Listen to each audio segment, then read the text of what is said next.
Hi, I'm Bob Tabor with Developer University, and I welcome you to this course covering the fundamentals of the C# programming language and programming topics in general, designed specifically for absolute beginners to programming.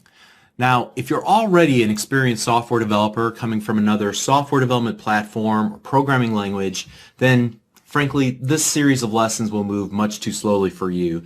You might be better served to find another resource to use as a starting point, one with you, the experienced beginner to C# in mind. And Microsoft Virtual Academy has many great courses designed for people at all skill levels, so I recommend that you start your search there. However, if you are completely new to programming, and you're new to the C# programming language, and you're new to building applications on the Windows platform, then this perhaps is the best place for you to start.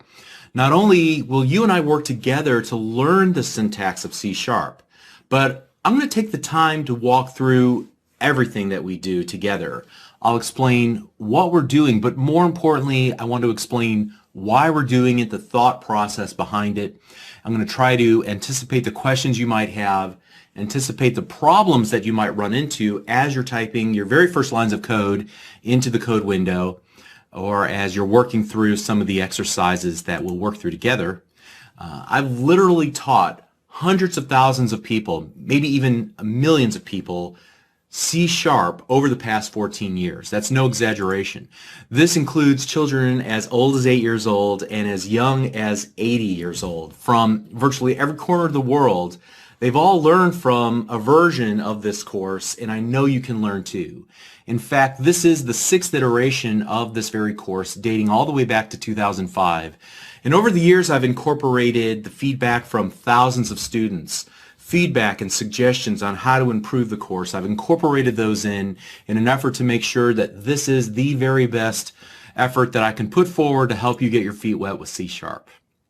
Now, I only make one real assumption as we begin this course, and that's that you already have some version and edition of Visual Studio already installed on your local computer, and you're ready to write your very first lines of code. Now, if you don't already have Visual Studio installed, then please, by all means, visit visualstudio.com, where you'll learn about the many free and commercial editions of Visual Studio that are available, what the differences are. Now, personally, I used Visual Studio 2015 Community Edition, one of the free versions of Visual Studio that are available on visualstudio.com. And I want to emphasize that you can use any edition and version of Visual Studio with these lessons.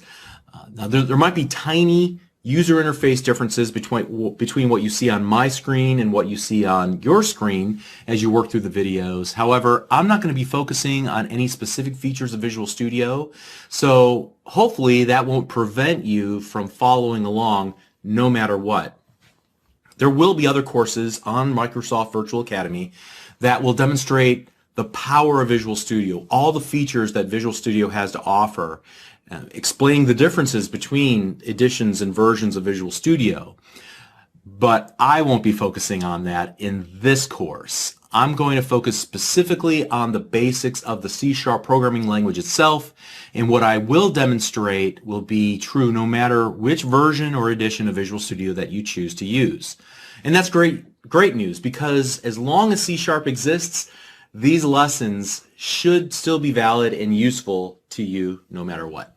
So to get the most out of this course or any course that you find online, you really should become an active learner, and that takes several different forms. First of all, you should attempt to follow along closely and do what I call getting your hands dirty in the code, actually writing the code that I'm writing on screen. You're writing it along with me. All right? There's no better way to learn how to code than actually write code yourself. It's like suggesting that somebody learn how to play the guitar without ever touching a guitar. You'd think, well, that's virtually impossible. Typing in the code yourself will give you insights that merely watching videos won't. So pause the video, rewind the video, rewatch portions of the videos as you need to. I'm going to make the code available for download, and you're welcome to it. And you can use that to compare the code that you write versus the code that I've written in the videos. But you really should be typing in everything on your own in your own local copy of Visual Studio running on your desktop. So also, don't rush through this course. If something doesn't make sense, again, pause the video, rewind the video, rewatch those portions that don't make complete sense at first. Sometimes a second or a third viewing, focusing more specifically on what's going on around the screen and on the words that I'm saying can help. Being an active learner also means that you're taking control of the process of learning. So if I say something or do something that doesn't completely make sense, by all means, find a second or a third resource that can help you. Maybe it's an article out on msdn.microsoft.com or other videos on Channel 9 or Microsoft Virtual Academy. But make sure you search out those resources that resonate well for you. If you're interested in an even more comprehensive version of this course, of a C# training course that covers a lot more ground and more depth, complete with dozens of coding challenges and over 30 hours of video instruction, then please visit my own website, devview.com, Developer University. You'll also find many other training courses that I've created designed specifically to help you become a professional C# developer someday. Furthermore, over time, as we go through this course and as I begin to field questions about it, I might add some study resources and additional free content related to the topics in the course that you're currently watching right now. So that's another reason to be sure to visit me at devview.com. Now, like I said earlier, if you're new to programming, I'm really excited for you. Learning to write applications is really one of my life's passions. It's extremely gratifying to breathe life into your imagination and watch your creations come to life and watch other people actually then use your applications. You're embarking on a really exciting journey that's immersive, it's personally and professionally rewarding, and best of all, I know you can do this. Again, I've seen so many people start off where you're at right now, and they might even be working professionally writing code for a living or building real applications that are being sold in app stores like the Windows Store. So if you've ever gotten stuck in the past in trying to learn how to program, I promise you that if you put in the time and you put in the effort and you work along with me, as we work together, we're going to build the knowledge of C# that you need to be well equipped to move on to more advanced tutorials where you can learn how to build your own web applications and Windows applications, Windows Store applications, cloud services, video games, and even applications that will run on iOS and Android using C#. Now, assuming, again, that you have some version and edition of Visual Studio already installed and you're ready to go, then we're going to begin writing C# in the very next lesson. I hope you're excited because I really am. This is so much fun. Let's go ahead and get started. We'll see you there. Thank you.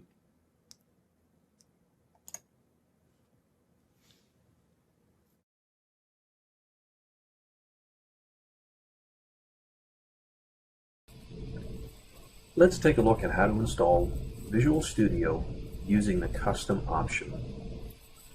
For this example, we'll use the Community Edition of Visual Studio 2015. In order to get it, simply visit visualstudio.com and click on the Download Community 2015 button. Once we've clicked on the download, it'll download to our computer, and it's a web installer, so we click on the Run button and it will initiate the installation routine for Visual Studio Community 2015.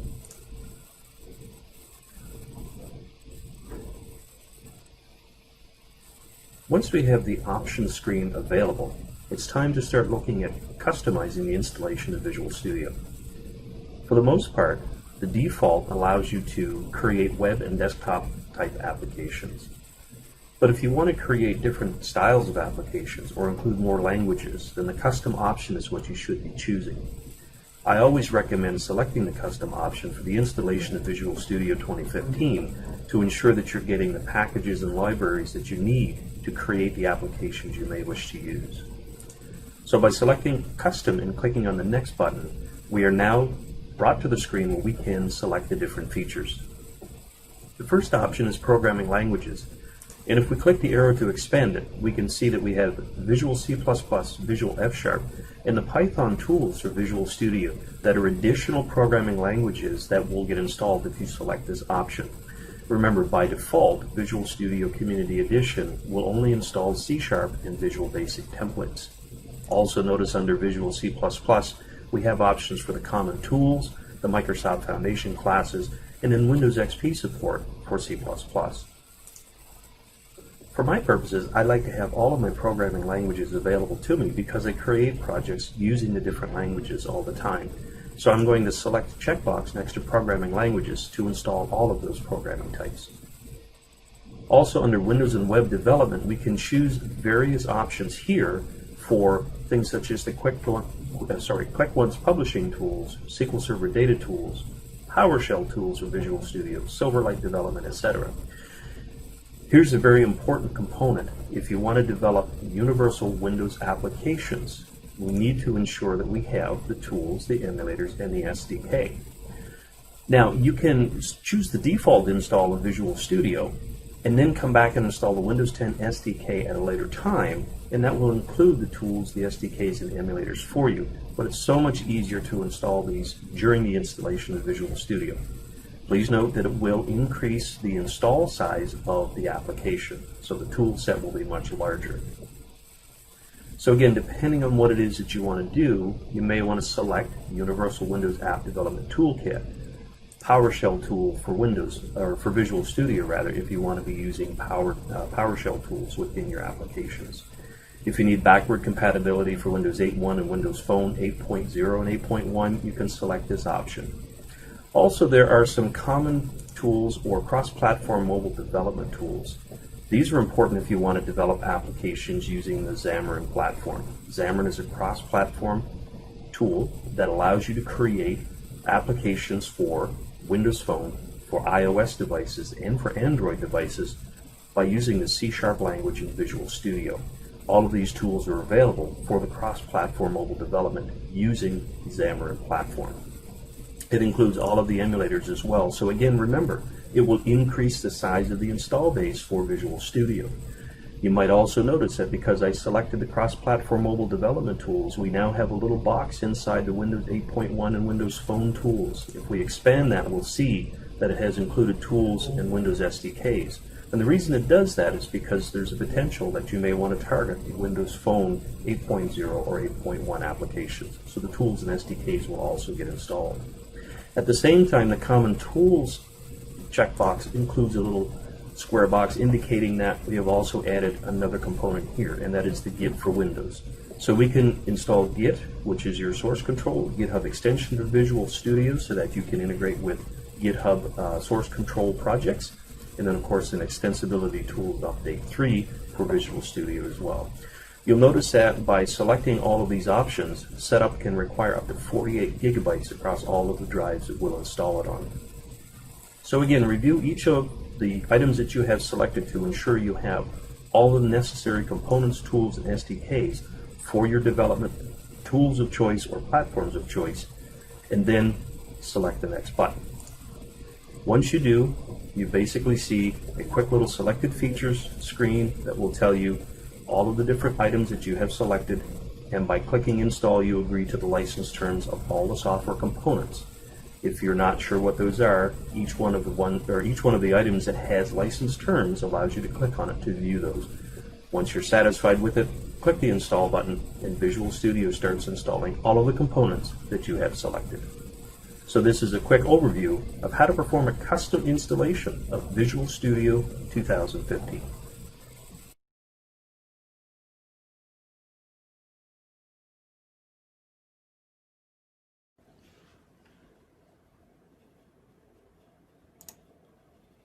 Hi, I'm Bob Tabor with Developer University. For more of my training videos for beginners, please visit me at devview.com. In this lesson, I want to build a super simple C# application. I want you to follow along. It's a hello world application, meaning that we're merely going to print out the words hello world to a console window. And the point of this exercise is just to show you the basic workflow. So I'm not going to attempt to even explain why we're doing what we're doing. The focus will be on what I'm going to do next and how I'm doing it. In other words, I want you to focus on the basic workflow. That'll be the same for all the applications we'll build in this course and pretty much every application you'll ever build using C#. Things like how to create a new project. Where do you type in your C# code? How do you test your application to make sure that it's running correctly, and what do you do whenever you have an error in your code? How do you save your project? Things of that nature. So for now, just try to follow along. Don't worry if something doesn't make a lot of sense at this point. That's really what the rest of this course is for. In the next few lessons after this one, we're going to dissect this tiny little application that we built, and I'm going to explain at that point why we did what we did, and then what does the code mean and why it's doing what it's doing. And just a quick reminder, like I said in the previous video, the introduction of this course, I'm going to assume that you have some version and some edition of Visual Studio already installed. Even if your Visual Studio looks a little bit different than mine does on camera here, don't be overly concerned about that. The basics are the same no matter what, I promise. All right, so let's go ahead and get started here. And to begin, we're going to create a new project. There are a number of different ways to do this, but I'm going to keep it simple and go to File, New, Project. And selecting that menu option will open up the New Project dialog. Now, chances are the number of items that you see here in this center part will be dramatically different than the items that I see based on which version and edition of Visual Studio that you have installed. However, you should be able to select templates and then select C#, and one of the options should be a console application. All right, so I want you to select that, and then we're going to rename this project to Hello World. Now notice I used a little naming convention where I use a capital H in Hello and a capital W in World, and I don't use a space in between the two words. Now that's just a naming convention that I came up with to help me identify projects a little bit easier, something I recommend that you follow. We shouldn't have to make any other changes in this dialog. I'm going to go ahead and click the OK button, and Visual Studio will go off and now create the starting point of a console window application for us. Alright, and so now you should see in this main area, in this text area, a file open called program.cs, and there's some code here that is already generated for us, boilerplate code. We're going to ignore most of that, except we're going to find this innermost set of curly braces. Now, one of the first things you're going to need to do when you're learning how to develop software is tell the difference between parentheses, curly braces, square brackets, angle brackets, and I don't know that I left out any, okay?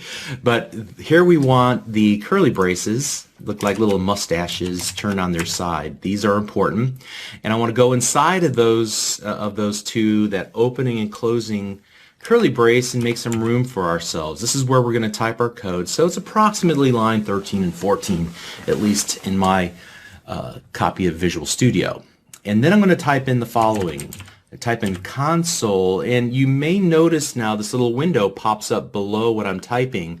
You can safely ignore that for now. Eventually this becomes our best friend, but for now it might kind of be distracting and get in the way. Just try to ignore it and type in everything by hand to the best of your ability. Console, and then I want to use the period on the keyboard. I'm going to call it the dot. So console dot, and then capital W, right, capital L, line. Next I'm going to use an opening and closing parenthesis. So that's not a curly brace. These are just the like the characters you would use for a smiley face in an emoticon, okay? And then inside of there, I'm going to use the arrow keys on my keyboard to kind of navigate around here. I'm going to go inside of the opening and closing parenthesis, and I'm going to use two double quotes, so it should look like that.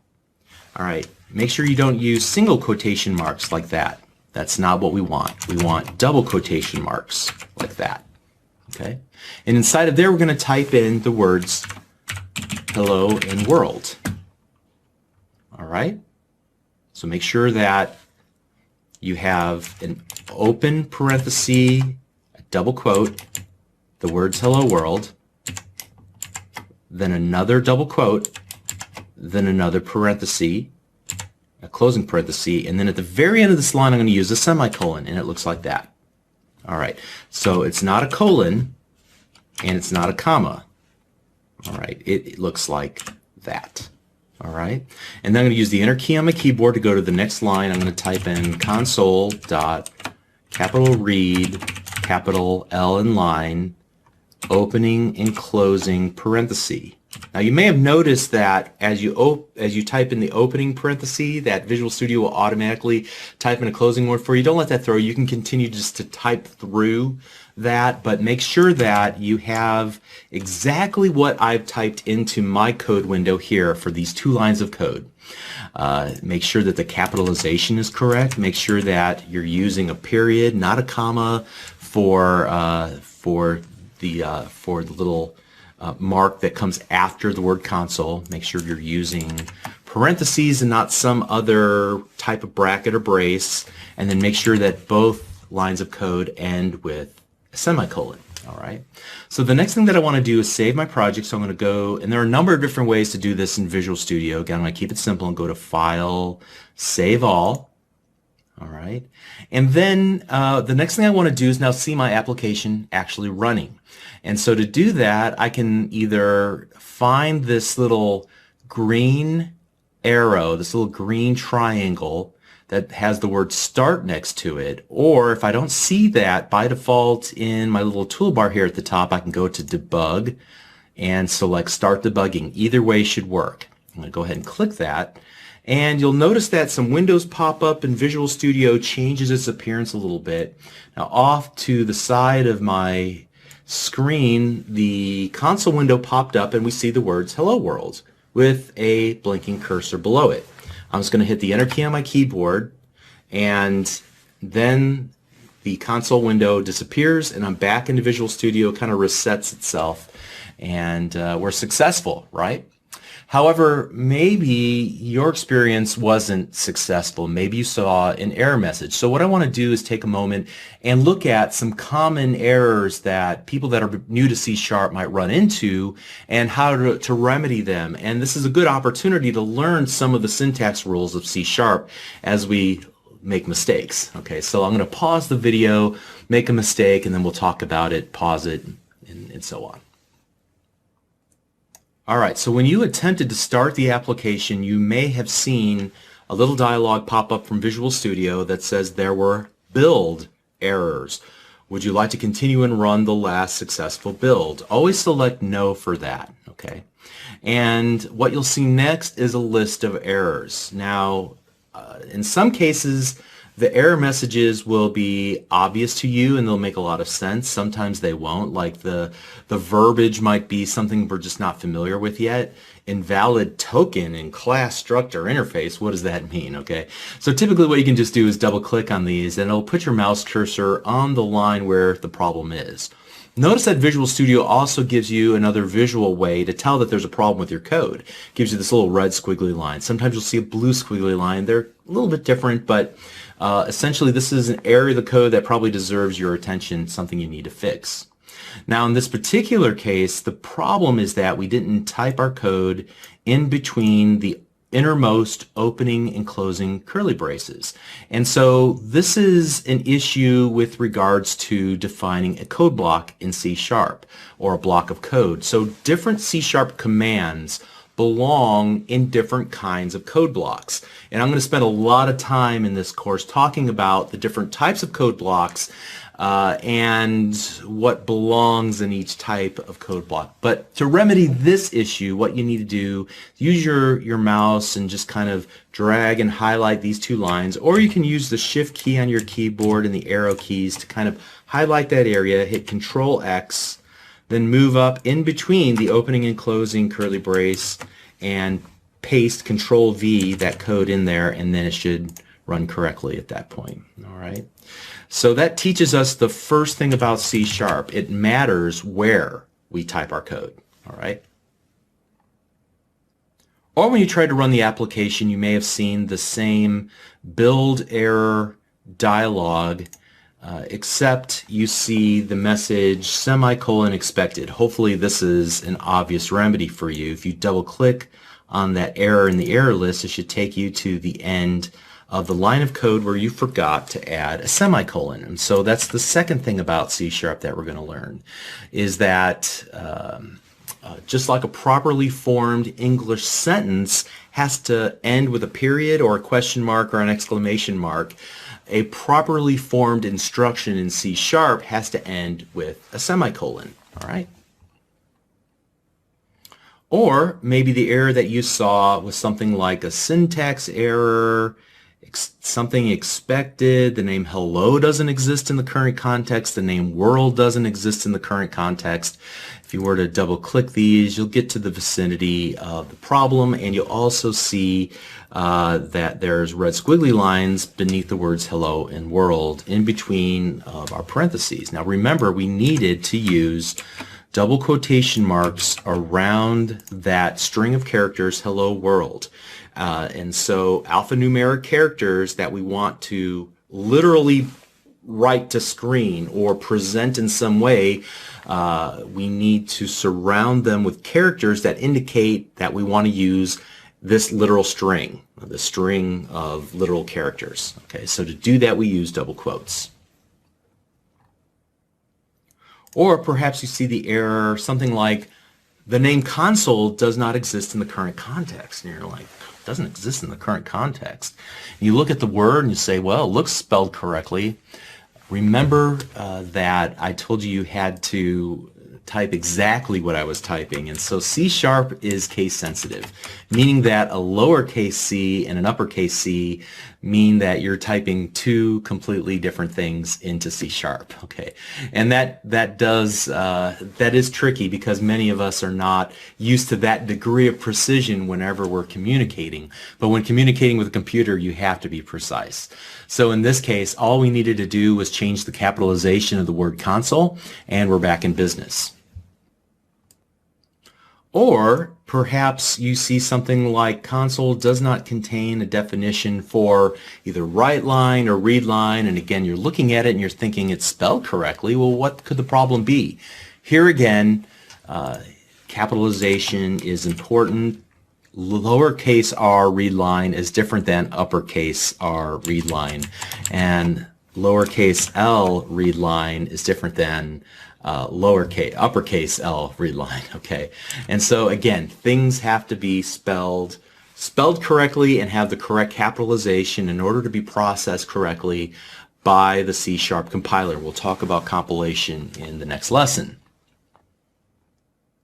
Now fortunately, if you're not good at spelling and you're not good at typing and capitalization and you're just not as precise in the way that you would type a letter or an email message or even a text message, fortunately Visual Studio can help you out. There are tools that will help you not only write your code more quickly but also more accurately, and chances are if you utilize those tools, the chances that you will miss some of these really simple syntax things like capitalization will almost be completely eliminated. We'll talk about some of those tools in an upcoming lesson. All right, but assuming that you got all of this to work correctly, you're really well on your way to building applications. You've already crossed over one of the big first steps, and as you undoubtedly learned in this lesson, writing C# code is an exercise in being precise, in precision. And again, fortunately, the Visual Studio IDE will help you out a lot when it comes to that. It will give you clues, and maybe some of the phrases and the words that they use to explain the issue might not be familiar to you yet. With experience, it will be. But generally, it'll point you into the right direction, and with the red squiggly lines in the message, you can typically figure out what the issue is. Now, throughout this course, if you run into a wall and you simply can't figure out what the problem is, do this. Compare character by character. Take your time until you kind of develop a vision for the problems where your eye will jump to the problem in code. Compare what you wrote versus what I wrote. I'll supply the source code to you, and so open it up in a second copy of Visual Studio and then just look character by character. What did I do different than what Bob did? All right, and that will usually help you figure things out if you can't do it on your own.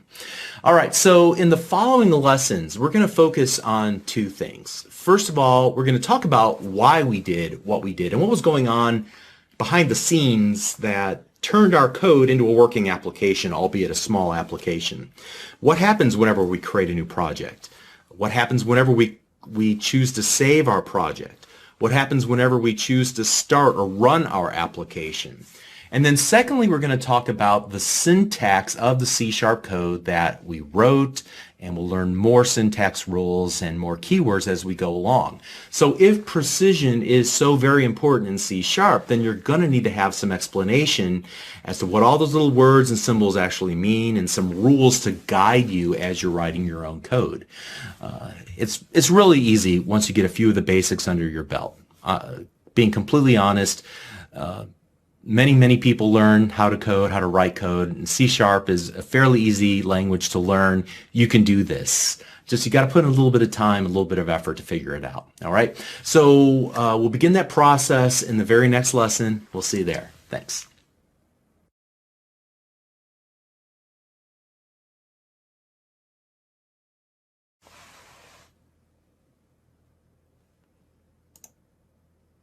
Hi, I'm Bob Tabor with Developer University. For more of my training videos for beginners, please visit me at devu.com. Now in this lesson, we want to start the process of dissecting that little application that we wrote in the previous lesson. Now previously, I wanted you to focus on the workflow, what we did and how we did it. But now what I want to do is focus on why we did what we did. It's really crucial at this point that we cement some really important ideas in your mind, because they're going to provide the basis, the foundation for everything that comes next. So what I want to do is start on the inside and kind of work our way out. And I'll start by talking about the nature of writing code. When you learn how to write applications with C#, really any programming language, learning the syntax of C#, or in other words, learning the nouns and the verbs and the punctuation of the programming language, is really just half the battle. The other half of the battle is learning about related pre-built functionality that's available to the code that you write. Now in our case, Microsoft has created something called the .NET Framework, which sounds kind of spooky and mysterious, but it's really not that bad. It's actually pretty large, but we're only going to focus on two specific portions of it for our purposes. The first part that I want to focus on is something called the class library, which is simply just a library of code that Microsoft wrote to take care of difficult tasks so that we as software developers, we don't have to worry about them. So there's library code to help with many common sorts of things that many applications will need. Things like working with math, or working with strings and text, and working with dates, manipulating dates and times, maybe displaying things to the computer screen, or transmitting information across a network. So a lot of that kind of foundational stuff that would be difficult for us to write and is utilized by many different applications. So that's really the first part. It's taking advantage and understanding the class library of the .NET Framework. The second part of the .NET Framework is called the runtime. It's also known as the Common Language Runtime. You'll see it called as the CLR as well. And really it's just this protective bubble that wraps around your application. Your application lives inside of it. It runs inside of that protective bubble. And it essentially takes care of a lot of the low-level details so that you, the software developer, you can focus on what your application is supposed to do, not worry so much about how it's actually accomplishing it under the hood. You don't have to worry about the computer's operating system interacting with it, and interacting with memory, and interacting with, the hardware, the computer itself. Many of those things are kind of abstracted away from you. You don't have to worry about them. Furthermore, the CLR, that runtime, also provides a layer of protection for the end user, so that you, the malicious, evil software developer, you can't do something really bad to somebody's computer without them at least giving you permission to do it in the first place. So without their knowledge and their approval, you're not going to be able to wipe out their entire hard drive, for example. For right now, it's the .NET Framework class library that I really want to focus on because it's what we used, whether you realize it or not, whenever we were writing our first application. So, for example, in lines 13 and 14 where we did our work, you see console.writeLine, and then we used open parenthesis, close parenthesis, and so on. We were using code in the framework class library that knows how to display text into a console window. All we got to do is say, hey, use this text, stick it in a window. And we don't really care how it does its job. We just care that it did it. Okay. And so the next line of code, this console.readLine, it was also really important. We're telling the application to wait for input from the end user before continuing its execution. So again, here we're calling code in the .NET Framework class library that knows how to accept user input. You recall that I used the enter key on the keyboard, and then the application continued on, it exited, and we were back into Visual Studio. So in both of those lines of code, we were utilizing methods that were defined, that were created by somebody at Microsoft to handle that interaction with displaying and retrieving data from the end user. So what were to happen if we were to comment out that line of code? And here, to comment out a line of code, I use 2 forward slashes on my computer. It's over the question mark. And commenting out code simply means that I want those instructions to be ignored. Now, I could have just deleted that line of code completely, but I might want it later, so maybe I don't want to remove it completely. I just want to ignore it for now. Okay. I also might use code comments to write myself some notes to remind myself of something about the application in the future. We'll talk about code comments a little bit later. But if we were to run the application now, watch what happens. Okay, it ran and it's already done. What happened? Well, you might have seen a flicker on screen for like a fraction of a second. The reason was because, hey, it executed this one line of code and it said, well, looks like I'm done here, and it exits out of the application.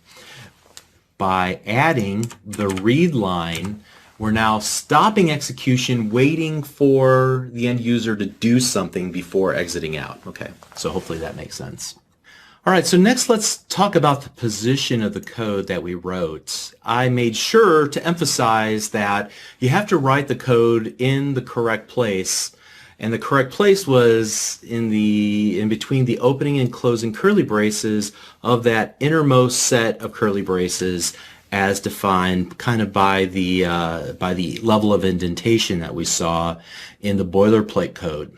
So if you don't add the code there, we saw what the ramification of that was, right? The application, you'll try to run it, it'll give you a runtime error. The correct place for that code was where we have it right now, in between that opening and closing curly brace that you see on screen. Now, as you can see, there's several sets of curly braces, and so it's important that we talk about what these do. And I need to oversimplify things here. We will come back and fill in some of the details later. But essentially, you have an opening and closing set of curly braces, and those define a code block. And code blocks typically have names, and they have purposes. So in this particular case, we have a first code block, and this code block has the name main. Okay, and this particular code block is known as a method, and this particular method, by convention, is the very first method that's called whenever your application is executed. All right, and so I don't want you to worry about these other words, static and void, and even the string and the args for right now. We'll talk about those later on. But this entire code block here, as well as the line above it, they define something called a method. And a method is simply a block of code that has a name. Now later on, you're going to come to realize that a method is so much more than that, but I want to use that as a working definition as we're getting started here. The method has a name, and when you have a name, you can call a name and say, I want you to execute. All right. And so we'll talk about methods again a little bit more in a little while. This main method lives inside of another set of curly braces, and that set of curly braces also have a name. The name is program. It's a class called program. And so you can think of a class as simply a container for all of the methods of your application. You can kind of keep the methods that are related to each other in separate classes. Now, what do I mean by related to each other? Well, that's really for you, the developer, to decide. As you get deeper into programming, you're going to come to understand the thought process behind organizing your code. But that's a little ways off for now. Just trust me on that. Now, I said that a class was merely a way to organize your methods. It is so much more than that. And again, I'm way oversimplifying this as we're getting started here. But the main takeaway for right now is that that code is organized in curly brace containers, and you have some blocks of code that reside inside of other blocks of code. And to kind of emphasize that again, here we have another set of curly braces, and this set of curly braces has a name as well. In fact, it's a namespace called Hello World, which happens to be the name of the application that we gave it. Again, keep things extremely simple here. A namespace is just another way of organizing code. Again, at some point it becomes so much more than that, but let's keep it simple for now. So let's take a look at these lines of code and kind of illustrate these ideas about namespaces that contain classes that contain methods. Here what we're doing whenever we're calling console.writeLine is we're actually making a call into the .NET Framework class library. Remember, it's that library of code supplied by Microsoft, and we're saying in that entire library there's a book, and there's a chapter inside of that book that I want to reference. All right. So in this case, we're saying that book is the console book, the class, and I want you to look at the chapter named WriteLine that has the definition for this method. All right. Hopefully that analogy works for you. But we're looking inside of a library to find a class, and we're going to call a particular method inside of that class. And by using its name, we can execute all the code that was written inside of that method. Same with the method that we're calling below it as well. Notice that there is a period that we use between the name of the class and the method name, and we use that. It's called a member accessor. It allows us to access a member of the class, or in other words, now that we know what the book is, we can find out what chapter we want to reference. Okay, hopefully that analogy works for you. Now notice also that both, whenever we call the WriteLine method and the readLine method, that they both have parentheses following them. Now, in the case of the WriteLine method, we're actually sticking something in between the opening and closing parentheses, whereas in the readLine method, we're not. But essentially, those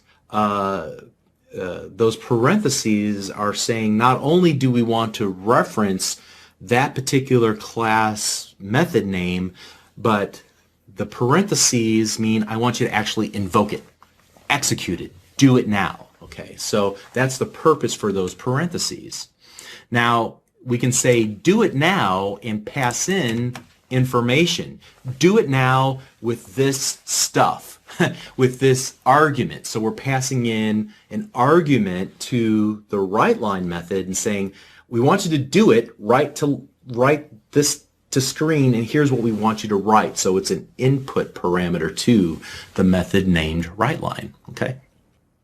Now don't worry, we're going to come back to the notion of methods in the future, as well as passing values into a method like we did as we passed in the literal string hello world into our method here.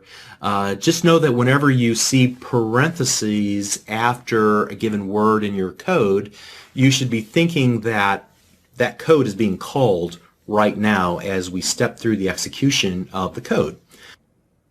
Next up, let's talk about the semicolon. We've already kind of explained it in the previous video, but just to kind of emphasize it, notice that almost everything, even these statements at the very top, have semicolons, with the exception of whenever we're defining a namespace, a class, or a method. And we said at the time that the semicolons are actually similar to the period or exclamation mark or question mark at the end of an English sentence. It completes a thought in C#. Now, some programming languages, Like Visual Basic, for example, they don't really have this idea. They only allow one complete thought per line of code. However, with C#, you could do this, what I'm about to do, watch. Okay, now I have both of those lines of code on a single line, all right? And if we run the application, it'll work just as it did before, all right? So the way that you separate or indicate that you have two different complete thoughts is through the use of a semicolon.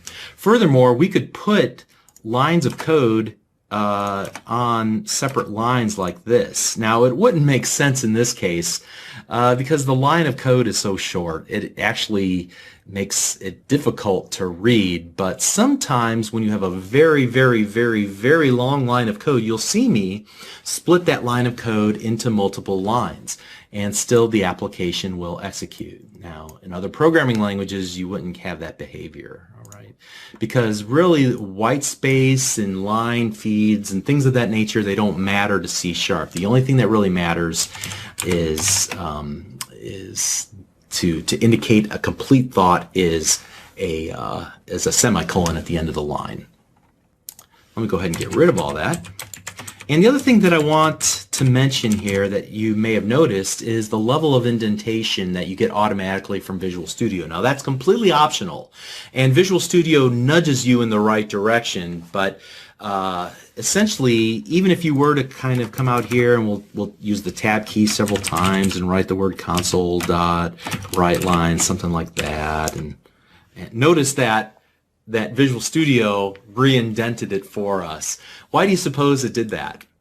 Well, many people believe that indentation helps the readability of the code so that you can see what code container, where code resides inside of the other curly braces inside of your application. All right.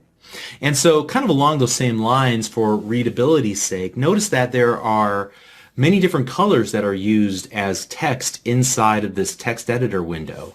You have these royal blue colors, and these are my default colors. Yours might look a little bit different, but by default, I think you have some royal blue, some black, you have aqua color here. This is a dark red. You have some light gray and light blue. All right, and all of those are used to help you identify the parts of speech, I guess you can say, inside of the code that you write. All right, we'll talk more about that as we talk more about the syntax of C# in an upcoming lesson. Okay. All right, so now that we've talked about the code that we wrote and its position and formatting and white space and tabs and all that sort of stuff, what I want to do is stop right now for this video, and in the next one I want to talk about the files themselves, the file that we typed our code into, how that relates to projects and even solutions, what happened when we saved our project, what happened when we actually ran our project, and so we'll do that in the very next lesson. We'll see you there. Thanks.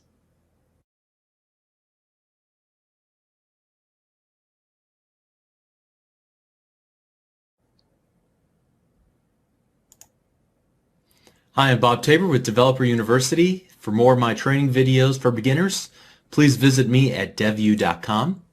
Next, we're going to talk about how code files are organized into projects and solutions, and then where you can actually find these projects and solutions on your hard drive.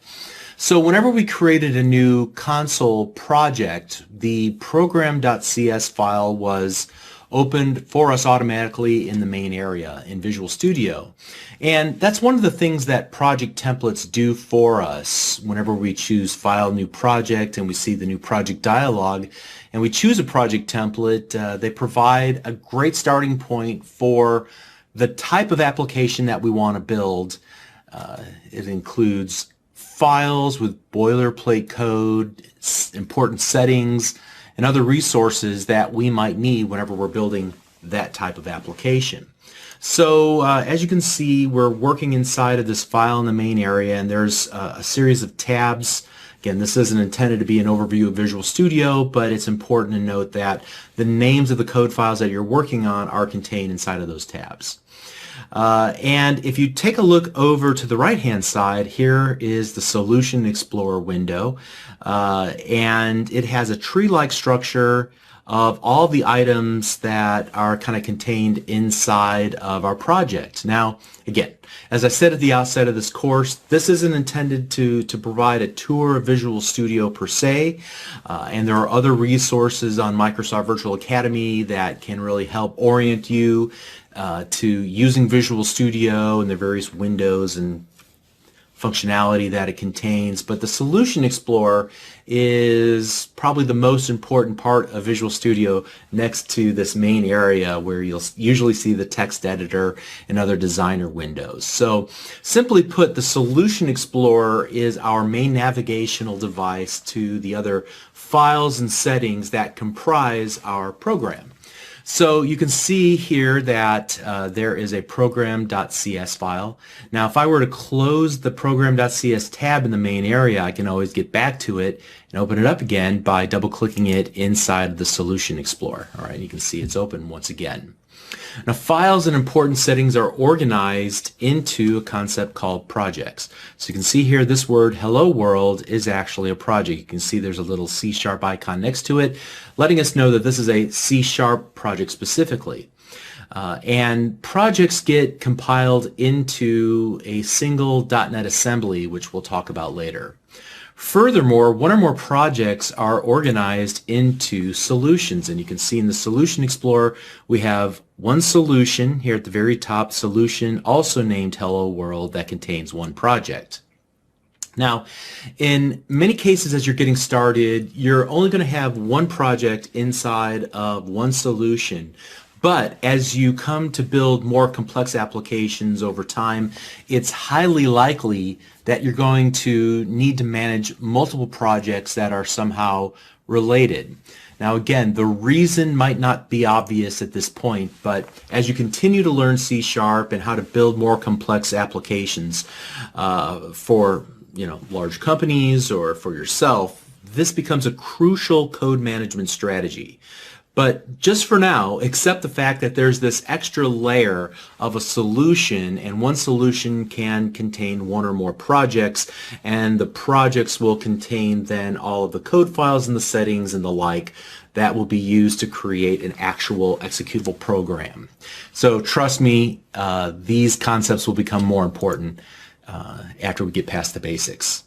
Now the big question at this point should be, where are all these projects and solutions and files actually stored on your hard drive? I mean, can we see them? We can see them in the Solution Explorer. Where are they actually on your hard drive? Well, when we created this Hello World project, we merely provided the name of the project, you'll recall, and then I said go ahead and accept the other defaults. By default, Visual Studio will put your projects into your Documents folder. So if you take a look here and we navigate into the Documents folder, it will put your projects into whatever version of Visual Studio you're currently using. So you can see I have side-by-side Visual Studio 2013 and 2015. We're using 2015 for this series, but it could be a future version of Visual Studio. You'll look in that particular folder for your version of Visual Studio. And as we drill in, there will be a projects folder, and as you drill in, you can see that by default, when we created our new project, it put it here in our document/Visual Studio whatever version /projects folder. Okay, so as I add more projects, this obviously will be filled up with folder names for those projects. And it's important to note that whenever you create a new project, you don't have to create it and put it right here. You can put it anywhere. And so to keep things organized, you're typically going to keep them in the same place. Now, furthermore, you can actually open up a project that's saved anywhere on your computer as well. So, for example, I have this, in this course, I'll supply the projects. After I record the video, I'll zip them up and you'll be able to download them and then open them up on your own hard drive and then walk through them and to better understand them. And so just to kind of demonstrate how you do this, I have this project called, is zipped up into a file called example.zip. And so what I'm going to do is actually right-click this and select Extract All, And then in the extract, compress, zip folders, I'm just going to put this on my root. So C:/example, and then click extract. And so now you can see that on my local hard drive I have an example folder, and inside of that folder there is another folder with a file called example.sln. I'll talk about that in just a moment. But I can either double click this .sln file to open up the solution inside of Visual Studio, like so. All right, or I could go to File, Open, Project Solution, and then navigate to that directory using the Open Project dialog, if it'll let me. Okay. All right, and unfortunately it's a little bit too large for the recording area, but then I would just simply select the solution that I wanted to open from this dialog, and then click the Open button. All right, let's go ahead and close that.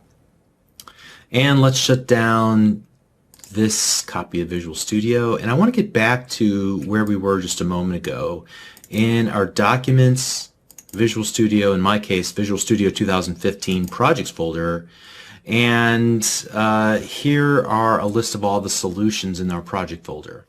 And so just kind of want to walk our way through this. This first folder here will contain our solution files. So there's this .sln file, which is a solution file. It contains information about all the projects that are under this umbrella solution. Okay, and we could actually open this up and look at it inside of Notepad, and it's simply just a configuration file. There's nothing all that special about it. You certainly don't want to make any changes to it, but it's going to have information about all of the locations for the various projects that are associated with this solution, any global settings, and some of these things won't really be useful to us until we get deeper into our understanding of compilation and things of that nature.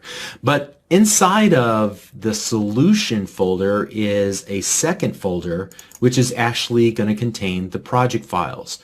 And so here we have a hello world.csproj, which is a project file, the C# project file, and this file will contain, let's open that up as well with Notepad.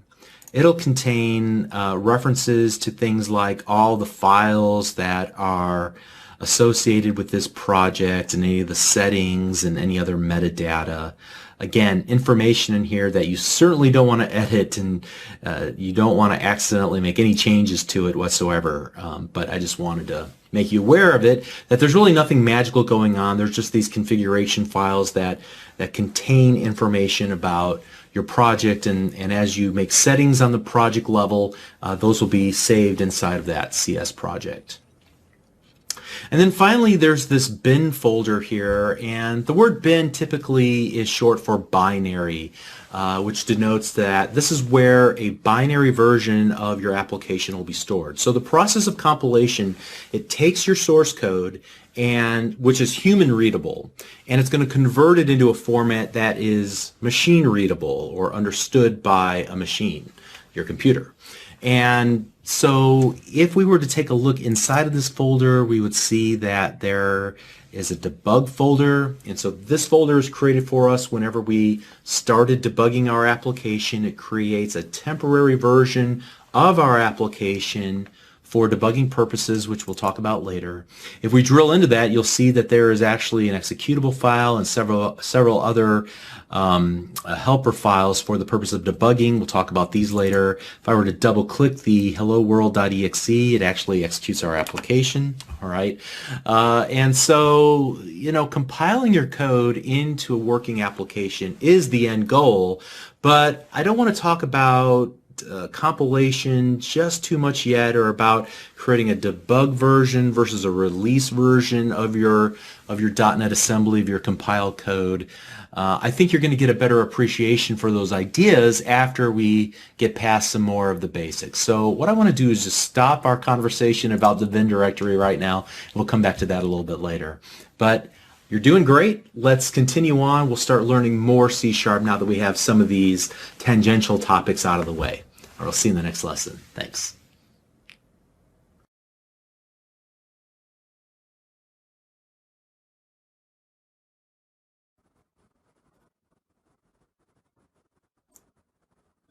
Hi, I'm Bob Tabor with Developer University. For more of my videos for beginners, please visit me at devu.com.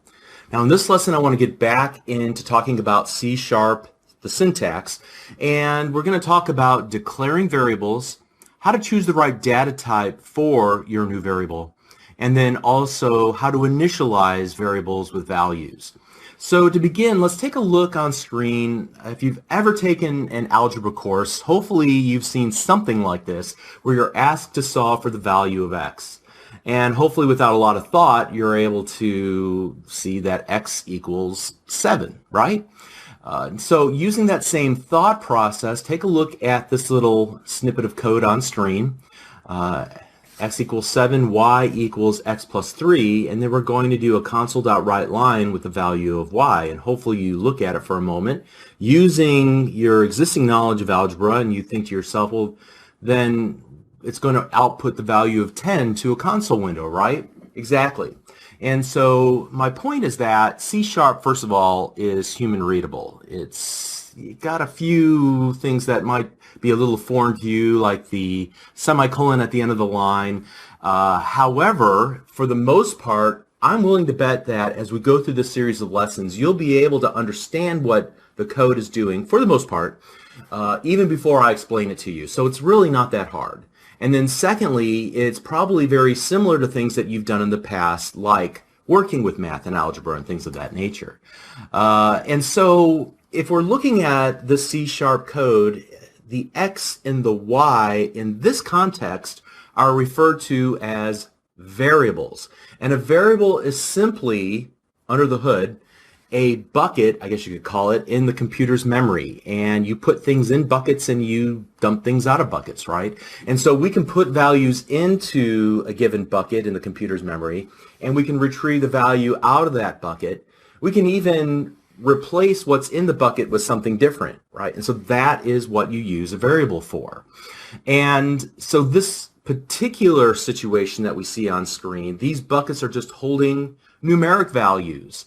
However, we could create buckets that are just the right size for almost any type of information, whether it be individual alphanumeric characters or strings of characters, strings of alphanumeric characters, like even entire sentences and paragraphs and even books. We could also create buckets that are just the right size for dates and times, buckets that are just the right size for really, really, really massive numbers, or even create buckets that are just the right size for numbers that have a lot of values after a decimal point. Now, in this case, what we would expect to see here is that these two buckets, the bucket that's labeled X and the bucket that's labeled Y, would hold numeric values because we want to add numeric values together, right?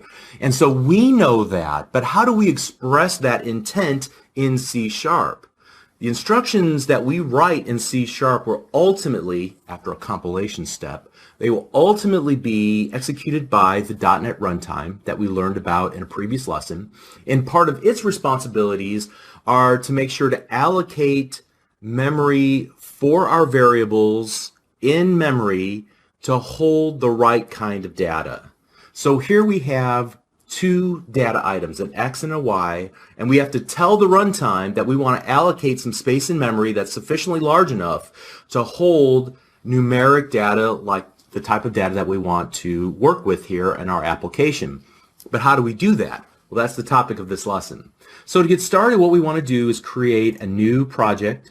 And here again, I'm going to go to File, New Project. We will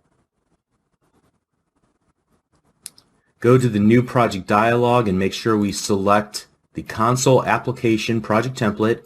And here we're going to rename this and call this project Variables, and then click the OK button. And Visual Studio goes to work, uses that template, and creates a new solution, with a project, and as you can see on screen, here we are back in our familiar program.cs. Obviously, we want to work inside of our static void main in between the opening and the closing curly brace, just like we learned about in our previous lesson. All right. So before we get started, there's one big takeaway from this lesson, and that is that a variable is simply a bucket in memory that you can put data into and retrieve data out of. But we have to tell the compiler, we have to tell the .NET runtime what size of buckets that we want to create. So we have to declare our variables. We have to create those buckets and then give them some label that we can refer to them with from that point on. Now, before we get started here typing some code, all the same rules apply in this video that applied previously. So you have to type the code exactly the way that I type it.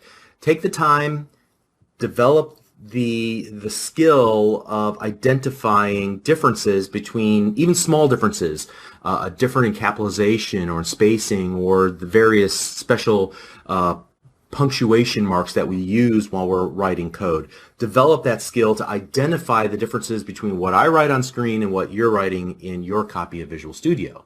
All right, and if you see a little red squiggly line, you already know that there's going to be a problem there, right? So that gives you the clue necessary to go and focus either on that exact character or in that vicinity and use your detective skills to figure out what it is that went wrong. Okay, so now let's go ahead and we're going to create two buckets, two variables, and define them in such a way that they're going to hold numeric values. So we'll start with int x and int y, and it's as simple as that.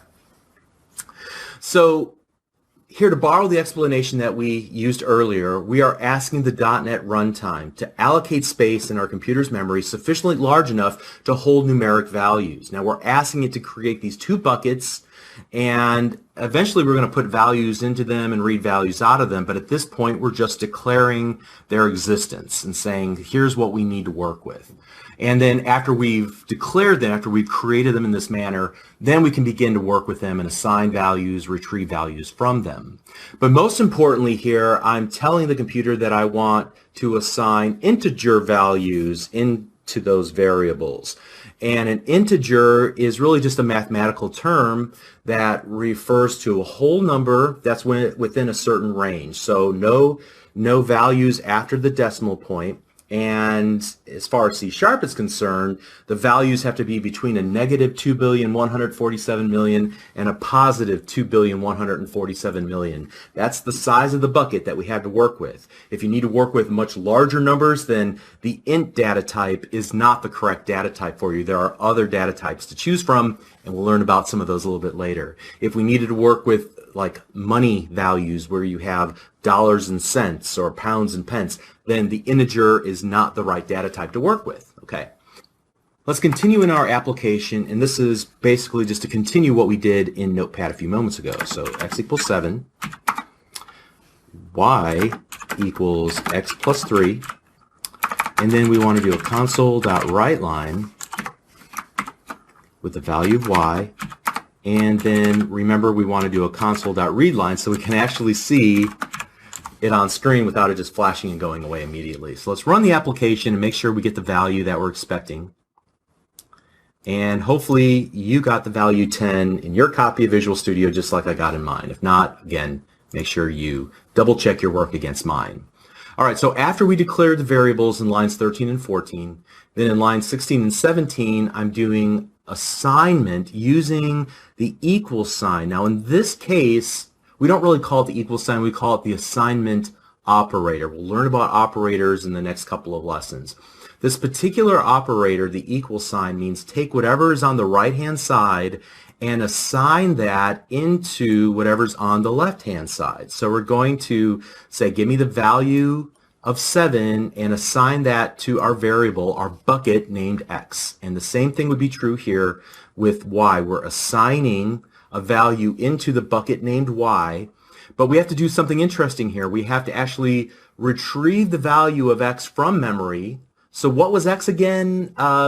where's that bucket again? Oh, there's the bucket. Dump the value of the bucket out. You're holding the value 7. Add that to 3, and then we assign that to the value of y. Now here we're retrieving the value of y, saying, okay, give me the bucket with y in it, and you dump it out into the console.writeLine, which we know then will print that to screen. And that's essentially assignment and retrieval of variables. Okay, so this is a very simple case. What I want to do now is comment out this code. If I were to begin commenting out the code like we learned about in a previous lesson, I could use the 2 forward slashes. I'm going to show you a different method in just a moment, but notice when I do that, something interesting happens. I commented out the declaration for the variable named x, and when I do that, notice I get these little red squiggly lines underneath x's, and if I hold my mouse cursor there, it says the name x doesn't exist in the current context. And we might say, well, there it is right there. It's in our code comment. But remember, we're telling the C# compiler and ultimately the .NET runtime to ignore that instruction. So the compiler is looking at our code and saying, I have no idea what you're talking about x. I've never heard of x before. I don't know what you want me to do with x. And so it raises the red flag and say, I can't continue on under these conditions. You have to give me more information. Obviously, we can fix it by removing the code comments. All right. Now, what I want to do is comment out several lines of code. And instead of just doing 2 forward slashes in front of every line, which can be laborious, I'm going to comment out multiple lines at the same time using a forward slash and a star character over the number 8 on your keyboard to begin a lengthy comment, and then right here before that read line, actually let's go ahead and keep it all together. After that, I'm going to do a star forward slash. And so now we're going to type another code example beneath that. All right, this one will be a little bit more interesting. Follow along. Pause the video if you need to catch up with me. I'm going to try and type fast just to save time.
All right, and before I forget, let's go File, Save All.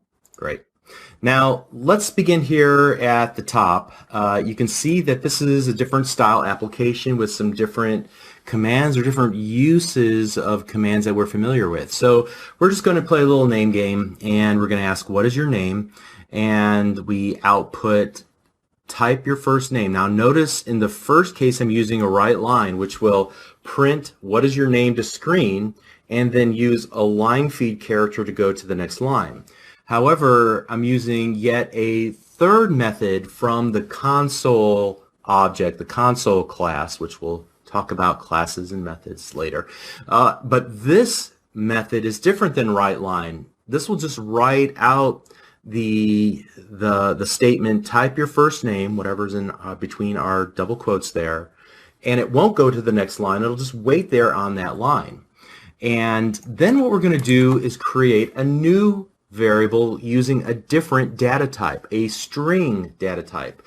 So we're not interested in individual alphanumeric characters, so A through Z, 1 through 0, and the special characters. We're interested in a string of them or a collection of those characters. So not just the individual character B, the individual character O, and the individual character B. We're interested in them as a string or a collection as Bob, B-O-B, okay? So that's what we're declaring a bucket in the computer's memory sufficiently large enough to hold a string of characters, however long that it is, all right? And then what I'm doing is calling our console.readLine method that we're already familiar with, but there's a twist on this. Up to this point, we said we're using the readLine method in order to stop the execution of the application, to wait for the user to hit the enter key on their keyboard, then to resume. However, now we're using it for its real intent, which is to retrieve data from the end user. So in this case, we're asking a question, what's your name? The user types it in and hits enter, and then whatever they typed in is assigned using the assignment operator to the variable we created called first name, all right? Hopefully that makes sense. Now we're going to create a second variable of type string called my last name. We're going to do the same thing here, console.write, and then we're going to allow the user to type in their last name. And then whatever they type in when they hit enter on their the enter key on their keyboard will be saved or assigned to the variable called my last name. Now that we've done assignment to my first name and my last name, I'm merely going to concatenate the values together. So let me point something out. There's several things we need to talk about here. Notice here we were doing actual math where we were adding values together. This is the arithmetic or arithmetic operator. We're basically adding things together, right? Here we're kind of adding things together, but the connotation is different. We're not adding hello and Bob and Tabor with some spaces in there. From a mathematical perspective, we're concatenating strings of characters together to make one really long string.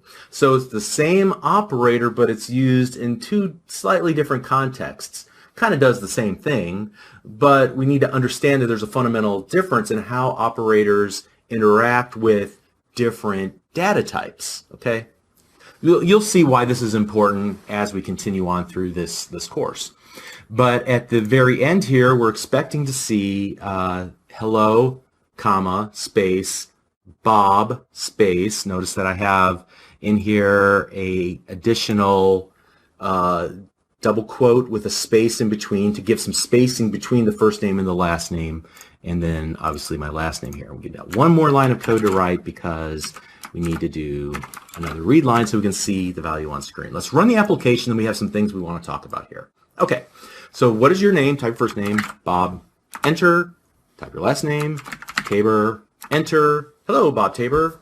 Awesome. Okay, so very simple application, but hopefully now we're pushing the envelope a little bit more, learning a little bit more about additional data types that we can use for our variables, and learning about assignment, that it works with all kinds of variables, and then also learning about operators that work differently with different data types. Now, before we get too far, in the previous example, we used merely X and Y, which we might expect to see in some mathematical context because we're used to seeing those characters used in algebra problems. But whenever we start writing business applications or even games, we need to give our variables names that are meaningful inside of the program that we're writing.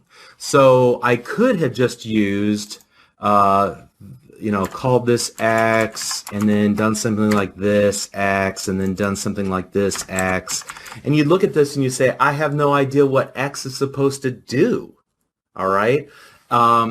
It's because we used a very vague description of the bucket in the computer's memory. Instead, you don't have to worry about keystrokes. Make it human readable. Write your code in such a way that somebody can read through it and understand exactly what the variables are doing and what the logic of the application is doing. And then also notice as I go and change some of these things back here to my first name, I used a little feature of Visual Studio that allowed me to say, now that I've changed the name of X to first name, let me rename it everywhere that I've used the word X. Did you notice I did that? I hit the control and the period on the keyboard here. Let's do that one more time. I'm going to change this back to X, Notice that I get the little light bulb here off to the left-hand side, which is quick actions, and then I hit Control period on my keyboard, and now it gives me the option to rename my first name to X, and it even off to the right-hand side shows me all of these changes. This is called a refactoring. I'm changing the code just ever so slightly by renaming things to give them more meaning. In this case, I'm doing the exact opposite, but we'll come back to that. So do I want to rename every time I use the variable name, my first name, to X? Yes. So let's rename everything. Bam, just like that. All right, let's rename it one more time. So my first name, Control period, and now I want to rename everything from X to my first name. And you might look at that phrase, my first name, and then again I used it down here, my last name, and you're thinking to yourself, that's a crazy naming convention. Well, it's a naming convention that's called camel casing, where you start with the first letter in a list of words that you're kind of munging together to describe a variable or something along those lines. Use a lowercase for the first letter of the first word, and then an uppercase letter for the second and subsequent words in that variable name. So ideally, it makes it human readable. I can read it fairly easily that way. All right. All right. And at this point, I think it's important also to do something like this. I'm going to rename this to my first name, all lowercase. And remember what we said in the previous video, that C# is a case-sensitive language. So if you were to use the wrong capitalization, then you're going to get a red squiggly line and it says my first name does not exist in the current context. Do you remember seeing that just a moment ago when we removed the declaration for X up here when we commented it out? The same thing is true here. My first name, all lowercase, is different from the bucket, the variable we define called my capital F, capital name, first name. All right. So capitalization matters. Make sure that you remember that. So in this case, let's just go ahead and change everything back correctly, and we should be good to go again. Okay, great.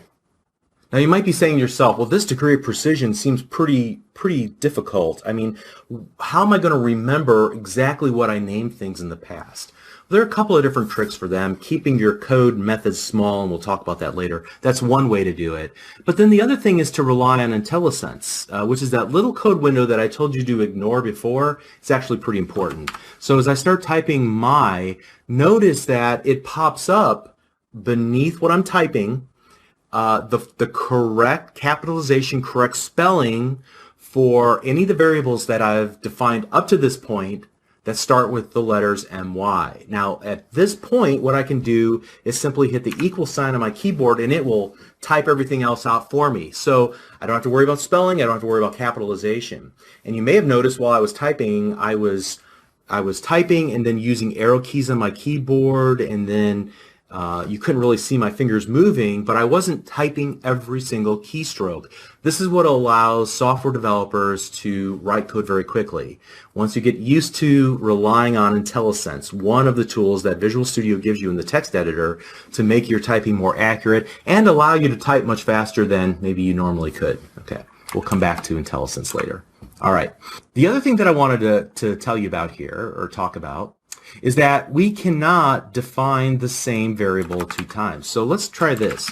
I'm going to go and do my first name and say I want another bucket in the computer's memory with the same name, my first name, and the compiler says you can't do that. We've already got a bucket. We're going to confuse buckets in memory if we give two buckets the same name. Okay, so it says a local variable named my first name is already defined in this scope. You can't do that. Now, we could do this, but I highly recommend you don't do that because, again, my first name, all lowercase, is different than my first name with camel case. But this would cause a high degree of confusion, so never do that. Okay? Be descriptive with your variable names. Don't repeat variable names. Always stick to a naming convention and never break that rule. And if you follow those little rules, I think you'll find some of these initial issues, they'll just kind of dissipate. You won't have to worry about them. All right? Okay, so what I want to do now is take a look at this second set of code. And then not only are we in line number 29 declaring the variable, but then in line number 31, we're actually giving it a value. What if we were to rewrite this little passage of code? So I'll go ahead and comment all of this out. And I'm going to make this smaller. In fact, here's what I'm going to do. String my last name equals console.readLine. And then I will say above that, console.writeLine. Type your last name. All right. Okay. So you can see that I took these two lines of code, 29 and 31, and I combined them together. And so what I'm doing here is not only declaring the variable, but then I'm initializing its value to whatever we retrieve when we call readLine. So this is called initialization. And initialization is important because you want to give your variables a value as quickly as possible. This puts your variable into what's called a valid state, which will be an important idea as we learn to write applications, real applications. But also experienced developers like to write less code, and they're always looking for a convenient way to reduce the number of keystrokes that they have to type and reduce the amount of code that they have to read. And so usually you want to declare your variables as you're using them, and not declare them like some people used to do a long time ago, put them all at the very top of a given method or section of code. And so you should get into the practice of two things. Declaring your variables as you need them in the body of your code, and then secondly, if you can, give them an initialized value immediately after you declare them, like we've done here in line number 34. All right? Okay, so tell you what, let's stop right there. I think we've covered a lot of ground for one lesson, right? Let's do a quick recap and just talk about over a dozen things that we discussed. We talked about what a variable is. We talked about how to declare a variable, how to choose the correct data type. We talked about the int data type and the string data type. We talked about assigning values into variables and then retrieving values out of variables. We talked about the assignment operator. We looked at the arithmetic operator and also the string concatenation operator, which is both just the plus sign. We looked at console.write versus console.writeLine. We looked at the other life of the console.readLine method, that we can actually retrieve the values that the user types in. We talked about camel casing and naming conventions for our variables. We looked at IntelliSense. We talked about how to rename things, how to refactor our code using the little quick action. Remember the little light bulb that we could make changes to by hitting Control and period on our keyboard and then using our arrow keys to make selections and to rename all uses of our variable name throughout our entire code base. We probably talked about a lot more than that as well, but let's go ahead and wrap it up here, and we'll start again in the next lesson. We'll see you there. Thanks.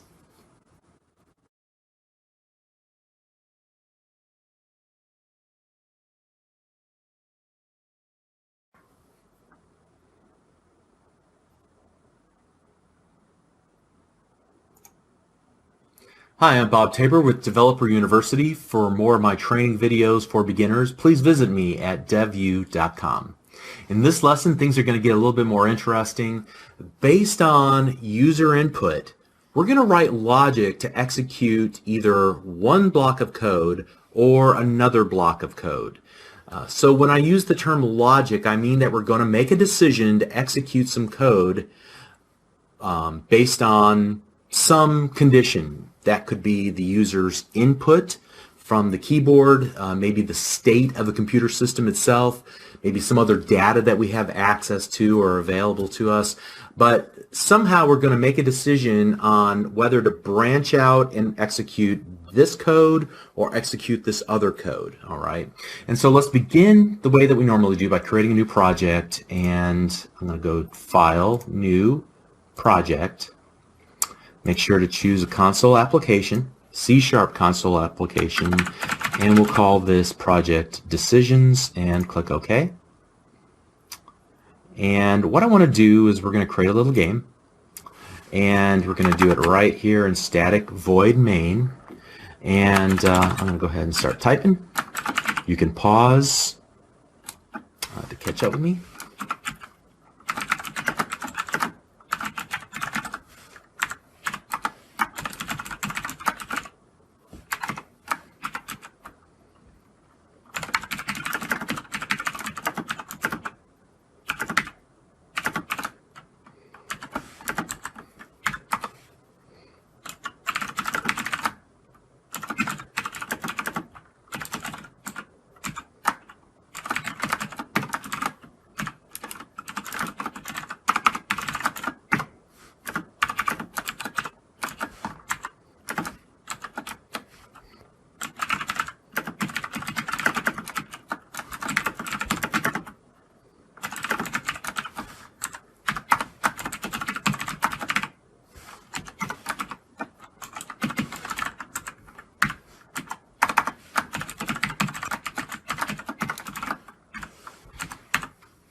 Alrighty, so hopefully most of this will make sense. Let's go ahead and run the application.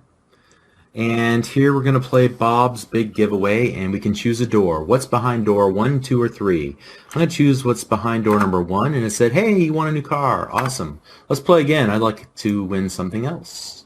And so now we can type in the number 2, and, well, nothing really happens at all. I'm going to hit enter again on my keyboard, and the application just ends. We can try the same thing for 3, but I suspect the same thing will happen with number 2. And I can just type something randomly, and again, nothing really happens here. But let's start at the basics and talk about this if statement that we've created here, which is really the purpose of this lesson in the first place. The if statement is called a decision statement because we will decide whether to execute any of the code inside of this inner code block based on this evaluation that we're going to do after the if keyword. So in this case, what we're doing is evaluating whatever the user typed in, and we're gathering that from the console.readline like we learned in the previous lesson. So the user typed something in, they hit enter. We got that now in the user value variable, and we want to perform an evaluation to see if what the user typed in is equal to this literal string number 1.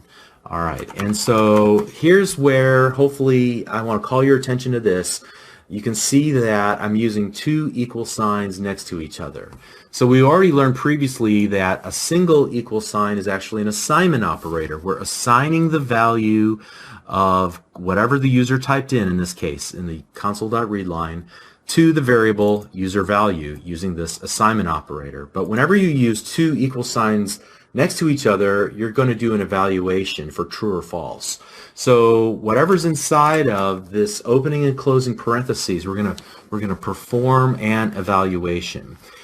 Is user value in fact equal to the number 1, or rather the string character 1, or is it not equal to the string character 1? It can only be true or false. All right, and so based on that, if whatever the evaluation of that expression is, if it turns out to be true, then and only then will we perform the code defined in the code block immediately after that if statement. If that's not true, if this turns out to be a false statement, then we'll just ignore whatever's inside of this code block and we'll continue the execution of our application to line 23 and then beyond. All right, so that's how it works. But I tell you what, this isn't a very interesting example because obviously here we have no prize for door 2 or door 3. And then what happens if somebody just types in 4, 5, 6 or ASDF or whatever on the keyboard? We need to account for all of those scenarios in our application. So let me continue typing in some code here, and you can again pause the video if you need to follow along. But we'll start by using an else if statement right below our code block for the if statement. Okay, so here we go.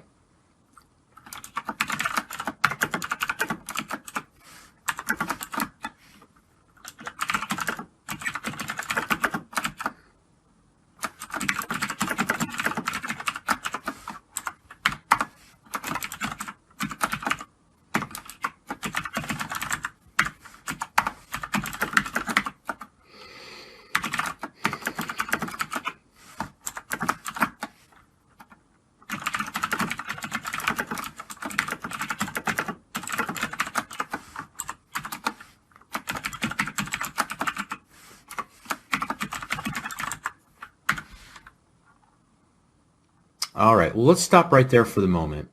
And you can see that in order to evaluate additional conditions, I can use the else-if statements. In fact, I have two of them here.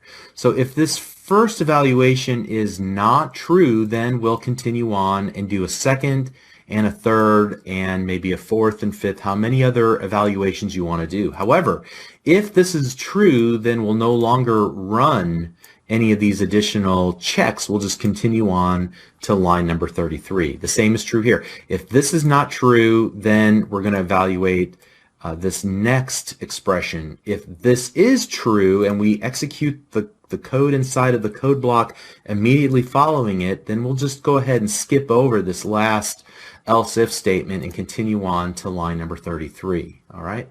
So if we were to run the application, let's go ahead and just quickly run through scenario number 2. Hey, we want a boat. And scenario number 3, which obviously would allow us to win a cat. But then we still haven't accounted for the situation where we type in for or anything else like the word or just random letters on the keyboard. Nothing really happens in those situations. What we really need is what I would call a catch-all case. And so to do that, we'll just create an else statement at the very end of our if, else, if construct. And so here what we'll do is just set string message equals sorry, we didn't understand. And then console dot writeLine message. All right. So now we're catching every other case possible, no matter what the user types in. So let's go ahead and run the application. Again, I'll just type in some junk from the keyboard, hit enter, and it says, sorry, we didn't understand, and we continue on. Okay? So that's how an if decision statement works. It also has these optional parts of the else if and the else statements for either additional evaluations or what I call the catch-all, just in case none of the conditions are true. Okay. Now, there's a couple of things about this, and we're going to continue on and talk about one other type of decision operator that we can use, a conditional operator. But before we do that, here's an opportunity to clean up our code. Let's look for areas where we've essentially got the same code repeated over and over and over again. And I can see a couple of instances where this is true. The first would be where we have this console.writeLine message. You see we've repeated that in line 20, 25, 30, and 35. Wouldn't it be great to keep our code a little smaller and only use that once at the very end of our evaluation, like put it right there, outside of the if, else decision statements. All right. So let's go ahead and just remove those from there completely. All right. But when we do that, notice that I'm getting a red squiggly line under the word message. The name message doesn't exist in the current context. All right, so we're going to talk about scope and declaring variables inside of certain scopes in a little bit, but just to kind of lead up to that conversation, essentially when we've defined a variable inside of an inner scope, it's not available outside of that scope. In other words, if we define a variable inside of a code block, inside of the curly braces, it's only available inside of those curly braces, not available outside of those curly braces. So what we'll have to do is define that message variable outside of our if statements so that it's accessible to all of the inner code blocks as well as our console.writeLine message here in line number 35. So it's a very simple fix. We'll just do this string message equals, and then we'll just set it to an empty string to begin with. All right, so now you'll see a different message, a red squiggly line, but we've seen this before. You can't define the same variable twice, even if it's in an inner scope. So what we'll do is just say, instead of defining the variable message there, we'll just set our existing string variable called message to the value like so. Okay, great. So now our application should run. We've eliminated a lot of code. And admittedly, I created a straw man here. I wrote more code than I needed to, but I wanted to illustrate this point. So again, if we were to run the application, it works correctly. But there's one other change that we can make. Code blocks inside of, as we're using them inside of if, else if, and else statements, if there's not more than one line of code to execute, then we don't even need to use the curly braces. In other words, since there's just one line of code here underneath my if statement, I can just remove it and make it small like that, real compact. Same is true here, and same is true here. Now, in this case, maybe just to kind of illustrate why you would need the open and closing curly braces, if I were to do this, message equals message plus you lose, like so, and I'll even add a little space here to make it look correct. Let's go ahead and test that else case just real quick, and I'll type anything in there and hit enter. And says, sorry, we didn't understand, you lose. Notice that we were able to concatenate two strings together. I did it on two separate lines, don't really need to. But if I were to attempt to remove the opening and closing curly braces there, we're going to get a very different result when we run our application. So for example, if I hit 3, notice that you won a new cat, you lose. Wait, what? How? Why did that happen? You won a new cat, but you lose. Well, there is no such thing as a free cat, but at any rate, it's because what it's really seeing is this, like that, all right? If we want these two to be evaluated together inside the same code block, we have to include them in the same code block. Otherwise, this being outside of that code block will execute no matter which of these if or else if conditions are true. All right, so let's go ahead and put that back in there just to kind of illustrate that idea. In fact, if we were to do something like this, I can even make this a little bit smaller. Let's comment that out. And I'm going to show you a new operator, which is just this. Okay. So now instead of going message equals message plus you lose, essentially I'm saying give me whatever's in the variable message, concatenate on the word you lose, and then assign that back into the variable message. That's what I did here. I just do it all in one step right there where I say whatever's in the variable message, on the end of that concatenate you lose. So this is the assignment and concatenation operator kind of combined into one. Okay, just a little shortcut there. All right, so now let's do this. Let's talk about another style of decision statements. It's actually an operator called the conditional operator, and this works well if you have an if or else kind of scenario and you don't have multiple items to evaluate like we did here. So I'm going to copy some code from lines 14 and 15, whoops, yeah, and line 16 too. Let's just copy all of those and we're going to paste them down below our commented area. All right, and then what I'm going to do is this.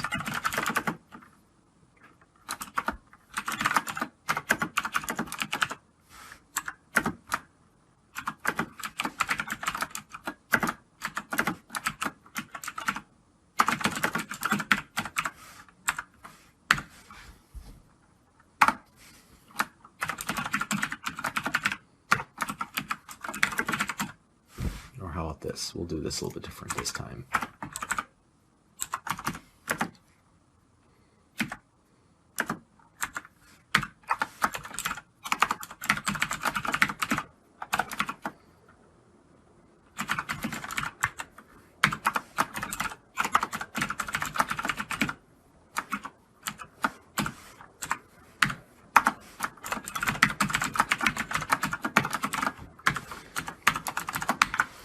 There we go.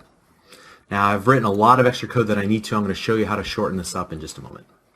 All right, so here the key to this is this little evaluation that I'm doing on line number 42. Remember that we're going to evaluate anything in between of the parentheses whenever we see the double equal sign. That means we're doing an evaluation. Is the user value that they typed in and submitted through the previous line of code, line number 40, is it equal to the literal value 1? If that is true, if this equates to true, then what we want to do is everything after the question mark, we're going to take that value and assign it to our new variable called message. All right, so if the user types in 1, we'll find the word boat, the literal string boat, and we'll assign it to the variable message. However, if this equates to false, so they type in something different, then anything after the colon will be taken and assigned to the variable message, and we'll use that below. So let's go ahead and run the application. We'll run it twice. We can choose a door, and if they choose door number 1, they win a boat. However, if we run the application a second time and we choose anything else, then you'll only win a strand of lint. Again, this is only useful in a if-else condition, not when you have multiple conditions to evaluate. All right, now let's address this last little part here, because I can shorten this up considerably. Notice in order to get it all to print out on one line, I only use console.write. And so then I typed out the literal string, and then I have a second line where I'm actually then printing out the actual message from line 42, and then finally to add a period at the end, I'm having to do yet another console.write statement in order to add a period. Okay, I can shorten all that up in one line of code. Watch how I do this. In fact, let's go ahead and I'll comment out these lines individually like so, and then I'm going to use a replacement character inside of the console.write line in order to shorten this up a little bit. So we'll use a write line instead, and we'll go U1A, and then I'm going to use what I call a replacement code. So a replacement code of 0, and then after I give it that literal string, I'm going to use a comma, and then give it the actual message variable that I want. Whatever's inside of this, I want it replaced in here. Okay, so eliminate that the curly braces with the 0 and put the message variable value inside of there. So let's run the application again just to see this working. I'm going to type the number 1 and you get the same result. All right. Now, what if we wanted to expand on this idea here? Let me comment that out. And what if I wanted to replace 2 values inside of that console.write line string? So let's do something like this. You entered, and then we'll go 0. Therefore, you won a. All right. And so in this case, after the comma, I'm going to enter the user value and then the message here. Let's make sure you can see that. All right, hopefully you can see that all on screen at one time. So I need to do one little thing here is change that to a 1. All right, so this says take the first item. So in software development, typically you don't start with the number 1, you start with the number 0. I don't know. So we're going to see this pop up again and again. So the first item in the list will be at element 0. The second item in the list will always be at element 1, and so on. All right, so the very first item, this will be matched and replaced by the very first item in that comma delimited list of input parameters after the literal string, that little template that we've created for ourselves. Then here we're going to do a second replacement and replace that with whatever's inside of the message variable. So when we run the application, and we type in the number 1, said you entered 1, therefore you won a boat. Awesome. All right. Okay, so that's enough for one lesson. Hopefully you've learned a couple of important things in this lesson. First of all, we talked about the if decision statement as well as the else if and the else, and how to do a comparison, an evaluation between two values to determine true or false.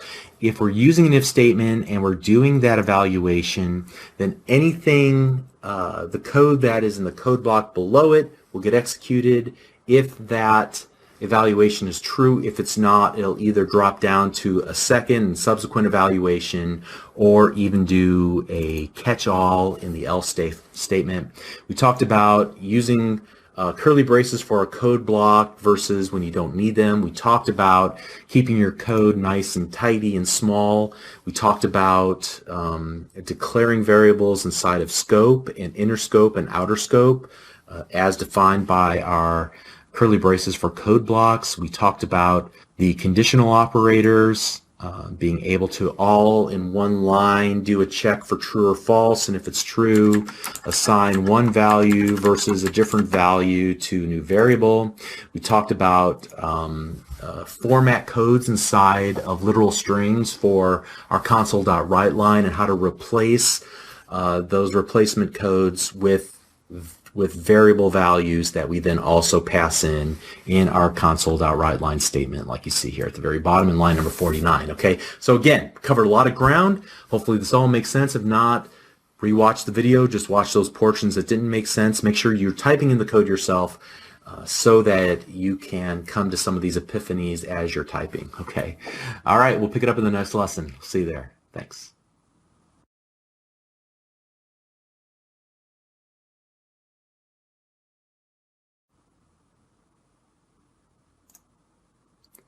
Hi, I'm Bob Tabor with Developer University. For more of my training videos for beginners, please visit me at devu.com. In this lesson, I want to spend a bit more time talking about some smaller syntax elements of the C# language that you need to master to understand how a properly formed line of code is constructed in C#.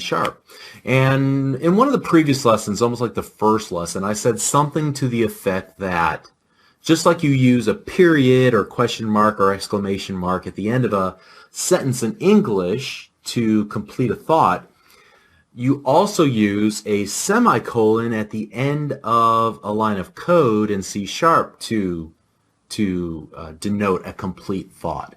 And kind of to extend that analogy a little bit, I may have briefly referred to C# syntax as having nouns and verbs. So I want to elaborate on these sorts of things and clarify what I mean by that in this lesson. So I'm going to talk about the basic building blocks and I guess you could say parsing the parts of speech in C#. So let's start off at the beginning. Statements are what you call complete thoughts in C#, typically one line of code. A statement is made up of one or more expressions. And expressions are made up of one or more operators and operands. So we've seen a number of statements and expressions and operators and operands already, whether you realized it or not. So as we're taking a look at some of the previous work that we've done, here I've got the variables project from a previous lesson opened up. And so, for example, you can see that essentially each line of code is a statement. Each of them are made up of one or more expressions. So here, for example, is an example expression.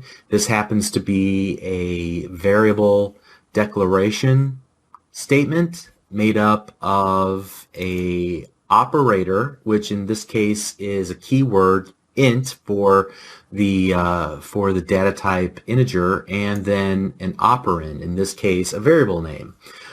We also use another operator, the semicolon, for the end of the line of code.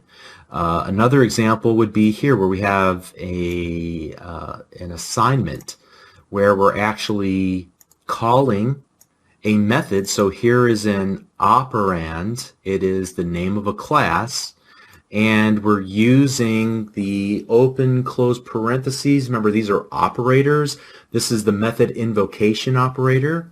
Then we're using another operator here, the assignment operator, to assign this expression, the value of this expression, to another operand, the name of a variable that we created. All right. So if we were to look through the code, we could continue to kind of parse out and understand what makes up operands, operators, expressions, and then entire code statements. Now, operands are similar to nouns. They are things like objects and classes and variables and even literal values. These are the subject, I guess you could say, of your statement of code. And they're pretty easy to remember because typically you give them names, you define the values yourself, and so on. Now, operators are similar to verbs. They are things like the addition operator or the string concatenation operator. These are things that act on the operands in order to perform some action.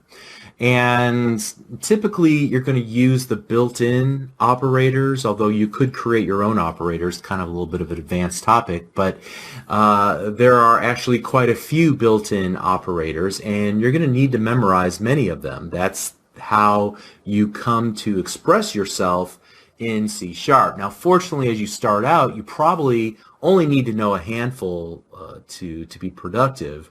And so what I want to do in this lesson is to focus on a few that I think you're going to use probably 90% of the time as you begin learning, and you can obviously add to that list as we continue. So I'm going to actually present these in a rapid-fire fashion. I've created a very nonsensical application. You can open this up, download it from wherever you're currently watching this video or wherever you originally downloaded it from. I called this project Operators Expression Statements, and the application itself does absolutely nothing meaningful at all, okay?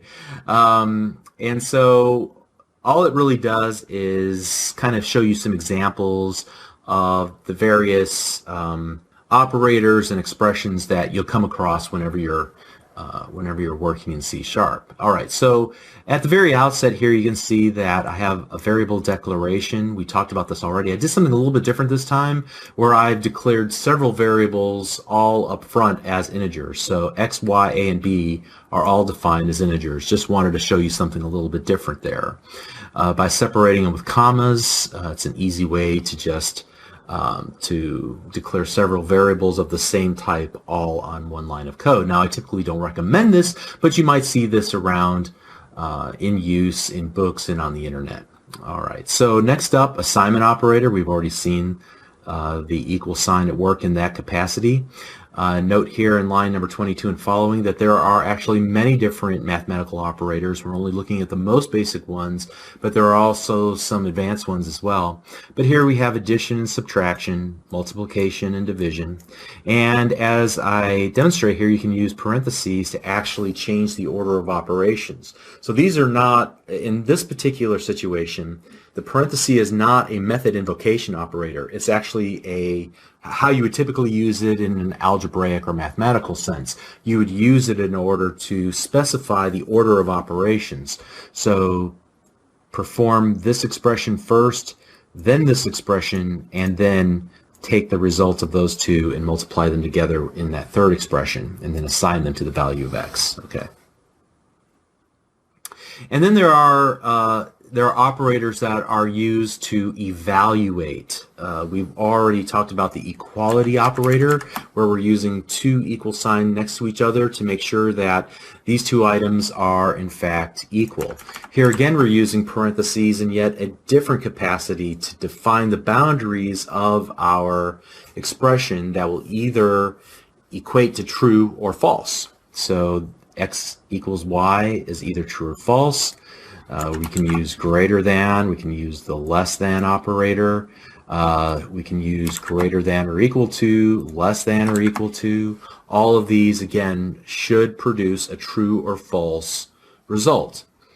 There are also two conditional operators that can be used to expand or enhance an evaluation, and they can be combined together multiple times, as I say here in the comments. So I could ensure that both x is greater than y is true and a is greater than b is true by using the logical AND operator. There's also an OR operator to say either X has to be greater than Y or A has to be greater than B in order for this outermost expression to be true. All right, so here's the logical or, two pipe characters next to each other. All right.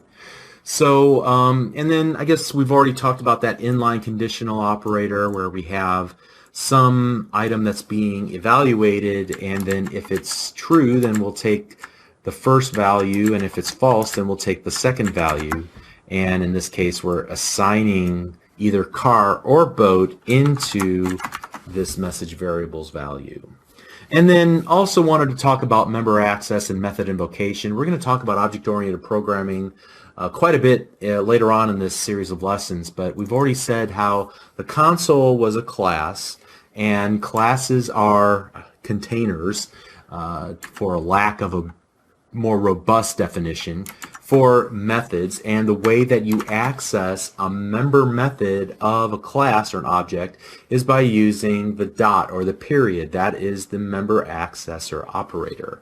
Furthermore, we talked about the method invocation operator. Here we are invoking a method called WriteLine by using the opening and closing parentheses. And in this particular case, we're passing in an input parameter.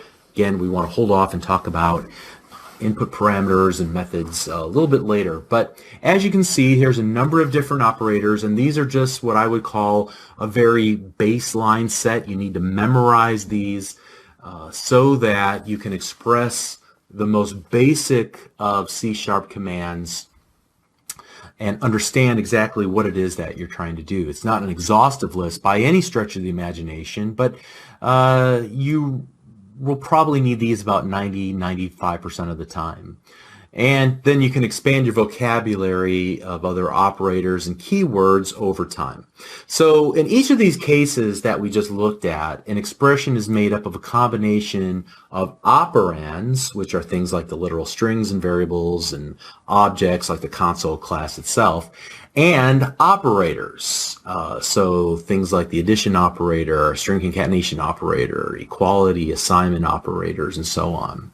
And you use expressions then to form complete thoughts, statements in C#, which are how the actions or the instructions of an application are expressed to the compiler and ultimately to the .NET runtime, which executes your application. All right.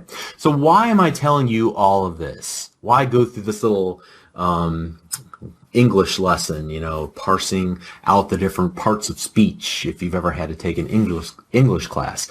Well, it will help you to understand why this is not a valid statement in C#. You can't just type X plus Y and then give it a end-of-line character and expect it to do anything. The C# compiler will look at that and say, what are you trying to accomplish here?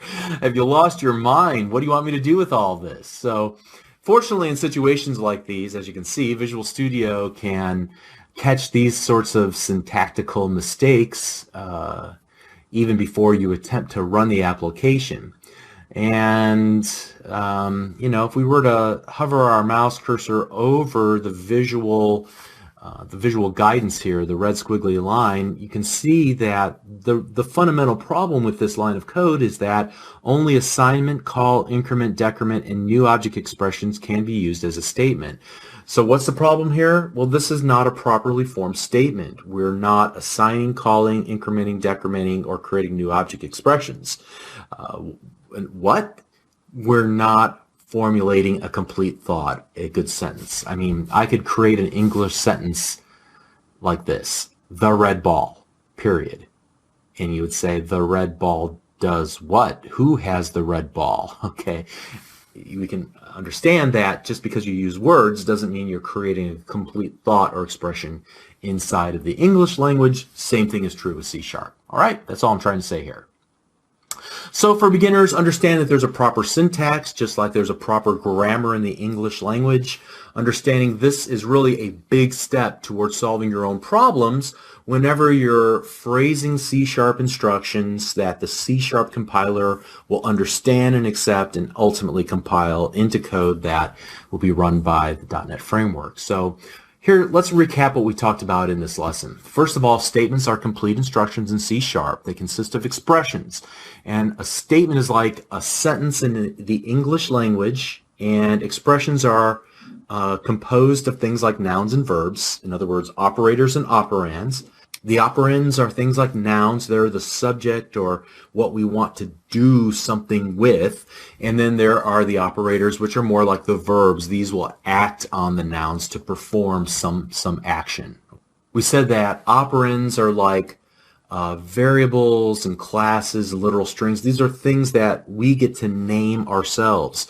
They give the meaning to our application, whereas operators are, for the most part, built into the language, and we have to memorize them.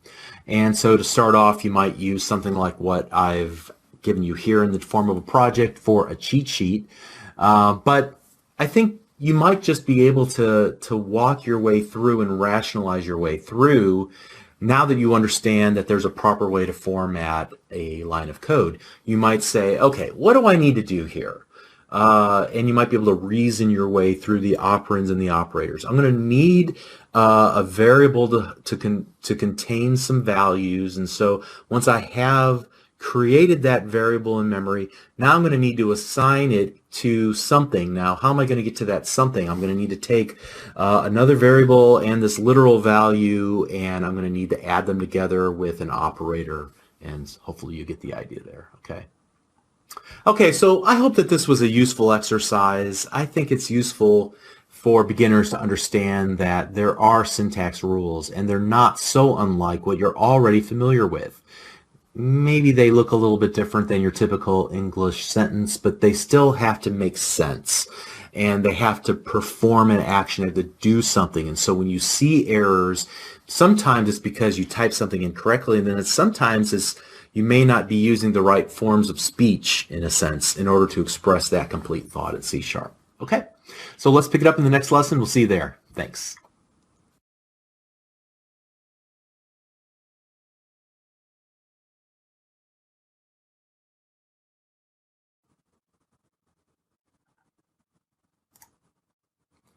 Hi, I'm Bob Tabor with Developer University. For more of my training videos for beginners, please visit me at devu.com.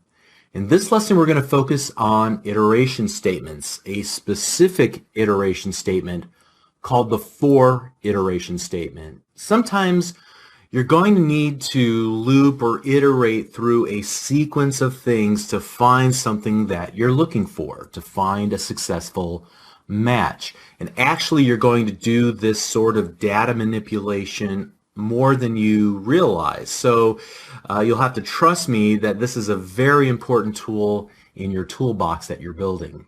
So as you can see, I've already taken the liberty of creating our project. I called it for iteration. Pause the video, go through the steps that you already know how to perform to create a new project, new console window project, and catch up with me. I'm going to begin to add some code here on line 13 in just a moment. Now, the syntax that we're going to write here in just a moment is possibly the most cryptic of anything that you've seen yet. And I'm going to be completely honest. Sometimes I get things a little bit mixed up myself, but don't worry. After we've struggled through it once or twice, I'm going to share the little secret that I use to get it perfect the first time, every time. All right. So having warned you about the complexity of the syntax, I'm still betting that you could figure it out and read it even before we actually attempt to run the application, even before I take the time to explain what each little bit of the application is doing. So let me write it out here, and then we'll try that.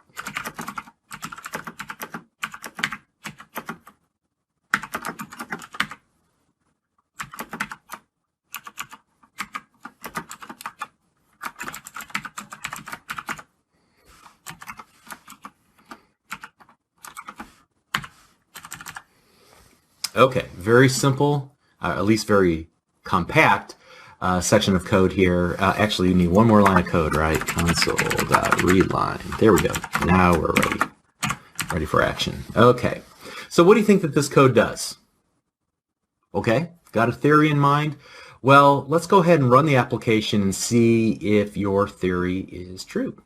All right, you can see that we have a list of numbers from 0 to 9, and then we can hit enter to continue on. So we're using C# to execute this little block of code right here until a certain condition is true, at which point we will stop executing that line of code and continue on to line number 17.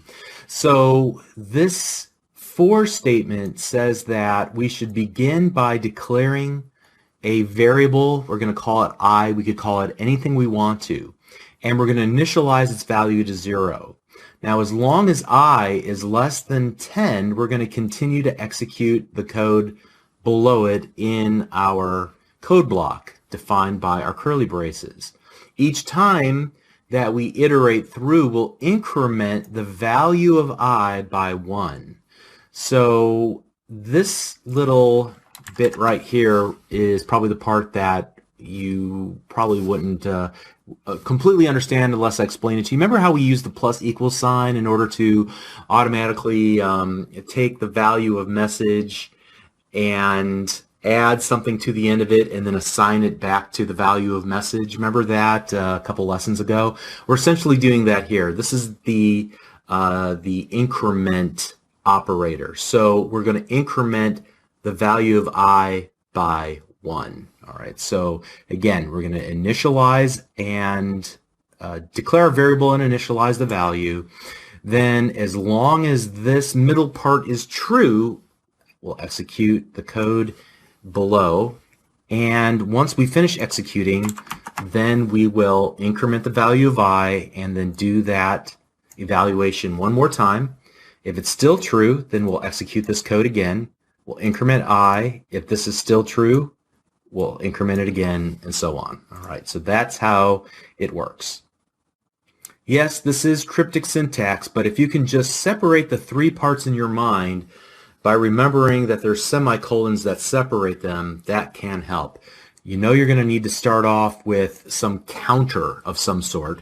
You're going to need a condition, and then you're going to need an incrementer at the end. Okay. And again, I'll show you a way to remember this so you never forget it. But before we do that, let me comment out this line of code and give you a variation on this idea. This will be fun. So here we go.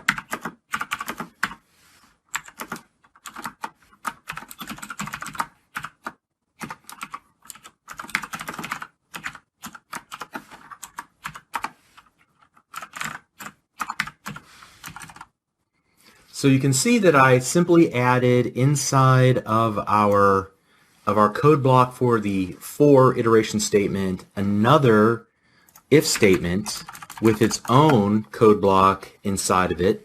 And here we're checking the current value of I. And once we find something we're looking for where I is equal to 7, then what? We'll perform this code. What does this code do? Well, this part's obvious, but this break statement may not be so obvious. You use the break to bust out of or break out of the for iteration. So we're going to make it to the value where I is 7, and then we're going to hit the break statement, and then we'll continue on to line number 23. Let's see it in action. It's not going to look all that exciting, but I got an idea. All right, it found 7, and it pretty much finished, right? I have an idea. Why don't we watch this execute line by line? And to do that, we'll use the debugging tools inside of Visual Studio, which we have not even talked about up to this point, and yet is probably one of the most important features of using Visual Studio, as opposed to just using a text editor and a command line compiler. So to make this work, what I'm going to do is actually set a breakpoint here on this line of code. Now, how did I do that? I just went to this leftmost column and I clicked in the column, in that gray column, and it created a little red dot, and off to the right hand side you see that that whole line of code is outlined in red. Now there are, truth be told, a number of different ways to set a breakpoint. Probably the easiest way to do it is what I just showed you, but there's also keyboard shortcuts and there's menu options as well. So for example, with my blinking cursor on line number 16, I'll go to the debug window and I'll select toggle breakpoint. If we look over to the right-hand side, you can also see that the F9 key will accomplish the same thing. Great. All right, so now let's go ahead and run the application and see what happens. All right, so immediately the application pops up, but before anything can be printed out to the console window, notice that we have paused the execution of our code, and we're paused right here on this breakpoint. Now, at this point, what I can do is I can do a lot of cool things. First of all, I can see what my local variables values are currently. I can also change the value of those variables. I can monitor those values. I can change which line of code will get executed next, and a bunch of other things. Now, this is not a series on debugging. I could easily spend an hour showing you a lot of cool little features. However, what I do want to do is call your attention to this little window at the bottom. Currently, right now, we're in what's called debug time. And with the application execution pause on this line of code, the next line of code that's going to execute is that line right there that's highlighted in yellow. I can look at these little windows like this locals window, for example. And you can see that the locals window will contain any variables that are currently in scope at the moment. So obviously, args is something that we haven't talked about yet. Let's ignore that one. But what I want to focus on is the value of I. Currently, its value is 0. How do I know that? Because I'm looking here in the value column. I can also see what the data type of I is. It's an integer. All right. If I were to hover my mouse cursor over I, you can see I'd be able to see it there as well. And if I were to go and pin down that value, I'd be able to monitor it as well in this little helper window. In fact, I can kind of drag it around here. Now watch what happens. Let me readjust some things here. I'm going to step through this line of code. Now there's a couple of different ways I can step through the code. I'm going to recommend that we only talk about step over for right now. When we learn about methods, we can step into and step out of, but for right now, this middle button right here, the step over or the F10 key on your keyboard is what we want. So I'm going to click it once and notice that we jumped from line number 16 to line number 22. Why was that? Well, the reason was because I was not equal to 7, so we didn't execute the code inside of the code blocks underneath the if statement, and we jumped to the end of the for code block. Now let's continue just to step through this. You're going to see that we'll increment I by 1. Now when we do that, notice what happened. The value of I changed from 0 to 1, and that change is indicated by a change in color. Whenever you see the color red, that means something changed in the previous line execution. The value of that variable changed from some other value now to the value of 1. We can also see this in this little mini window right here as well, how it is now turned to the color red. Now that we've incremented, we're going to do the next check to see, is I still less than 10? And here we're going to step one more time into our program. Here we're going to step and in the line 14, which opens up our code block, and we'll do another assessment. Is I currently the value of 1 equal to 7? No. So we'll jump out of that if block and continue on. And we can just continue through this exercise until we reach where I is equal to 7. Now, truth be told, I don't have to keep hitting the step over button.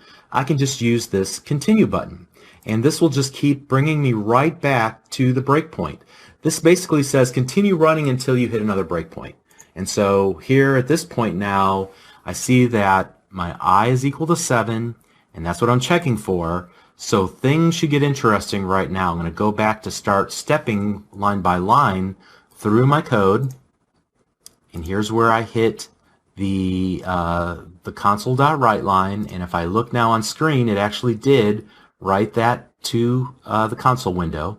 And now I'm going to step through the next line of code, and notice that it jumped out from the break statement outside to line number 23, outside of the for statement, to the console.read line. We can hit continue from that point on. Our application is still running until we hit the enter key on the keyboard, and then we've exited out. All right, very cool. Now you may have found it laborious to step through a number of times or even hit the continue button a number of times until we found just the right condition. So what we can do is make this breakpoint into a conditional breakpoint. So to do that, I'm going to hover over the little red stop sign, I guess you could call it, in the leftmost column, and I'm going to click this settings. And here, this will open up a little breakpoint settings window right in line in my code. It pushed all the other code down. Notice that it goes from line 16 here to line 17 way below it. And I'm going to add a condition. And whenever this expression, a conditional expression is true, then we'll break at that point. So in our case, when I is in fact equal to 7, then we'll break on that breakpoint. Okay? You can see that when I hit enter on my keyboard, it's saved, and now I can close this. You can see that the little icon changed from just a red stop sign to having a white plus symbol inside of it. So now when we run the application, notice that I is 7 and that I is 7, our little window here, before we even stopped into our breakpoint. And now we can continue stepping line by line through our code and continue on, right? And we got our result, and we can continue on. Okay, great. So again, I could spend an entire hour just showing you other cool little features that will help you debug your applications, but understanding how to set a breakpoint, how to run your application to a breakpoint, how to step through line by line, and then how to resume, at least resume temporarily or continue by using the continue button. Those are the key concepts in debugging, all right, using the Visual Studio Debugger. Now, let's go ahead and it'll turn off this breakpoint. From now on, what I want to do is just eliminate it. I can do that in one of two ways. To completely turn it off, I can just click on it, it'll go away. Or I can temporarily disable it by using this little icon that was next to the gear that we clicked earlier. And now you can see there's a little outline in the leftmost column and an outline around the line of code that had the breakpoint, but no longer are we actually going to break on that line. Okay, great. So let's do this. Underneath the for statement from before, but above the console.read line, I want to do what I promised you at the very outset, which was show you a foolproof way that you can get the syntax right for a for iteration statement, and truth be told, for just about anything else, by using a little secret code snippets. Okay, it's not that much of a secret, but you probably didn't know about it, did you? Okay. All right, so to do this, it's really easy. If you can remember, I need a for iteration statement. Just type in the word for. You'll see that it pops up in the IntelliSense. And if you look after the IntelliSense pops up a little message to the right there, code snippet for loop, note, tab twice to insert the for snippet. All right, let's do it. Tab, tab. Bam, and there we go. And notice that it went ahead and pretty much set it all up, although there are some parts that we're going to have to change, like, for example, the length. But I could also change, I don't have to use the value I for my iteration statement as my placeholder, as my counter, whatever you want to call it. I could call something like my value, and notice as I'm typing, and then I hit the tab key on my keyboard, it changed everywhere that was using the I variable label to my value. All right, very cool. Hitting tab also took us to the next spot in our code that we're going to need to replace, which was the length, or in other words, how many times should this for loop iterate? And I'm going to say we'll do it until my value is less than 12. Now, here again, we can use a number of different equality or inequality operators here. We don't have to use the less than. We could use the equal, or we could use the greater than, whatever makes sense for our application. But I'm going to keep it simple and leave it just like that. Once I'm done making changes, I can just hit the enter on my keyboard. there were some highlighted areas that were highlighted in gold color that indicate that these are replacement areas. They go away, and now my mouse cursor is right between the opening and closing curly braces, and at this point then I can continue to create my application, right line, and then my value like so, and then we can run our application and we would get the following result. All right? Okay, so just to recap, it was a short lesson, but we learned a lot. Not only did we talk about 4 iteration statements and why you might want them, and we'll see them at use later, but we also talked about the debugging tools, just briefly, and how to step through our code, how to monitor the value of variables, how to use the break statement to break out of a iteration statement. We looked at code snippets and how to replace values in a code snippet in order to make it our own. All right, so we'll use some of these techniques that we learned here throughout the rest of the series. Very important video. And so let's continue on the next lesson. We'll see you there. Thanks.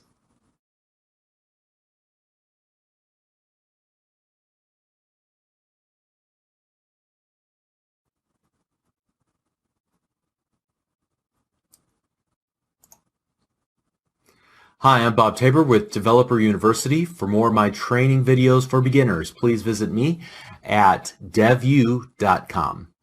In this lesson, we're going to talk about arrays, and I'm going to start by making a case for why you need arrays in the first place. So often, you're going to need to work with several related variable values, but how do you work with multiple variables and kind of treat them all as if they're part of the same group? Well, let me show you how not to do it. You can see an example of that on screen. First of all, I've taken the liberty of creating a project called Understanding Arrays, so make sure you catch up with me, create a new console window application, and you can kind of just follow along. You don't need to type this part in. It's wrong anyway. Okay, so you can see what I've done here. I need to keep track of 5 numbers, and I need these numbers to be related to each other. So without any better tools in my toolbox, I might just create something called number 1, number 2, number 3, number 4, and give them each a value. And now I want to find which variable holds the value of 16. I'd love to be able to loop through them like we learned about previously to find which of the values hold number 16, but I can't really do that. I'm forced to create an if, else if, else if, else if, else if, else if, else if kind of structure, as you can see here below, in order to ultimately find which variable has the value of 16 inside of it. So this is not the right way to go about working with multiple values that are somehow related and you want to treat them as a group. There's a better way, and that, as you might assume, would be with arrays. So let me comment all of this out. And, previously I talked about a variable as being a bucket in the computer's memory that will hold some value. But let's expand our thinking about this for just a moment and talk about an array. Think of an array as like a bucket, or maybe even better, a tackle box. Have you ever seen one of those? If you go fishing, there's a lot of little compartments inside of it, and each one of those little compartments can hold something, all right, usually a little worm or whatever the case might be. Well, what if we were to use that instead of a bucket? What if we were to put values in each of those little tray areas inside of the tackle box and store that up in memory? And then whenever we needed a value out of that tackle box, we just need to take it and look through and find the particular compartment with what we're looking for in order to work with it. That's kind of the idea of an array, at least if you want to overextend the bucket analogy, okay? So another way to think of an array, it's kind of a sequence of data, a collection of data, although I'm hesitant to use those specific terms because they have very specific meanings in .NET. So think of it in a very general sense. You have a collection of data you want to keep together. How do you do it? Well, one of the ways you can do that is with an array. So let's do this. And I'm going to go ahead and create my first array here. I want you to follow along. And notice that I'm using square brackets. I'm not using curly braces, all right, when I'm working here. So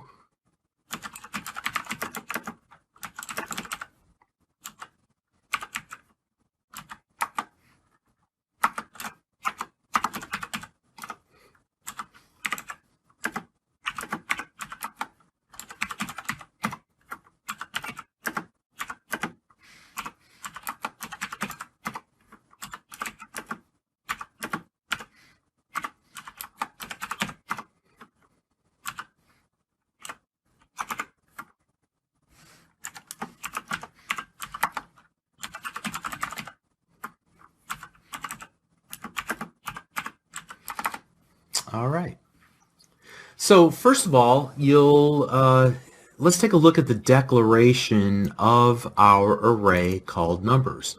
It is an array of integers. In other words, there are going to be multiple integers all collected under the same umbrella named numbers.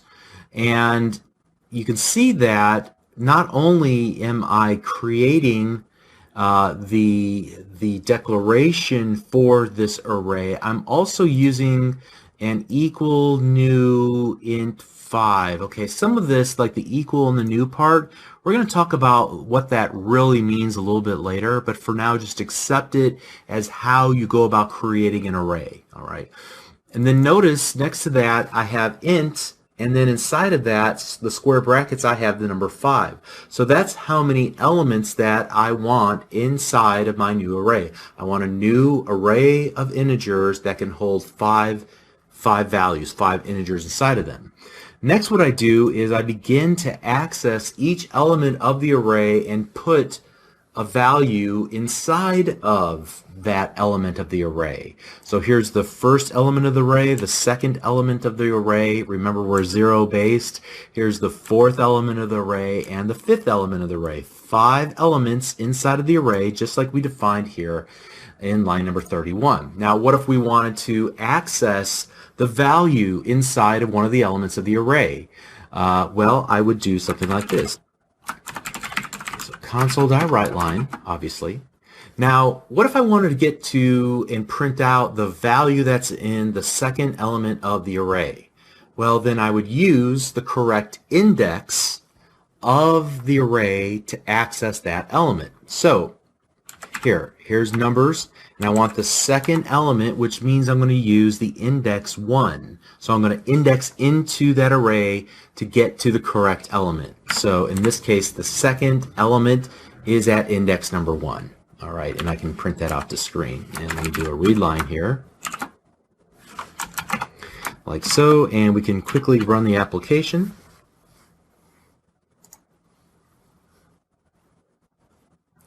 And you can see that we are printing to screen the number 8, which in fact is the second element of our array. All right. Now the other thing that we can do is actually determine how many items are in the array by looking at the length property of the array itself. So console.writeLine, and I'll just go numbers.length. All right. And so let's see what that will output. In fact, let me go ahead and comment that out and run the application. So you can see that we're able to programmatically determine how many items are in the array by using the length property of the array. All right, there's 5 elements inside the array. Great. Now, what were to happen if we were to attempt to insert data into another item, a 6th element of the array? What do you suppose would happen here? Well, we'll try it. And we'll run the application, and you'll see that we get an exception. An index out of range exception was unhandled. In other words, we are outside of the boundary of the space that we defined inside of our array. We're trying to access compartments that were never created in the computer's memory inside of our little tackle box, okay? So in order to remedy this, we can either redefine our array at the time of declaration that we need actually 6 items, or we can go ahead and we can change at runtime the number of items in our array. It's a little bit of an advanced topic.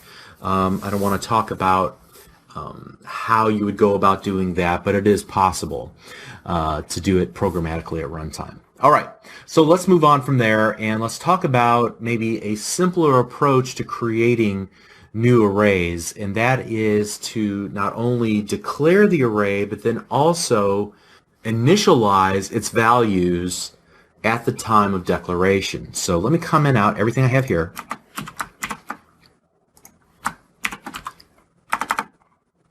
And we'll do this. Now, instead of giving it a specific size, we're going to let the compiler figure it out on its own, because we're just going to start typing in the values of the elements that should be stored inside of our array.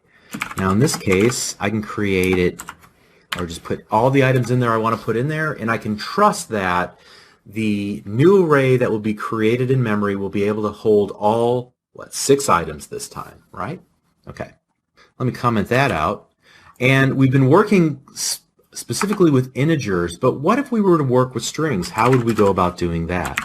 Well, same sort of idea here. In this case, we want to give it a number of literal strings.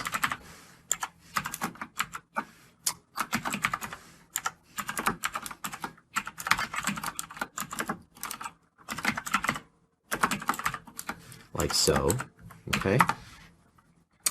And so let me move this over a little bit. You can see that we are able to create an array of strings. We don't have to declare up front how many elements we want in our new array. We'll let the compiler figure that out. It will create 4 items.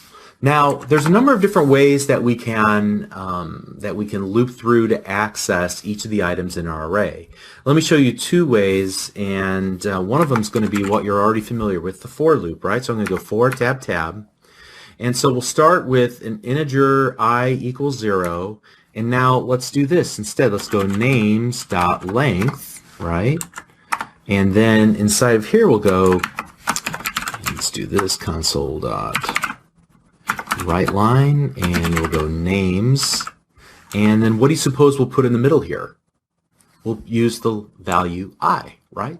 So what we're going to do is start at 0 and continue iterating through until we reach the length of our array, and then we'll stop and jump out of our array. But until then, we'll do a console.readline here, and you can see that this will allow us to print out all 4 items inside of our array to the console window.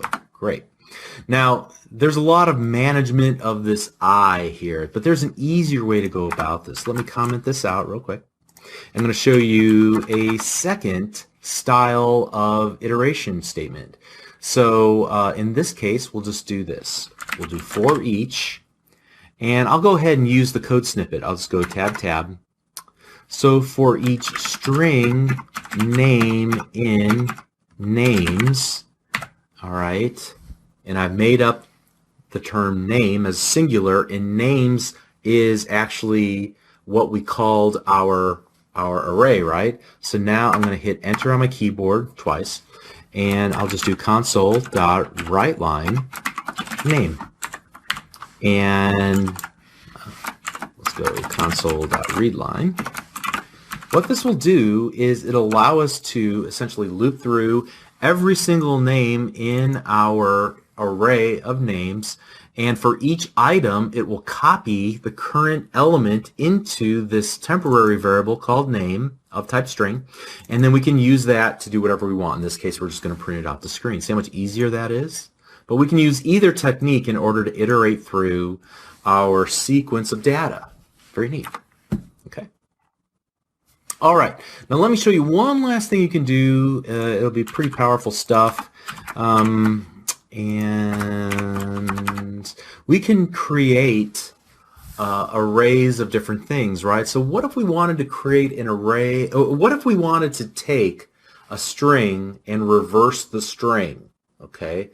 How would we go about taking, for example, the name Bob Tabor and reversing that to what? Robat Bob, I guess. How would I convert? How would I change that? Well, what we can do is take a string and convert it into an array of individual characters. Once we have an array of individual characters, we can then say, go ahead and reverse the order of those items so that the last becomes first and the first becomes last. All right. So let's do this. I'm going to create a string called Zig, and it's going to contain one of my favorite speakers quotes that I have kind of patterned my life after.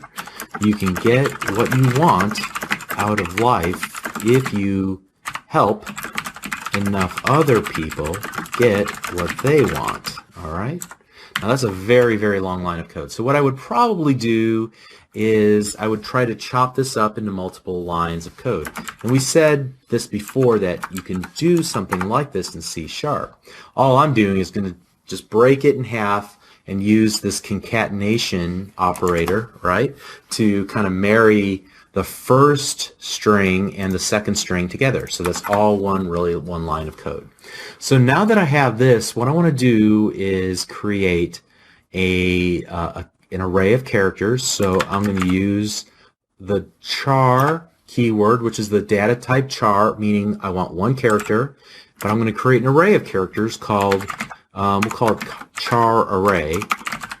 All right. I'm going to take this zig string and I'm going to call a helper method on it called toCharArray. So every data type has some helper methods that are built into it by the .NET framework. And what this will simply do is take a long string and we'll split it up into individual characters and put those into an array of characters. Now that we have our statement here in an array of individual characters, I can do something like this. I'll call array.reverse, and I'm going to pass in the character array. And then finally what I want to do is we'll do a for each, tab, for each char, and I'll just call this a Zig Ziglar char, in my char array console.write, not write line, but just write, and the zig char.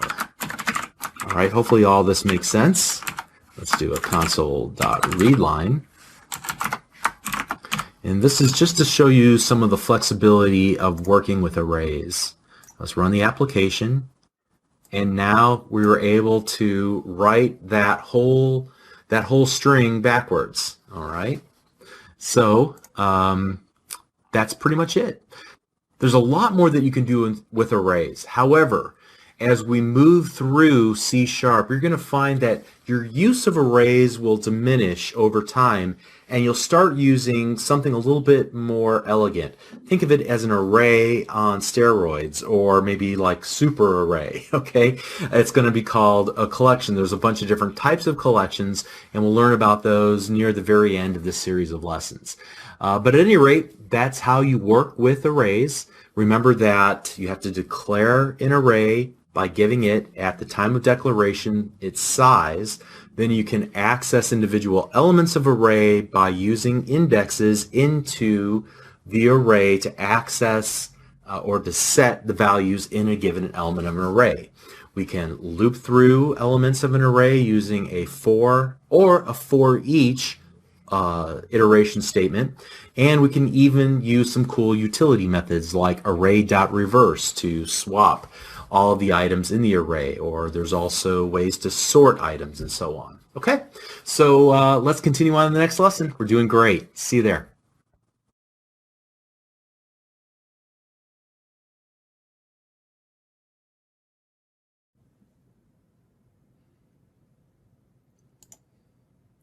Hi, I'm Bob Tabor with Developer University. For more of my training videos for beginners, please visit me at devu.com. In this lesson, I want to show how to create and how to then call simple methods. Now, creating methods are going to help us with a number of different things as we write more interesting applications. Methods are going to help us organize our code better. They're going to eliminate duplicate code and the need to copy something we did earlier and paste it later in our code base. They're going to allow us then to take a certain feature or functionality in our application and give it a name, and then call it by its name anywhere in our application. And then if we were to ever need to update or fix an issue with our method, with that code that's encapsulated in a method, we get to do it one place instead of changing it everywhere we copied and pasted our code. So remember what we said at the very outset of this course, that a method is merely a block of code as defined by curly braces, and it has a name. And since it has a name, we can call it by its name in order to invoke that code defined in its code block. So methods are actually one of the most important building blocks that we're going to learn in this course, and it will allow us to build more interesting and complex applications. So this is definitely something that we need to understand thoroughly. So to begin, you'll notice that I've already created a project called Simple Method. Please take a moment, create a new console window project and catch up with me. And what I'm going to do is build the most simple example I can possibly imagine, a simple Hello World application again, but this time using a method. All right. And we're going to define our method, our helper method, inside of our class program, because remember, we're going to keep methods inside of the context of a class. Related methods kind of go together in the same class. We'll expand on that later. But it should be outside of the definition of our previous method, the static void main. So I'm going to go right to the end of the closing curly braces for static void main, and I'm going to hit enter a couple times on my keyboard. That should put my mouse cursor after static void main's definition, but before the end of our class program's closing curly brace. So somewhere in this area is where we want to work, all right? And we have to define things in the right place, just like we learned before. And here, let's create our first very simple helper method.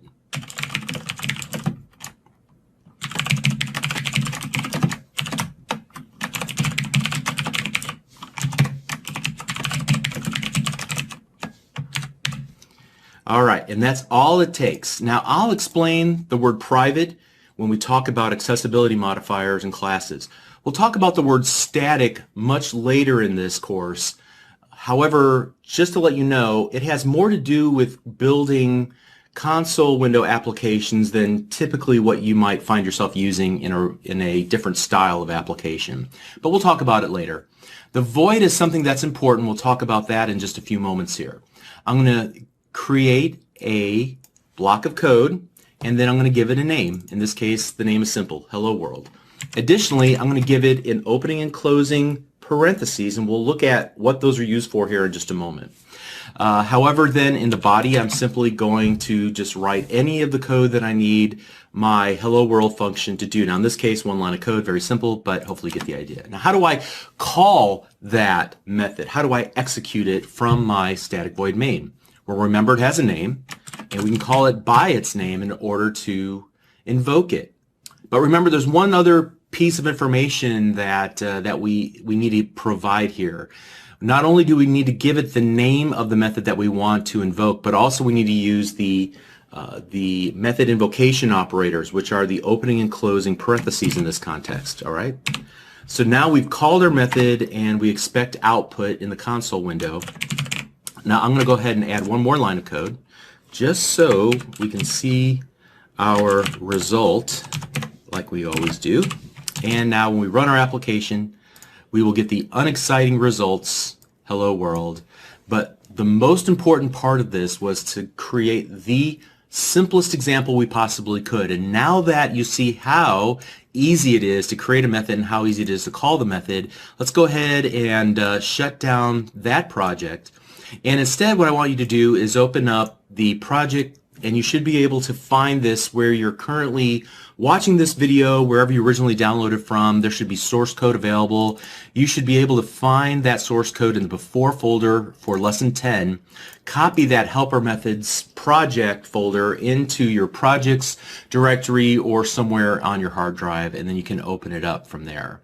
So I've already got this opened up here, and you can see that I've created a simple name game application. And again, this is simple, but at least there's more code that we can use to demonstrate how useful methods can be for us. So it's just going to ask us for our name and then where we were born.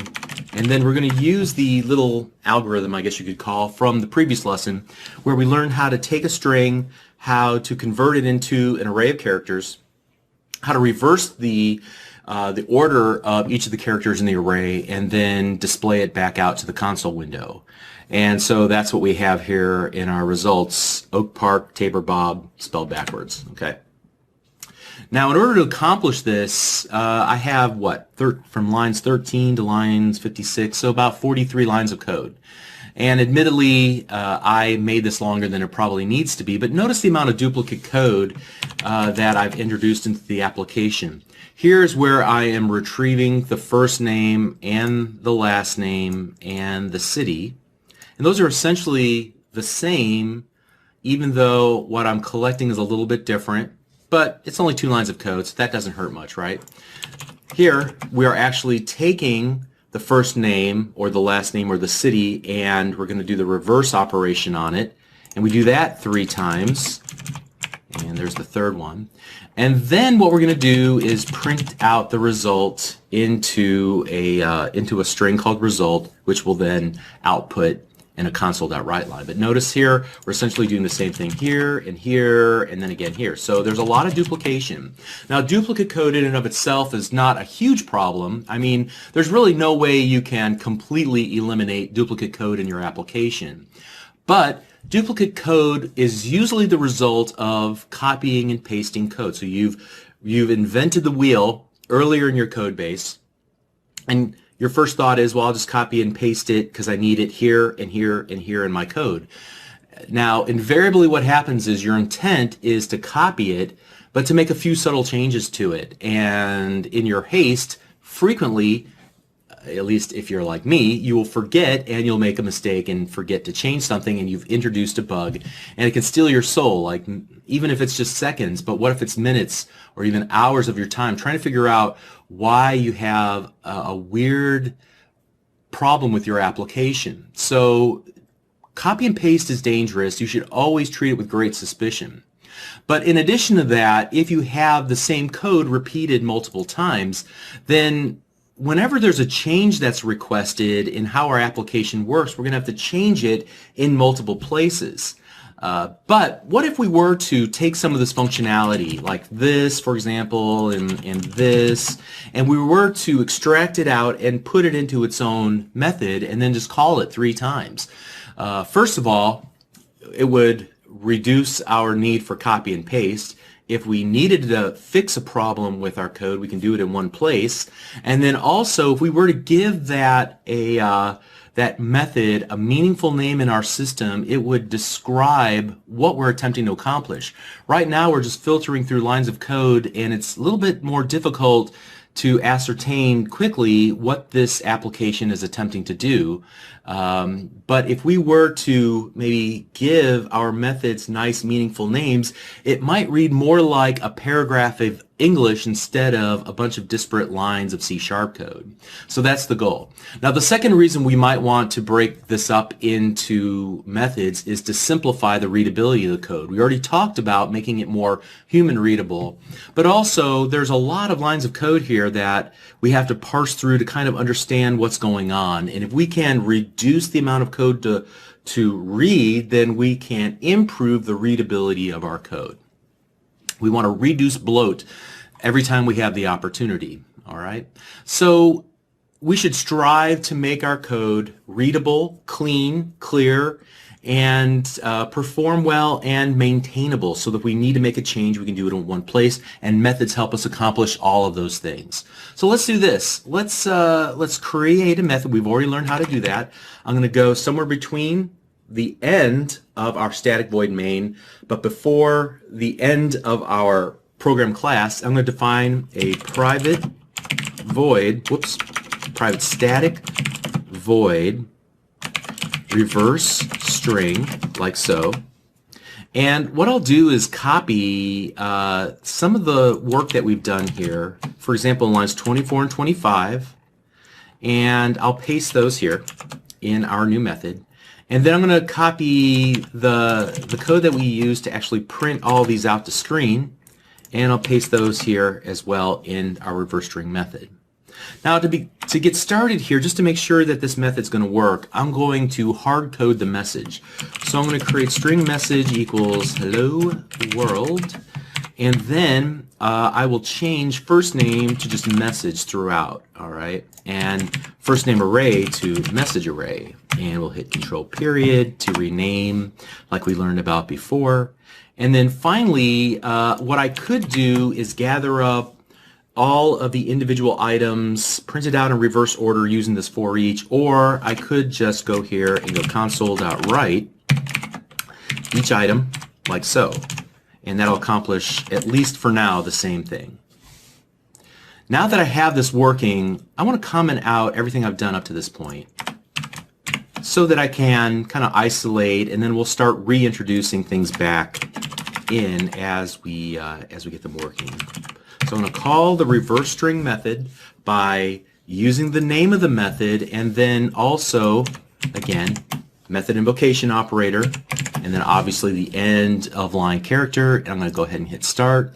And not a very exciting example, but now we know that the logic of our method, of our reverse string method, is working. So what I'd really like to do is make this a reusable method. Currently, right now, it's not all that useful. How many times do I need to print hello world in an application? But if I were to remove this line of code here and replace it with an input parameter so that the caller can pass in the string that it wants reversed, now I improve the usability of this method dramatically. To create an input parameter, I need to give it a data type and then a moniker or a name. And so what I'll do is say I'm going to allow the caller to pass in a string, and internally I'm going to call that string message. So I'm creating essentially a variable that allows an outside passage of code to pass values into the body of my method. I can utilize that value inside of my method, and then hopefully, as a result of that, achieve some more interesting results. Now, having done that, I've changed the signature of the method. I used to have just a method called reverse string, but it accepted no input parameters, but now I have to accept one input parameter, and that's not optional. So I get this red squiggly line beneath the reverse string, and if I were to hover my mouse cursor over, it's going to say there's no argument given that corresponds to the required formal parameter message of, and you're like, well, what does that mean? Essentially, we did not call the method correctly now because we have to give it something like a hard-coded string, or probably the better thing to do here would be to give it, the first name that we collect way up here in lines number 16 and 17. Let me uncomment that out and kind of go down here and comment. So now I'm collecting the first and last name of the city, but everything else I'll leave commented out for now. Eventually we'll remove them. And I'm going to call this reverse string method 3 times. Each time I'm going to change what I'm passing in, like so. And now when I run the application, well, let's do this as well. Let me copy that, and I'm going to, so that I can get similar results, let's go ahead and remove that, and let's save the application now. Make sure you have what I have on screen. Pause the video if you need to. Let's run the application, and let's see it working. And it should work similar to what we had before, but with fewer lines of code. And it mostly works, but you notice there's a subtle problem with this. There's no space in between Oak Park, Tabor, and Bob. And so this is a good example of where I can make a change one place in my code, and it will fix the problem throughout the code base wherever I'm using and calling my new method. To fix this problem, all I need to do is do console write and then add in a blank character. That should allow sufficient spacing in between each call to reverse string. So now when I run the application and I put in my details, Bob Tabor and Oak Park, it should work correctly, and it does. Great. Okay, so now this is definitely one way to go about writing this application. As I look at this method, reverse string, I see a problem. Typically, whenever I create methods, I attempt to describe in English what that method is responsible for doing inside of my software system. In this case, I would describe the functionality of this method as it reverses a string and it prints it to screen. But herein lies the problem. I really only want each method to do one thing in my system. And when I use the word and, and print it to screen, I feel like that's two responsibilities in the system. So typically what I would do is split this out into two separate methods. And you might say, well, that's a little excessive, and that's true in this simple case, but following that rule of thumb will help you as you begin to think about how to compose methods. What goes into a method? How many methods should I write? Should I just create one massive method or lots of tiny methods? And typically the answer is more smaller methods with descriptive names are better. Okay. So in this case, what we're going to do is change up the functionality of the application a little bit. What I'll do is take out all of this where I'm actually doing the writing to screen. And what I want reverse string now to do is accept an input string and then return or report back giving the result to the caller. So in other words, right now we're using the void keyword, which means I want you to go off and do something, but please don't report back to me. I don't care what you have to say. I don't need to know anything from you. You just go, you work, you be quiet when you end, and everything is great. However, we might want to change this and say, instead of being quiet when you finish your job, I want you to report back to me what the results were of what you did. So in this case, I might want to say, return back to me the reversed string. So I'm going to give you a string, and then what I want you to return to me is a string that's been reversed. All right. Notice when I added or changed void to string, I get a red squiggly line because I have not officially returned anything back to the caller. I need to use the return keyword like so. All right. And I could do a for each and gather up each individual item into a longer string like we've done, pretty much previously right here by building that result. However, there is an easy way to do this with just one line of code. Just like there is in a helper method called reverse on the array class, there's also a string class, and the string class has helper methods too. One of them is the concat method, and it will allow us to pass in an array of individual characters, and it will concatenate them all together and return back a full string. So in this case, let's just give it the message array like so, and that should work just fine. Okay. Now notice that I'm able to call reverse string, and I'm not really accepting back any values. Now, why is that? I thought if we were going to say, hey, report back to me, that I would need to do something with it. In other words, I would expect to see something like this, right? Where I'm capturing whatever has been returned from the reverse string method. That's optional. I can listen for it and retrieve it and save it or do something with it, or I can ignore it. In this case, what I would probably want to do is actually save it. So I would call this reversed first name like so, and then string reversed last name equals, and then string reversed city equals. All right, and we'll shorten this up in a moment, but hopefully you'll see where I'm going with this. All right, and then what I can do is console.write write line, or just here, let's just do write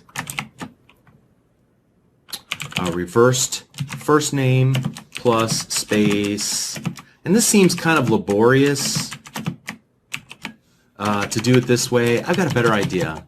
The string has another helper method. We looked at the concat method, but it also has a format. And the format will work a lot like console.writeLine. In fact, they're almost identical. The only difference is console.writeLine will print its results to screen, whereas string.format will merely just create a new string as a result of whatever been formatted. But the reason I'm using this is so that I can use the replacement codes like so. So here I go 0, 1, and 2, and I can pass in reversed first name, reversed last name, and reversed city, like so. Since that is off to the right-hand side of my screen, I can't easily see it. Typically what I'll do is move each of the input parameters to the method, in this case console.write. I'll move them to separate lines to increase the readability. Okay, and notice that they're indented a little bit. But this is all essentially one line of code, even though it's spread on 4 lines. But it improves readability because I don't want to have to scroll off to the right-hand side of the screen in order to read my work. So get in the habit of formatting your code for readability and keep things kind of narrow and small. And if they do go off to the side of the screen, don't be afraid to move things down to different lines to increase the readability. Okay, so now let's see what we have. This should work. Let's run the application.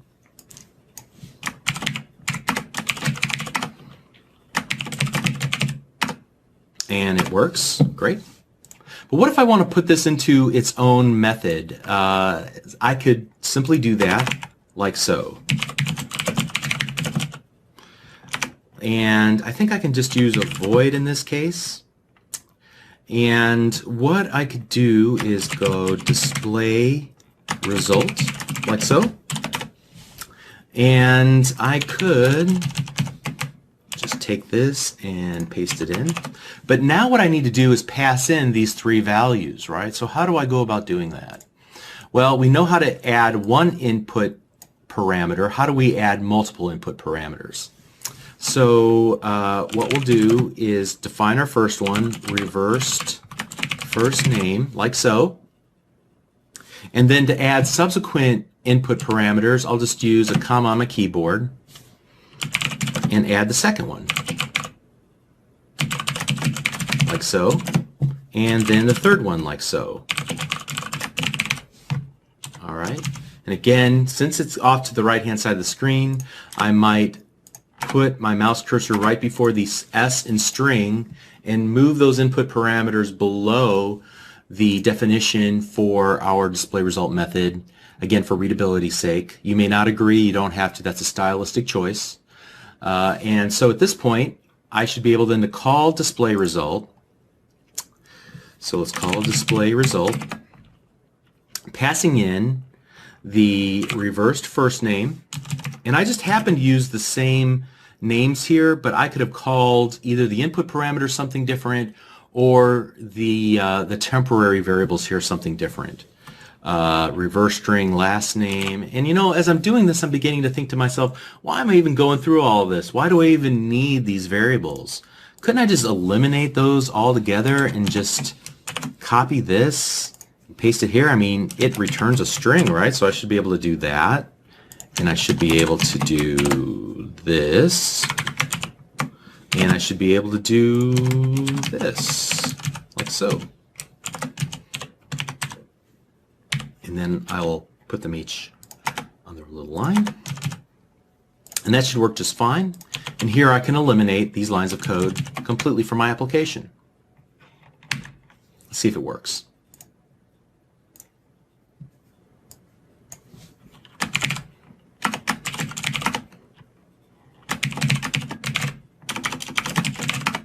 Okay, still works, great. Feels like this should probably go into this display result, so that should reduce it from being there. Now, suppose that I don't want to pass in each of these individual values. What if I want to display the result and only pass in one value? What could I do in that case? Well, I can provide additional ways of calling a method by creating what are called overloaded versions of our methods. And in this case, what I'll simply do is I'll start out and just copy and paste the exact same method definition twice. Notice on the second definition I get an error. Let me hover my mouse cursor over so you can see it. Type program, so that's the class program, already defines a member called display result with the same parameter types. So you can create additional versions of the same method with the same name, but they have to have a different method signature. A method signature is the number and the data type of the input parameters in your method definition. So in this case, I already have a method called display result with 3 strings. I could change these names to just any old, gobbledygook text there, and I still get an error. It's the same problem because the fundamental fact that we've not changed the signature of the method means that I'm still having the same problem. However, I could change this by allowing only a single message or a single string to be input as an input parameter, and now I have two completely different versions of the method as far as C# is concerned. Now in this case, I wouldn't need any of this. I'd probably just do this.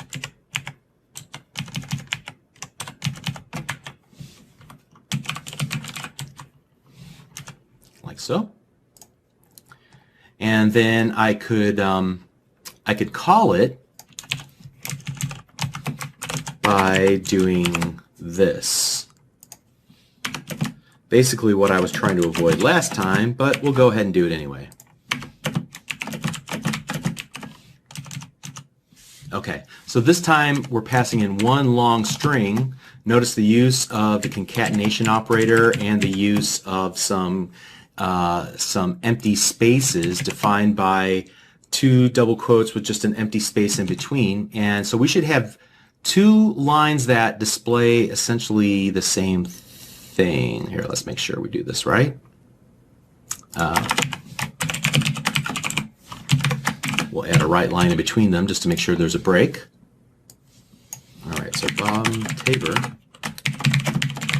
And so we get two results that look identical. Now, you might wonder, why are we doing this? Why in the world would you ever want to create two methods with the exact same name that essentially do the same thing but allow the user to pass in different information? And let me give you a good example of why you might want to do that is with the console.writeLine. So here we go with console.writeLine. Have you ever noticed as you type the opening parenthesis for the method invocation operator that there's a little message that pops up down there that there's one of 19, and then you look to the right of it, and as I use the arrow keys on my keyboard and go up and down, notice that the number goes 1, 2, 3, 4, 5. Okay, these are all the different data types that the WriteLine method will accept. So it'll accept an input parameter of type Boolean, which is true, false.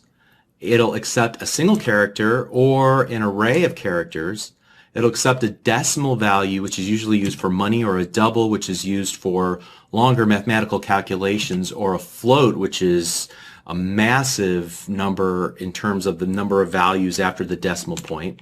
It allows you to pass in an integer and other types of integer style values. It allows you to pass in a string and then others as well. 19 different versions of console.writeLine to make it convenient for the user of the application to utilize that method in their app, okay? For the developer of the application to use it in their app. So now when we go to display result, we'll see the same thing in IntelliSense. Display result, and notice that I have two versions. I'm looking at version 1 of 2, and notice the emphasis on the input parameter, that the first version accepts one input parameter of type string called message, and then the second version accepts 3 input parameters of type string, reverse last name, and reverse city. Okay, so there you go. That is why you would create overloaded versions of your methods. All right. Now, in this case, notice that we could eliminate so much of the code from this in order to essentially get the same working results. So I'll just delete that. And, you know, for the sake of simplicity, I'll go ahead and remove this as well. And so now we've reduced down the amount of code dramatically for our application and improved the flexibility of our application by adding multiple ways to actually display the results. Okay, so at Developer University, I issue a decree to students that no method should have more than 6 lines of code in it. If it has more than 6 lines of code in it, then it's probably attempting to do too much in the system. You should be able, again, to express what it's doing in English, and then if you find yourself saying it does this and that, then it's probably an opportunity to split those up into multiple methods. Of course, rules are meant to be broken, and as a rule of thumb, 6 lines of code per per method will keep your code tidy and readable. It'll keep everything scoped nice and very tightly, and it'll improve the quality of your code dramatically. Okay, so that's all I wanted to say about methods, but we're going to be using them from this point on. So if there's anything about this that doesn't make a whole lot of sense to you, by all means, please make sure that you watch this lesson again or seek out some other resources. Okay? You're doing great. Let's continue on. We'll see you in the next video. Thank you.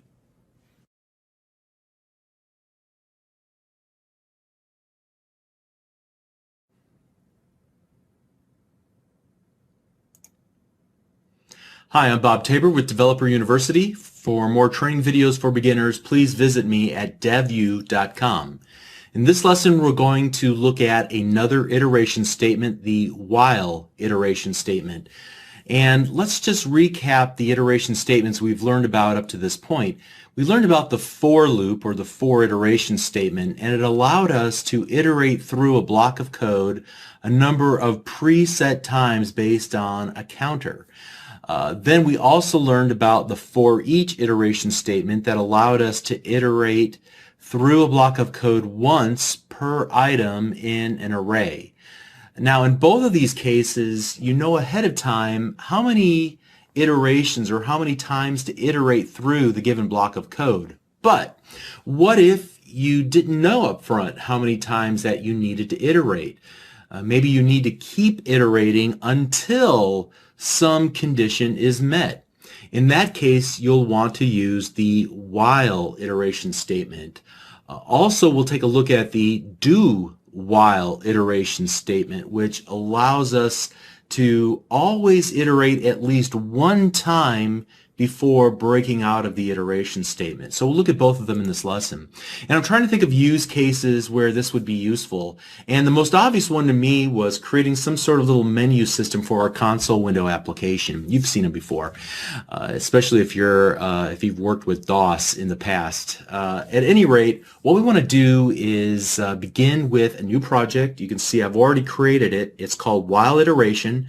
Again, another console window application. Please pause the video. Catch up with me. When you're ready, let's go ahead and get started by creating a method that will print out a list of options to our users in the form of a menu. So we'll do something like this.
Alright, so we have some more work to do here, but what we want to do is display this. So let's just start by displaying the main menu here, like so.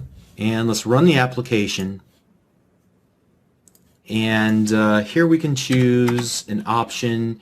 No matter what we choose at this point, our display will disappear. But suppose that we wanted to actually kick off another feature of our application.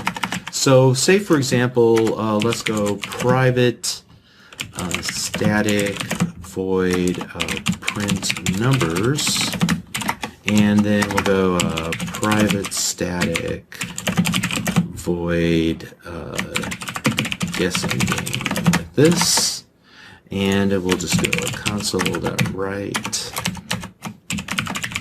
line.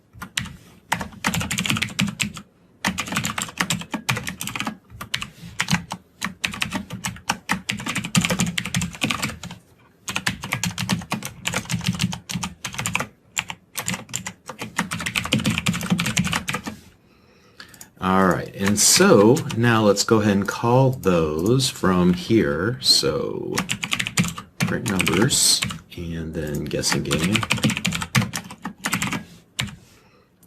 All right. So now let's run the application, and we choose the first option, and we're able to play the print numbers game. But when I hit enter, we are completely removed from the application. What if I wanted to return back to that main menu? How could I go about that? Well, I could use a while statement to determine whether to show the menu again or to completely exit out of the application. So to make this work, what I'm going to do is start off with a new data type called bool. Referred to it briefly a moment ago. It's basically true or false, all right? And so we want to create a new Boolean variable called display menu, and we'll set its initial value equal to true.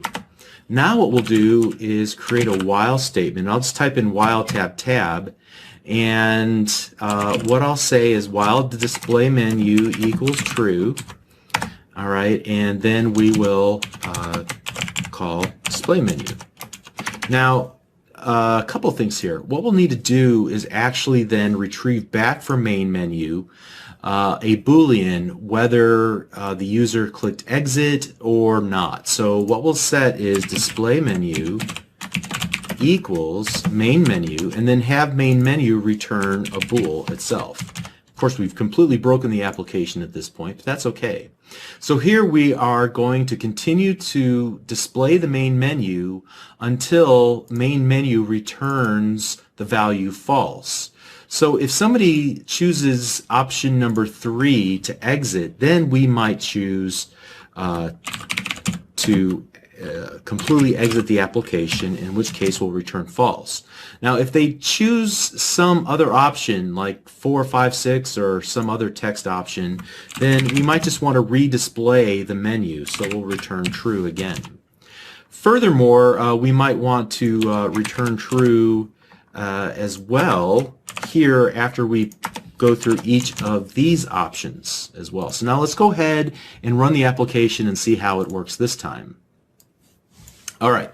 First of all, if we choose option number 1, it'll display a message, and after we hit the enter key on the keyboard, it will display the menu again. And I can select number 2, and it'll display the message, and then I can hit enter, and now we can hit the exit, and we actually exit out of the application.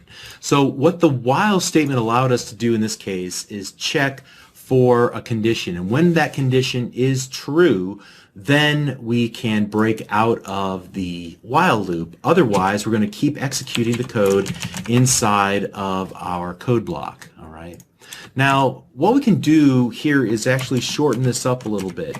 We don't need to say while display menu equals true. Remember that we're, just like when we're using the if statement or the else if, we want to evaluate an expression, and if an expression is true, then we want to either execute that block of code below it or not. In this case, if display menu is already true or if it's false, we don't need to actually do this evaluation. It already evaluates to true or false, so we don't have to do any equality there or check for equality. It's either true or it's false, and so we can just write it like that very simply. All right. So moving on. Now what we want to do is kind of maybe fill in the gap on some of these other little games we have here. So let's play the print the numbers game, and in order to do that, let's go ahead and say console.write, type a number, and then int result equals console.readline. All right, and that's going to return back a string, but what we really want is an integer. So I'm going to go int.integer.parse, and this will allow us to take whatever string has been returned and convert it into an integer. Now we should have the actual integer value.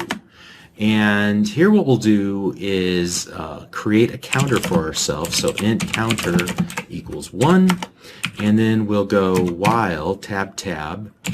The counter is less than our result. Then we will do a console.write with the current value counter. We'll go console.write and we'll do a little delimiter, and then we'll increase the counter. Now there's a tiny bug with the application. We will come back to that in just a moment here. But let's go ahead and run the application. And let's go ahead and type in a number. Let's type in the number 5, and it types in, and it will print out the numbers 1, 2, 3, 4. So we're able to change the number of times on the fly that will iterate through a block of code. Now it just so happens that this isn't exactly what we wanted, and let me exit out of this. What we really wanted was to display from 1 to 5. So I'm going to go ahead and add result plus 1. So if I typed in the number 5, this would actually make this value 6. So as long as we're less than 6, go ahead and continue to execute these lines of code. But once this statement becomes false, once the counter is no longer less than 6, if it's equal to 6, it will break out, and we'll hit this line of code here in line number 59, the console.read line. Okay? So that should work. Now the other thing that I noticed when we ran the application is that we keep seeing additional data being written to the window. I might want to clear out everything that's been displayed so far. So here we'll start at the top and do console.clear, and that should clear off the screen for us. And I'll just copy and paste that here to print numbers as well. So when we run the application again, this time I'm going to choose option number 1, and notice that it cleared off the screen and we're in the print numbers game. I'm going to type the number, let's go 4. It types out 1, 2, 3, 4. I hit enter, it clears that off, and it displays the menu again. Awesome. Let's hit 3. Okay, so the next thing we want to do is play the guessing game. And again here, I'm going to go ahead and clear off everything that's currently on the screen. And what I want to do is choose a random number, and then I'm going to allow the end user who's playing the game to try and guess the number between 1 and 10. So how do I create a random number in C#? We actually use this built-in class in the .NET Framework class library called the random class. So we'll create a new instance of the random class, and we'll talk about what that means, create an instance of a class in an upcoming lesson. So let me do this. We'll go random, my random equals new random. And again, that should make no sense to you whatsoever, and that's just fine. I'll explain what that actually did in an upcoming lesson when we talk about classes, okay? And I want to get a random number from my random class. So I'm going to call the next method, and here one of the overloaded versions is that I get to give it a minimum value and a maximum value. So the minimum value will be 1, but the maximum value I want it to be 10, so I'm going to say don't let it be more than 10. In other words, 11 is out of bounds, okay? Now that I have a random number, I'm going to also keep track of how many guesses the player has guessed up to this point. All right. Then I want to also keep track of whether or not the user was correct or not. So incorrect, and we're going to say it is true that they were incorrect. Now watch this. I'm going to create a do while statement. I want the block of code that I'm going to create to execute at least one time. So that's why I'm going to choose the do as opposed to the do while as opposed to the while. The while will evaluate the very first time, and we may never actually run the code inside of our code block, but this time I want it to run at least one time, so we'll say do this, but then at the very end we'll check for the statement while, and if the while condition is true, then we can break out of it. Okay, so while we continue to be incorrect is true, so while we continue to be incorrect, then we're going to keep guessing. All right, so let's start with this console.writeLine, and we'll say guess a number between 1 and 10. All right, and so we want to retrieve that number. So we'll go string result equals console.readLine, so. All right, now that we have it, we can do an evaluation. So if the result is equal to the random number, so if whatever the user typed in is equal to the random number that we generated, then we want to break out of the while statement so we're no longer incorrect. So in other words, let's go ahead and set incorrect equal to false. So at this point, we've guessed correctly, and we'll break out of the while statement, and here we would want to say console.writeLine, hey, you did it correct. All right. However, if they did not guess correctly, then what we would want to do is write console.writeLine and then wrong, and we probably want them to guess again, which will happen because while incorrect is still true, then we'll come and we'll re-execute this block of code. Looks like I'm missing a end-of-line character here. I can see that as I hover my mouse cursor over that little red area that I forgot a semicolon there. Otherwise, this should work. Now, there's one other thing that I want to do. I want to keep track of the number of guesses. So each time the user adds a guess, we've already initialized that value there, that variable guesses.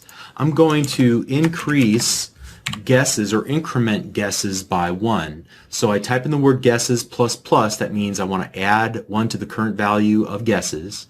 And then here I want to type out how many times it took. So it took guesses. It took you guesses. And then we'll do that, like so. All right. Let's run the application. And let's choose to guess a number between 1 and 10. We'll start off at 3. And you can see it says it's wrong, so I could continue to guess a number between 1 and 10. Let's go 4. Let's go 5, 6, 7, 8. Okay, the number was 8. It took me 6 guesses to get to that. All right. So now when I hit enter, it returns me back to my main menu. And here I'll just hit 3 to exit. And let's go ahead and change our menu at this point. Let's just do print numbers and then the guessing game. All right, and so we've used the while statement in a couple of capacities. The while statement here is used so that we can continue to display the menu until the user decides to exit. We are using it to merely print out values to a screen, but we get to determine it at runtime, or let the user determine it at runtime, as opposed to the for or the for each, where it's kind of predetermined ahead of time. And then finally, we're able to use the do while to continue to ask a series of questions until we get a satisfactory answer, at which point then we can break out of the loop. The do variation allows us to run our code block at least one time as opposed to immediately jumping outside of the block if the condition is true. Okay? So that's why we would use the while iteration statement. It's pretty useful in certain cases. And so let's continue on. We'll learn about strings in the next lesson. We'll see you there. Thanks.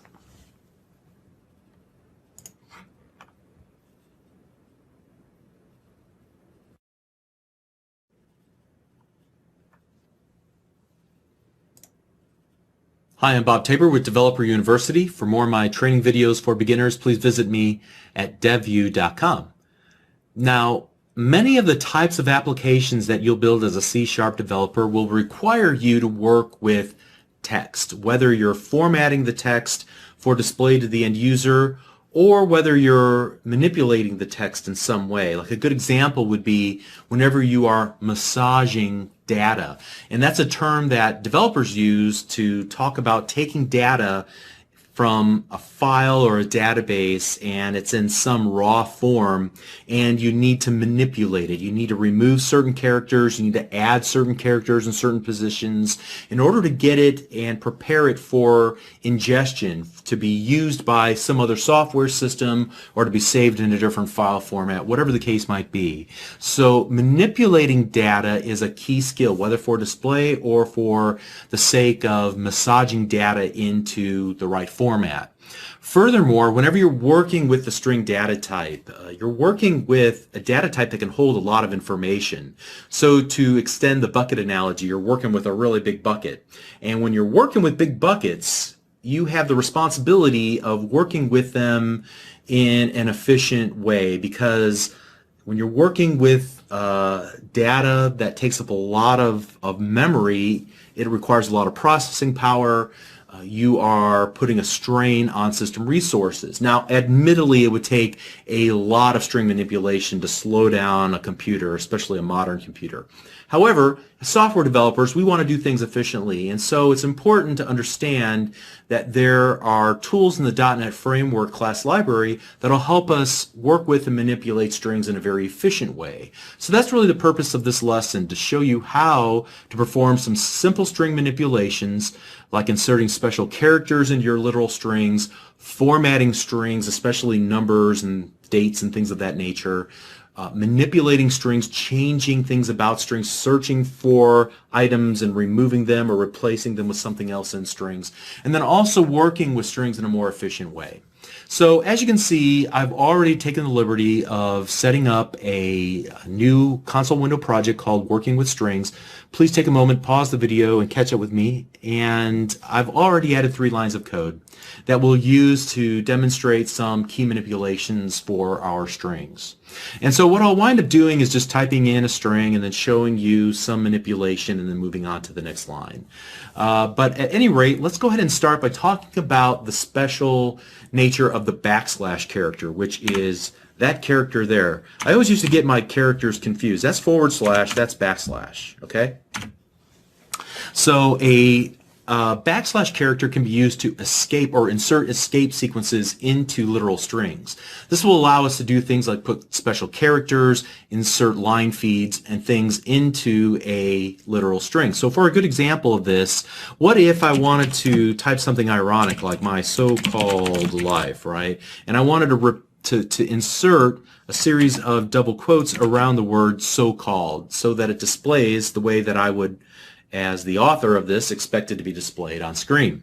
Now, unfortunately, you can see that the Visual Studio, on behalf of the C# compiler, doesn't like this at all.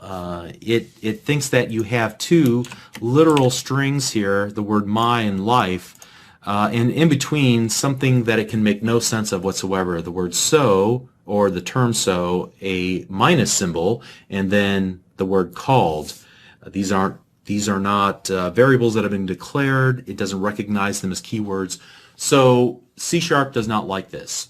In order to insert a special character like a double quote to say, I don't want this to delineate a literal string, I want to use this inside of my literal string, I'll use the backslash character before each double quote, which escapes out the double quote and makes it available for use inside of the literal string itself. So now when we run the application, we can get double quotes inside of our string. Okay? Now, similarly, let's go ahead, my string equals, and I tell you what, I'm just going to copy this to my clipboard so I can keep using it. All right, so now what if I needed to add a new line? So what if I need a new line? And I want to split this up onto 2 separate lines in my application. What I can do is insert a new line character. So think of a line feed /n will create a line feed. And let's go ahead and run the application, and you can see that it's smart enough to know that even though we didn't separate with spaces around the word and new, it was still able to find that escape character for the line feed and represent it correctly in our literal string. All right. Now you might say, well, that's all well and good, but what if I need to actually use the backslash character? So, for example, in an instruction to go to your C:/drive, and you'll notice that we get a red squiggly line underneath the backslash because it's expecting us to use the backslash as an escape character, as an escape sequence, but we've given it nothing after that to indicate which escape sequence we want to use. So in this case we have two options. In fact, in all these cases we have two options. We can use another backslash character to escape out of it to represent this correctly. So now you can see that you should go to your C:/drive. Or what we can do, and I'll just do this again, go to your C drive. So what we can do is add a @ symbol in front of the literal string, and that tells C# that we want to use our backslash characters as true backslash characters, not as escape sequences, all right, or special characters. All right, so let's move on from there. And we've already talked about the use of string.format, and we showed how we could do something like this, where we are going to insert the words first and second into this template, and the template contains a number of replacement codes. And the number inside the replacement code corresponds to which argument is passed in to the string.format as input parameters. So let's run the application, and we would get what you might expect, first equals second. What I didn't tell you at the time was that you can actually reuse the replacement code multiple times, like so, or you can use them in a different order if you like. Whoops, let's go back and change up the order, where the second will be the first item displayed and the first will be the second item displayed, like so. All right. Furthermore, the replacement code has some special powers, and for example, if we want to do a string.format and say, for example, that we wanted to display currency to the end user. So I want to display $123.45 to my end user. Now, in my case, since my computer's culture is set to English US, this will be represented as dollars and cents. But if your culture is, if your country and culture codes are set to, for example, English UK or some other language and some other culture, you would probably see something different whenever you choose to do this. You'll see your native country and culture's symbols for currency. But to create and format values for currency, you use the colon and then C immediately after the numeric replacement code. So in this case, I'm using, say, 0 still represents the first item in the list, but the :C says I want you to format it like currency, all right? So that when we run it, at least on my computer, you'll see dollars and cents, okay, with the dollar symbol. Now there's all sorts of these little variations on this. So for example, what if I wanted to just display a really long number to an end user, like 1, 2, 3, 4, 5, 6, 7, 8, 9, 0, and I want it to look like a number, not just like how I have it here, where you can't really tell, is that what, 12 billion or 123 million or what? To remove the confusion, what you can do is use the :n format character, and this will add in decimal points and commas to give you the appropriate formatting for a large number, so 1,234,000,000 and so on. Okay. All right. Furthermore, continuing that same thought, what if we were to go string.format and we wanted to represent a value as a percentage? So what if I wanted to display this as a, as a percent? Let's make sure to get those formatting codes in there. And just to show there's nothing up my sleeve here, let's this is called as percentage, like so, and then we will insert a percentage here at this replacement code. Let's go ahead and run the application, and you can see that the percentage is 12.3% in this case. Right. And finally, the last one I'm going to show you, but I'll show you where you can find more information, is how to create a custom format. So for example, in the United States, phone numbers have a very specific way that they're presented to So let's go string.format, and let's go 1, 2, 3, 4, 5, 6, 7, 8, 9, and 0. And I want that displayed like a phone number. So I would use 0, and then I'm going to use pound symbols to represent each digit that I want formatted. So in this case, actually I'm going to use parentheses around the first 3 numbers, because that's usually how an area code in a phone number in the United States is presented.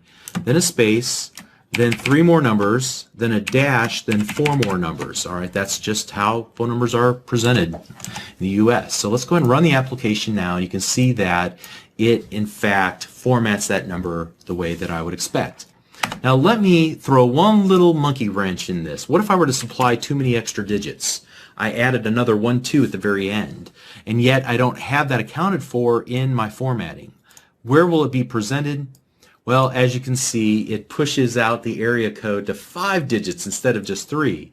So the moral of the story there is that the formatting will go from right to left whenever you're using custom pound symbols to create a custom format for a numeric value. So again, the numbers will push their way out, and once you get to the very end, it will just put as many numbers as it can on that very first character and push that formatting out to the left. So just be aware of that.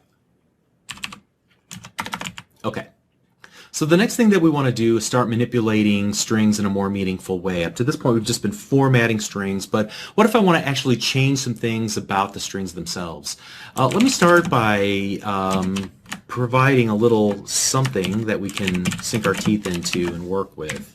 And so I'm going to type in a lyric from a song that I like.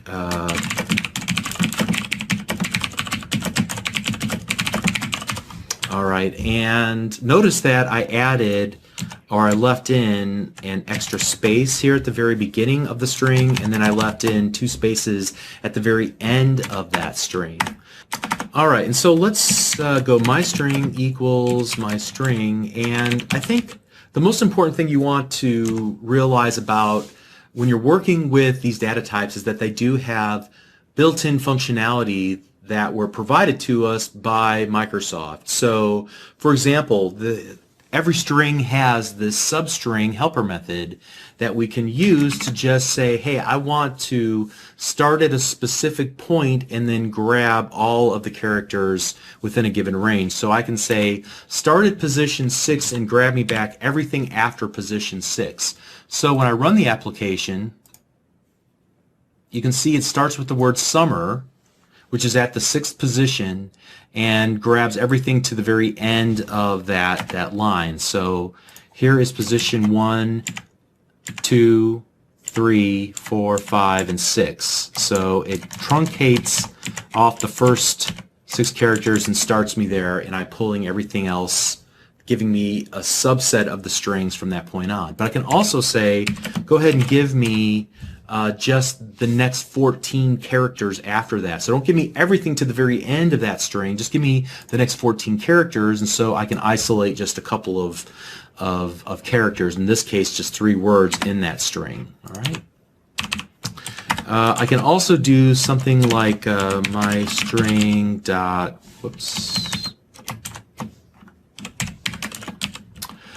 to upper, and that will do that, and that will do just what you might think it will. It'll make everything uppercase. Great. What if I wanted to replace one character with a different character? So my string dot replace, and say find every blank space and replace it with a double dash, like so. All right, so now when we run the application, you can see that we get double dashes instead of our spaces. It makes it more obvious that we had some spaces at the beginning and the end. All right. We can also equals my string dot remove, and we can remove a number of characters from our string. So instead of just selecting out the substring of characters, we took threes, we can actually remove those entirely from the string. And you can see, or I'm sorry, summer we took, it has been removed from the string completely. And also, what if we were to want to actually remove those trailing and preceding spaces? We could use the trim method. So let's do my string equals, first of all, string dot format, and here I'm going to grab the length of the string just to kind of demonstrate this. The before length, so, and then the after length.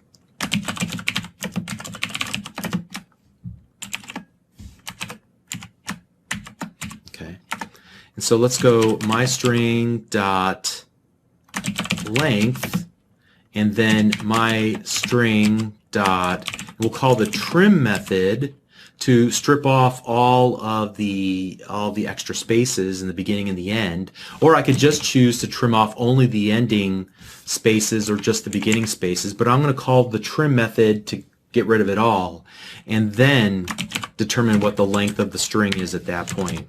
So you'll recall that we used the length property whenever we were working with the array to find out how many items were in the array. We can also use the length property on a string to tell us how long the string is. So that's ultimately what we're doing here.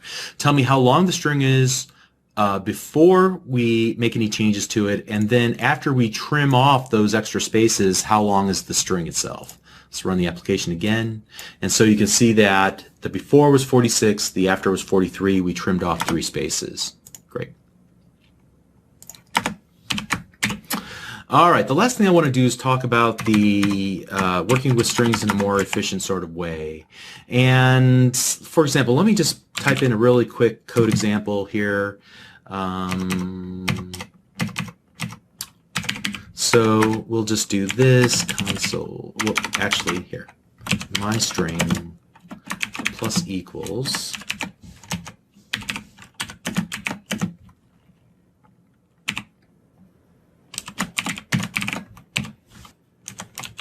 okay, and hopefully you remember what this operator was for, where we're saying give me whatever the value of a string is and concatenate everything on the right hand side to it. So here we're concatenating on just double dashes and then the current value of I as we loop through 100 times.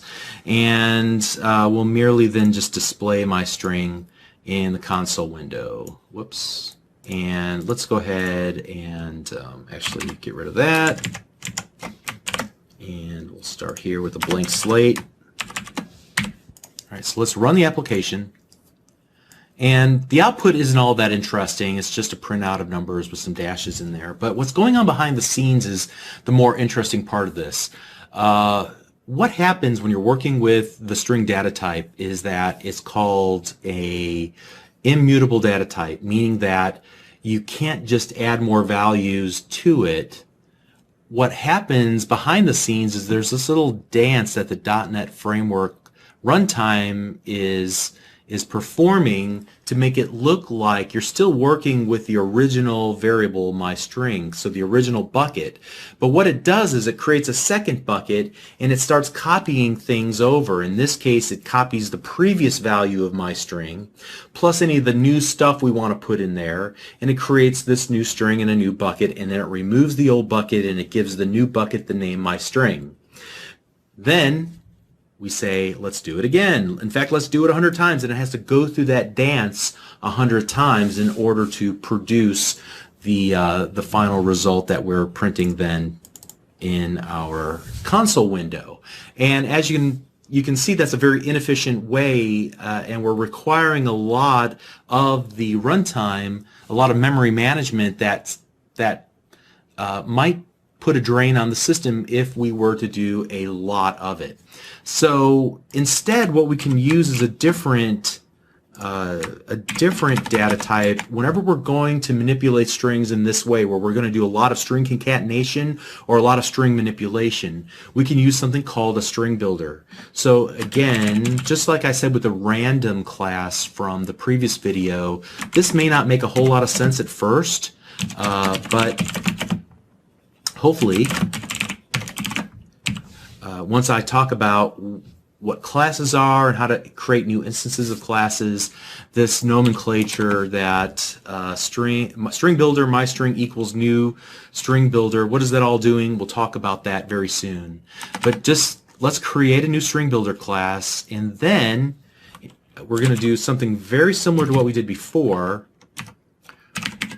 where we will iterate through 100 times, but this time, instead of just doing a simple concatenation, we're going to use an append method, which is a more efficient way to append additional information to this string builder object rather than going through the previous step of forcing the runtime to create all these temporary versions of string.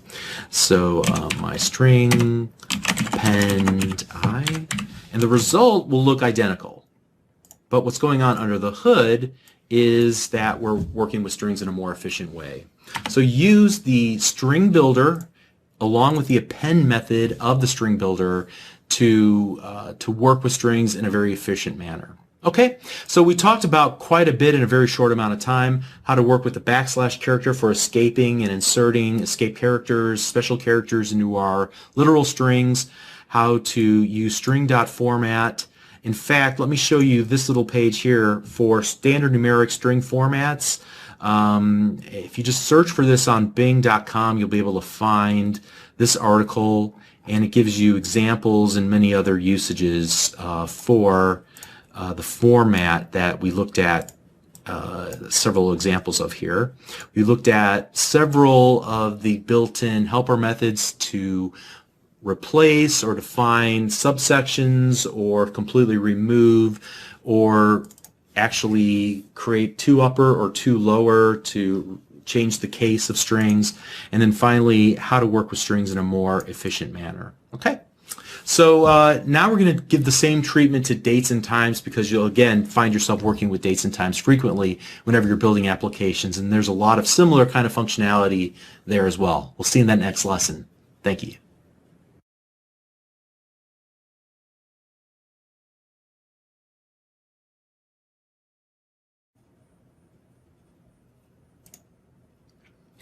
Hi, I'm Bob Tabor with Developer University. For more of my training videos for beginners, please visit me at devu.com. In the previous lesson, we looked at how to format strings and how to manipulate strings, whether it be for display or for the purpose of massaging data. In this lesson, we'll do the same thing except for dates. So we'll start off by talking about formatting dates and times. We'll look at how to add and subtract time to a given date. We'll look at how to create a datetime object that represents this moment in time, or the past, or the future. And then finally, we'll look at how to determine the length or the duration of time between two datetime objects. So to begin, I've created a new project called Dates and Times. Pause the video, please, and catch up with me.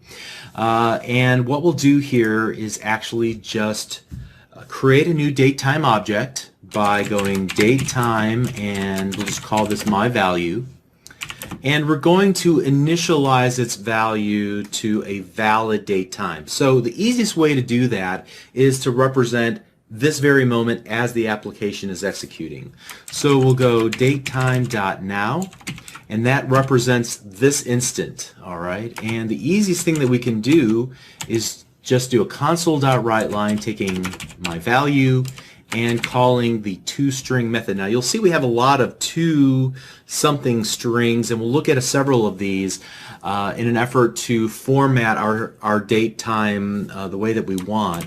But this default toString method will take our country and our locale and will present dates and times as they are typically presented in our country and in our culture. So here in the United States, we usually represent the month first and then the date. I know in other countries, most other countries, it's date, month, year. And then we have the time of afternoon that I'm actually recording the video. Notice that it also has AM, PM as opposed to military time or 24 hours.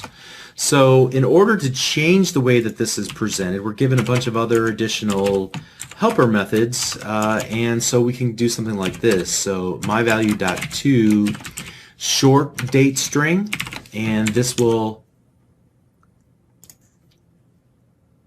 just display the month, date, year. We can also do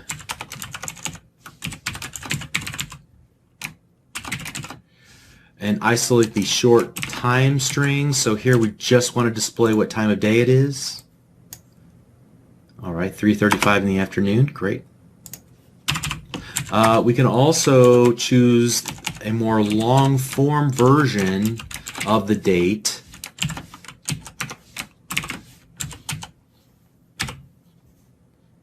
And you can see it's Tuesday, March 15, 2016 as I record this. And we can do the same longer version for time as well. So myValue.to long time string.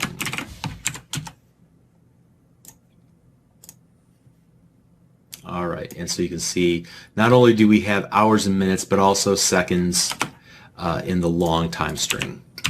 Great. All right, so oftentimes what we'll want to do is do some date time math, which means we either want to add hours, minutes, I guess seconds, minutes, hours, days, months, years, whatever the case might be. But we can do it through a series of helper methods, the add methods. So here I'm just going to console write line, and we'll take my value, and we'll start off with something simple like add days. You can see that we can add milliseconds, seconds, hours, days, and everything up from there. So let's just do something simple like add days. So we'll add 3 days, and then we'll just do a to long date string on it like that. Now you may have noticed me do this in the past where I've used the period, remember that's the member access operator, and chain together a series of commands. So in this case, we have a value that represents a date. If I were to call the add days method, notice as I hover my mouse cursor over it that the return value of add days is another date time. So now since I have another date time in my hand that represents today plus 3 days, then I can call that date times to long date time string, which now returns, as you can see, a string data type. So that's the notion of chaining method calls together. As long as you continue to chain together methods that return some value of some data type, you can continue to call methods for that given data type. All right, so let's go ahead and see now 3 days from now it will be in fact Friday March 18th. And let's do something with regards to hours, and let's go my value add hours, and we'll add 3 hours to long time string, and that will be 6:38 p.m. Okay. And then what if I wanted to subtract time? Are there any subtract hours or subtract days? No. However, what you can do is simply use a negative number to subtract. So instead of adding days, I'll subtract days. And yeah, we'll just go ahead and run that. And you can see 3 days ago it was Saturday, March 12th. Great. All right. So So in addition, we can just grab off parts of a date or time. So here again, let's go, whoops, let's go my value, and let's just pull off this current month, and this will return an integer. Now console.writeLine we know can accept an integer, so we'll just go ahead and print out the current month. So the third month, obviously that's going to be March. Okay. All right, now we've looked at how to create the current date time, but what if I wanted to create a date time in the past or in the future? I could do something like this. So date time, and I'm going to call this my birthday.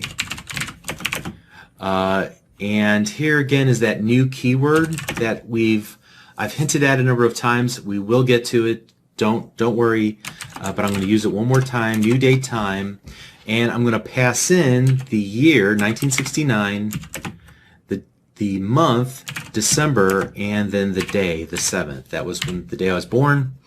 And so now what I can do is something like we've been doing up to this point, console.writeLine, and just my birthday .to short date string, just to prove that it's a date just like the other dates that we've been working with. So 12/7/1969. All right. Now there's one final way to create a new date time. So let's create another version of birthday equals datetime.parse. Remember, we've used int parse. We're able to take a string and turn it into an integer. Here we're going to take a string and turn it into a date, hopefully. So we'll just type in my birthday again one more time, and that should give us a date time object that represents December 7, 1969.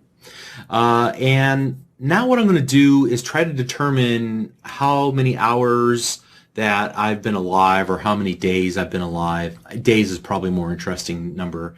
And in order to represent a span of time, we're going to use a new data type called time span. So here I'm going to use a new time span, and we're going to call this my age equals datetime.now.subtract, and the subtract method will take the current date and subtract whatever date we want to use. So in this case we'll use my birthday.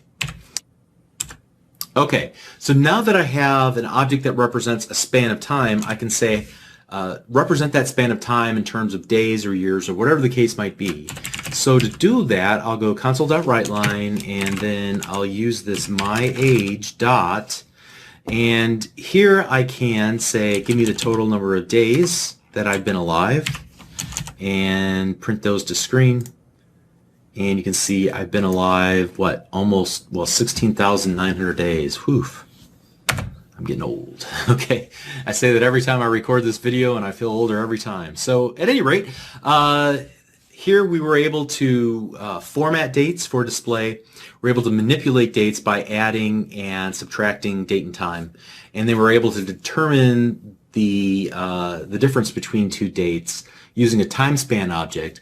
We also talked about different ways to create a date, whether it be now or sometime in the past or future, by either just using one of the versions of the date time object's constructor, we'll talk about that later, or by using datetime.parse and passing in a string. Okay, so let's stop right there, and we'll pick it up in the next lesson. Doing great. See you there. Thanks.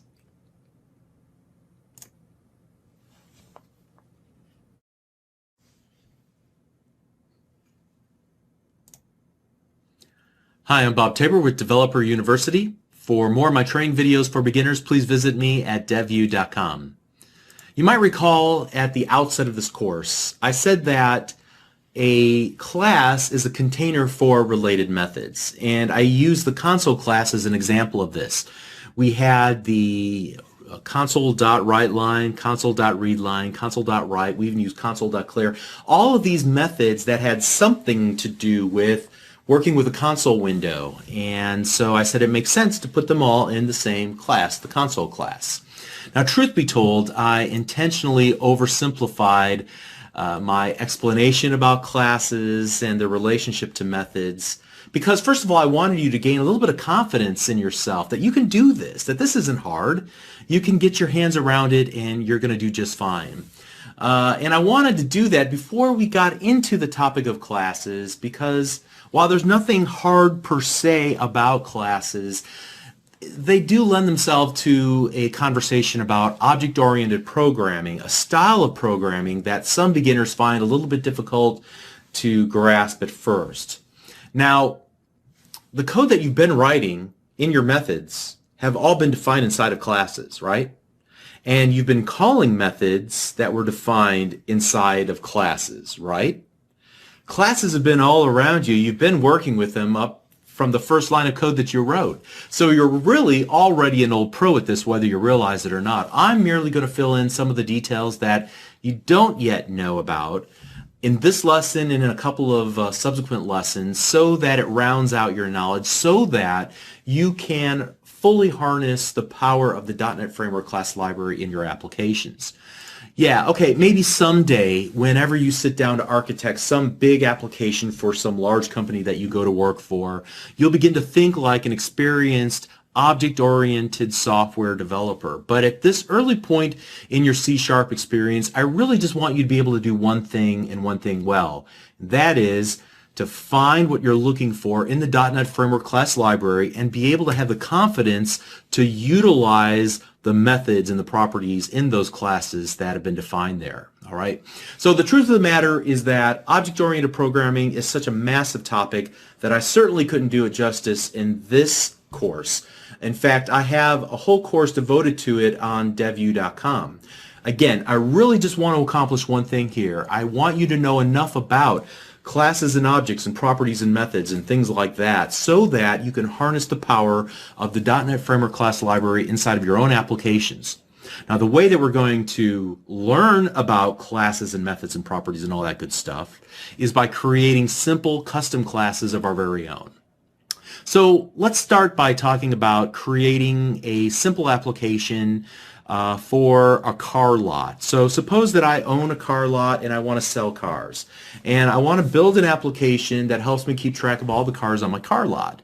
So I might need to create a number of variables to hold information about a given car, because I'm going to use that information to then determine its value based on its make and its model and its year and so on, right? So I might start off by creating a couple of variables called car1 make, car1 model, car1 year, and so on, in order to keep track of that information. Now, what if I need a second car in my application? Well, then I guess I could create another set of variables called car2 make, car2 model, car2 year. What if I need a third one? Well, I think you see where I'm going with this. Things are going to get out of hand pretty quickly here. Then what if I decide one day that the value of the car is not only based on the make, model, and the year, but we also need to keep track of the color of the car as well. So in that case, now I got to do a car1 color, car string, car2 color, and so on. All right, so you can see that this simply is not the right approach to keep track of information that should be collected together about a given entity. So I need a way to keep all of this data about a car kind of together in its own little container. I want to keep track of the make, the model, the year, the color, and maybe a bunch of other things too about a single car. But I don't want to have to treat it like a bunch of loose information. I need it all kind of related together. So what I'm going to do is start off by defining a class that contains 4 properties that describe any given car on my car lot. Okay, so to begin, what I'm going to do, you can see I have a project that I've already started with here, simple classes. Go ahead and pause the video and catch up with me if you like. And what I want to do is work actually outside of the first class that's already been defined in our program.cs file. So I want to work inside of the namespace simple classes, but I don't want to define a new class inside of my existing class. I want to work outside of that class here. And so I'm going to define a new car class like so. And I'm going to give it 4 properties, and I can type it all out like this, and I'll explain what I'm doing here in just a moment.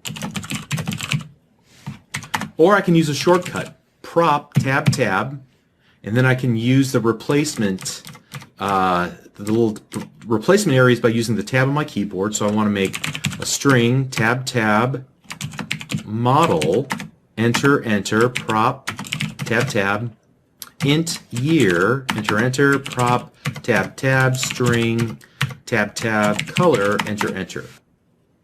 Okay, so I've just defined a class named car with 4 properties. This car class allows me to define a data type that describes a car. Every car in the world. Every car has a make, a model, a year, and a color, and a bunch of other information that I might or might not be interested in for my specific application. But my aim here is to use this definition of what comprises a car in order to create additional instances of the car class that represent all of the cars on my car lot. Okay? In other words, I want to create a bucket in the computer's memory that's just the right size to hold information about any given car on my car lot. So it should contain not only the fact that it's a car, but then also the value of its make and its model and its year and its color, all kind of in one big bucket up in the computer's memory so that I can access it. All right. So there's 2 parts to this. There's defining the class itself, and then once I've defined it, I can create instances of that class. So here the class is the definition. But when I create a new instance of this class, then I'll be working with an object, and sometimes those terms get confused. But the class is the blueprint. The object is an instantiation or something that's been created as a result of having the blueprint or the pattern. Okay? So the way that we create a new instance of the car class is to do this. I'll just call this my car to avoid confusion. So at this point, I've defined it just like any variable I would by declaring the data type itself, whether it be string or integer. This is just a little bit more interesting, a little more complex. It's the car class. And then I give it a name that I want to call it by, my car. All right? Now that's part of what I need to do. The next thing that I want to do is actually then create a new instance of that class and say, put this up in the memory, in the bucket, so to speak. So here we go, new car. All right, so again, there's 2 parts of this equation. We'll talk about this more as we go throughout this, this course. But we're saying, first of all, I want to declare a new car in memory, and then I want you to actually create the car. I want to create an instance of car and then put it up in the memory. So there's 2 distinct steps there. All right. In the real world, you can use the same blueprint to create many different houses, right? You could, like in the neighborhoods that I've lived in before, you might describe them as cookie cutter houses. They all look the same. You could use the same pattern to create clothing over and over, or you could use the same recipe to create the same cake or casserole and get the same results each time. So each time you want to build a new house, it will be at a different address, right? Each time you follow the pattern, you'll create a new instance of the clothing that can be sold to a different customer. Each time you follow that recipe, you'll create a new instance of the recipe, and you can offer it during either the same meal or a different meal. All right? And the same is true with classes. Each time that you create a new instance of the class, you have a new object that is distinct and separate from the other instances of that same class in the computer's memory. All right? So they each live by themselves. So a class is like a cookie cutter. Now, keep in mind, you can't eat the cookie cutter itself, right? You eat the cookies that you make from the cookie cutter. The cookie cutter gives each of the cookies some shape, and so when you instantiate a new instance of a class, you're basically using your class as a cookie cutter to stamp out new instances, and you have 1, 2, 3, 4 new instances of cookies that you can then put in the oven and bake. All right. So focus on the new keyword. It is what you would consider to be the factory. It actually builds the new car and puts it into memory. All right. It uses the blueprint, it uses the pattern, it uses the recipe, uses the cookie cutter in order to create a new instance of that blueprint or that pattern or that recipe or that cookie cutter. And it brings the class to life in the computer's memory, and it makes it usable by your application.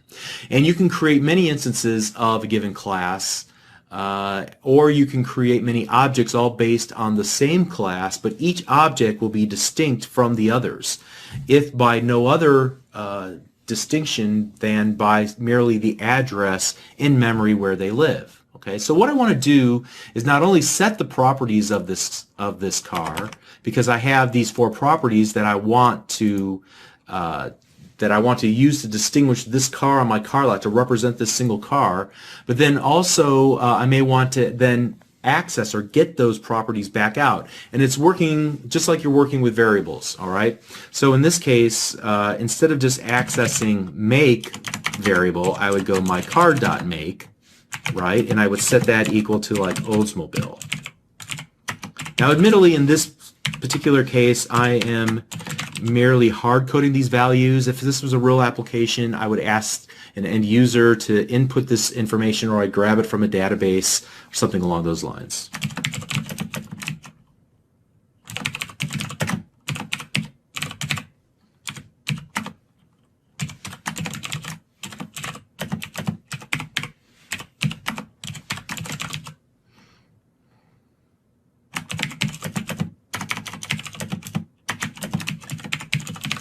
All right, so there we have it. We have one instance of the car class, and I've set all of its properties, and now I want to get those properties and print them out in a console window. And we'll just do this in the most easy way possible.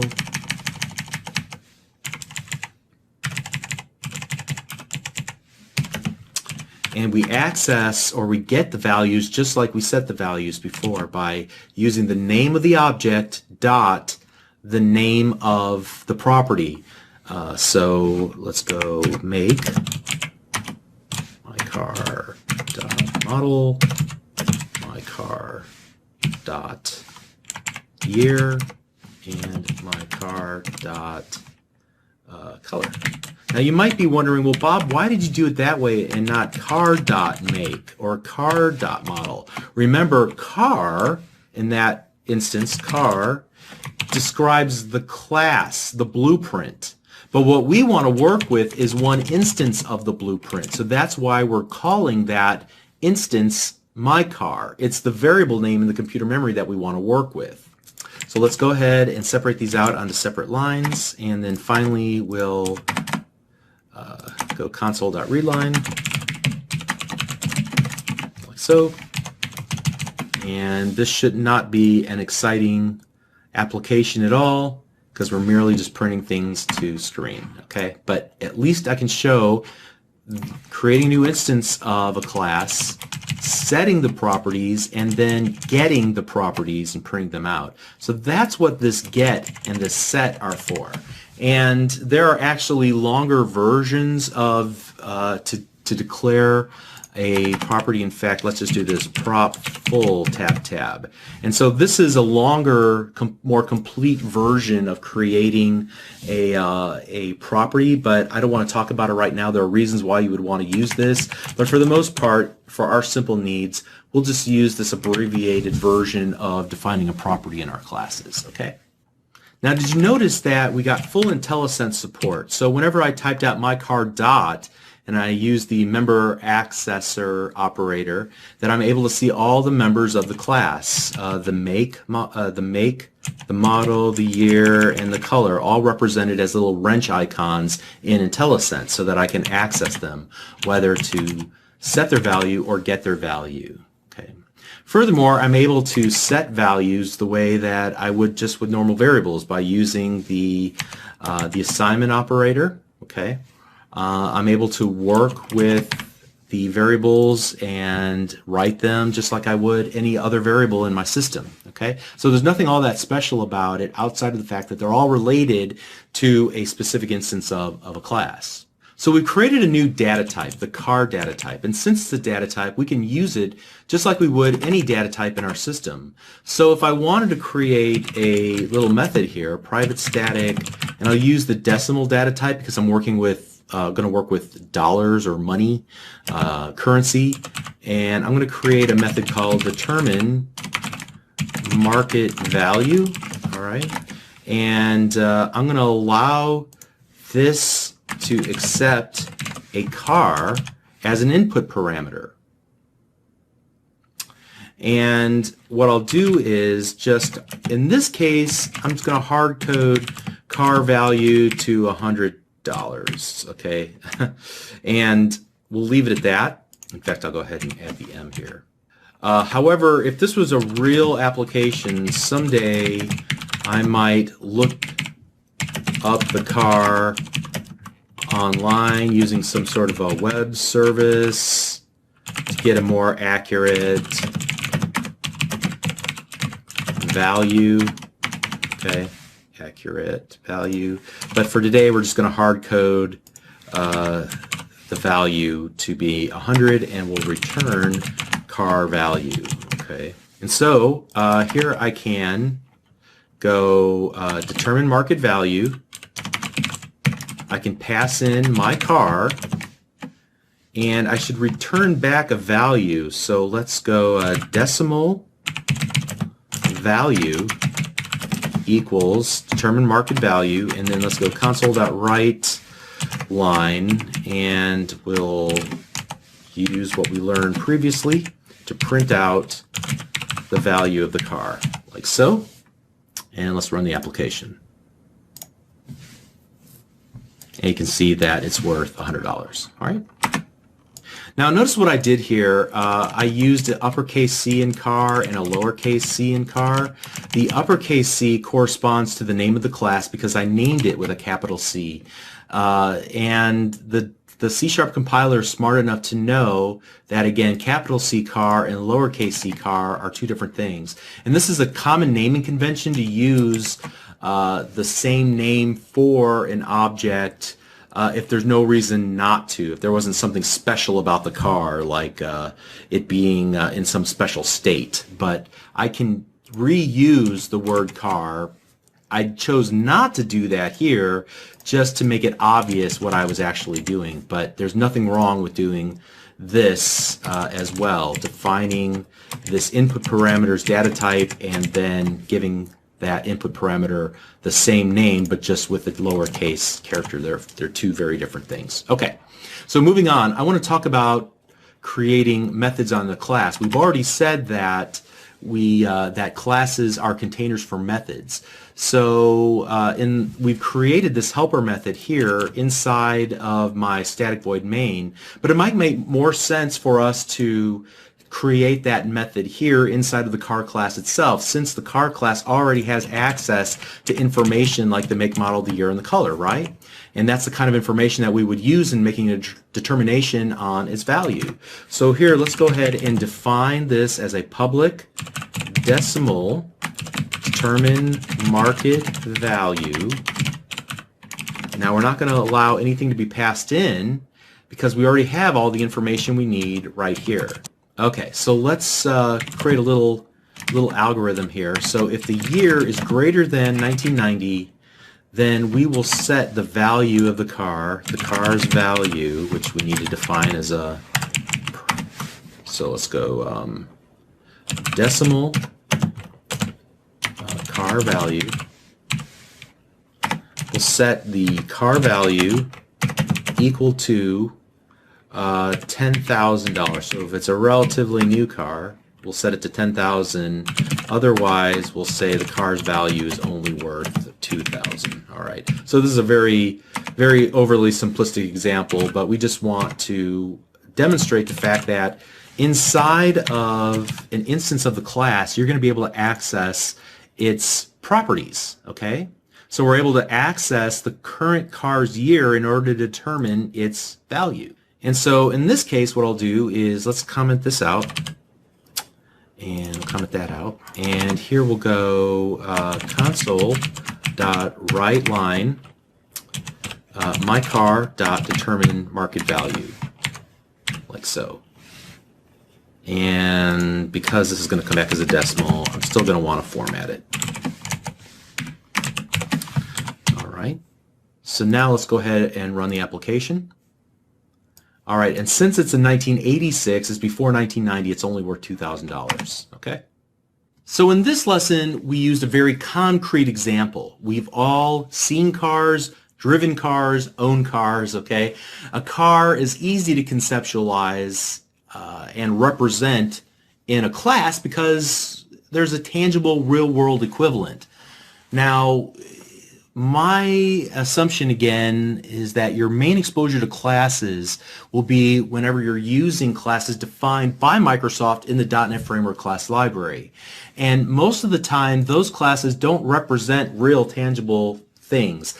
They're very conceptual in nature. You might have a class that represents a connection to the internet. You might have a class that represents a buffer of information that's streaming from a hard drive, okay? They don't really have real-world tangible equivalents, so you need to be aware of that. In most cases, the .NET Framework class library classes don't have real-world equivalents, but the ideas are exactly the same. As you mature as a software developer, you might want to invest a little bit more time in learning how to create your own library of classes. And those classes can interact with each other. They can represent real things in your company or in the real world or conceptual things. The process that you go through to break down a problem in the real world and represent it in objects is object-oriented analysis and design. Again, that's not a topic that we're going to cover in this series of lessons, but you can learn more about that at devu.com, where I spend a lot of time talking about those sorts of things. Okay, so to recap, a class is just a data type in .NET, and it's similar to any other data type, like a string or an integer. It just allows you to define additional properties and methods. So you can define a custom class with properties and methods, and then you create instances of those classes. Or rather, you create an instance of a class, therefore working with an object using the new operator. You can then access that object's properties and methods using the dot operator, the member accessor operator, right? So there's quite a bit more to say about classes. Don't worry if you don't understand everything just yet, why you even need them, how to really fully utilize them. Just make sure you understand the process that we went through in this lesson of defining a new class, creating an instance of a class, setting its properties, getting its properties, passing an instance of a class into a method, or even defining the method inside the class itself and allowing it to access its own members, like its other properties. Okay?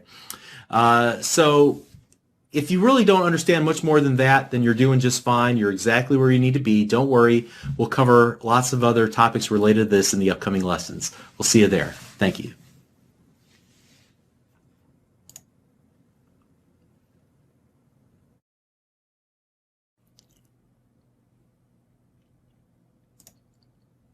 Hi, I'm Bob Tabor with Developer University. For more of my training videos for beginners, please visit me at devu.com.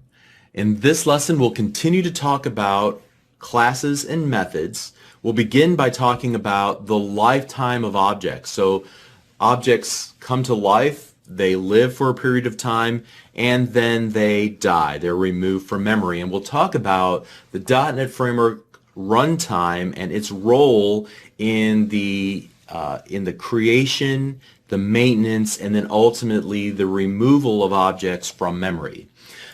Next, we'll talk about constructors, which are simply methods that allow us to write code as developers at the moment when a new instance of a class is created.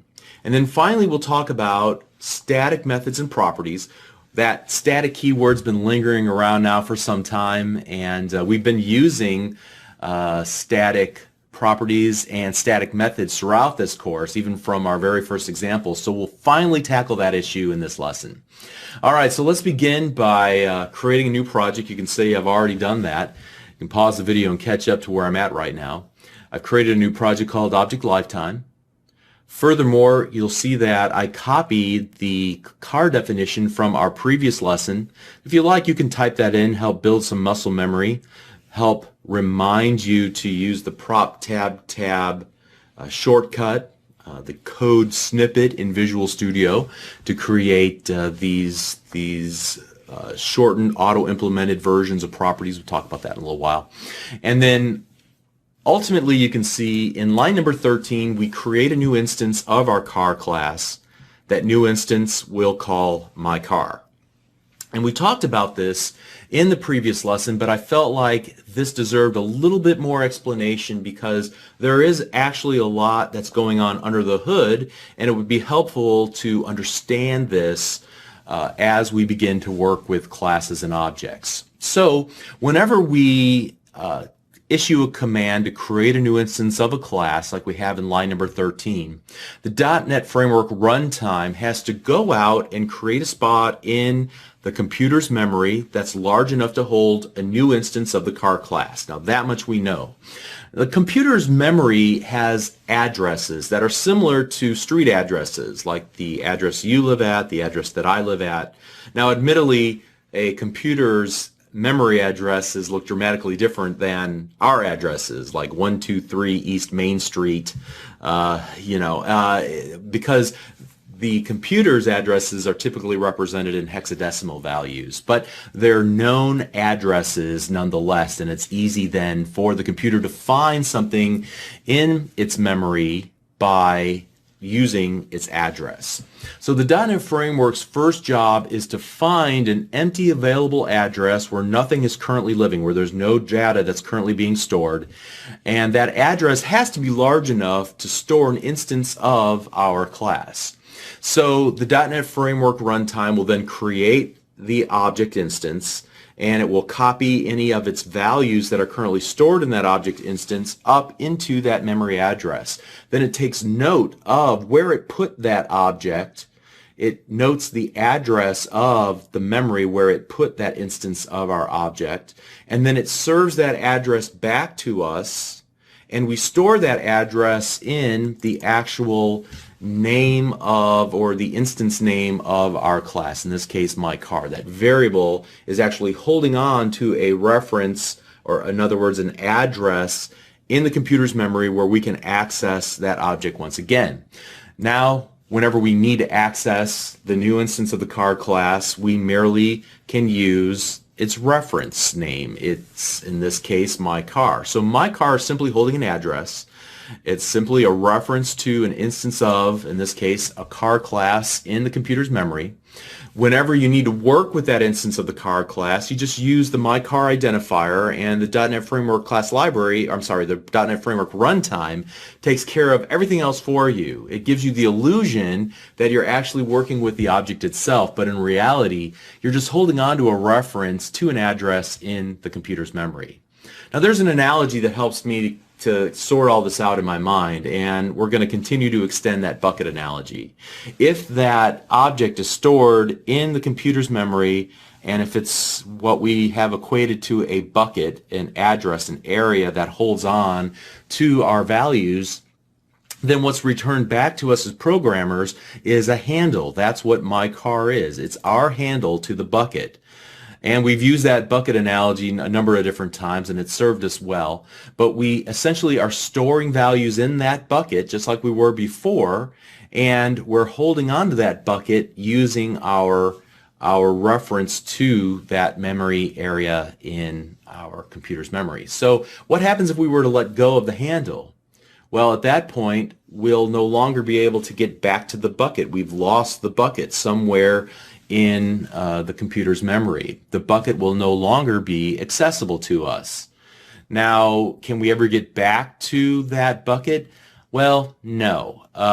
What happens is that the .NET Framework runtime will be constantly monitoring the memory that it manages, and it's looking for objects that no longer have any handles associated with them. So once we let go of a handle, the reference count, the handle count, I guess you could call it, will go to 0, and at that point, the .NET Framework runtime will say, I see that nobody's interested in you anymore. They've let all of their handles to you expire or to go out of scope. So that must mean that you're no longer needed, and it removes it and throws it in the garbage. And so that process of monitoring memory, looking for objects that no longer have any references to them, is called garbage collection. It's one of the core features of the .NET Framework runtime, and it's one of the reasons why it's easier to work with C# at first as a developer than maybe going directly to C++.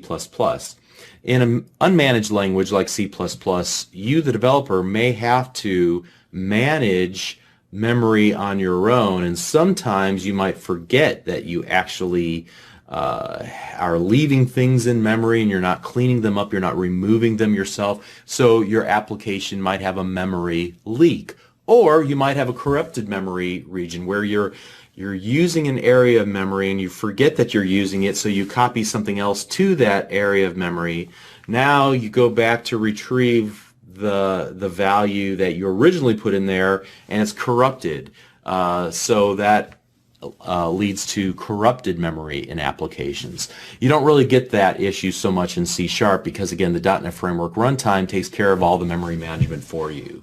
All right, so let's do a little experiment here. If we said that we can have one handle to a bucket, what happens if we attempt to create a second handle to the same bucket?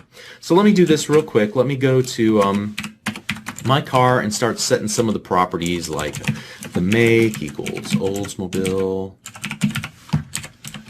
Then we'll set the model equal to the Cutlass Supreme. And then we'll set the year equal to 1986, and then finally we'll set the color to silver. All right, now keep that in mind. We've created a new object called that we're referencing using the myCar identifier. This car class instance of the car class lives in memory, and we're holding on to it with a handle called myCar. But what if we were to create another car like this? So my other car. What have we really done right now?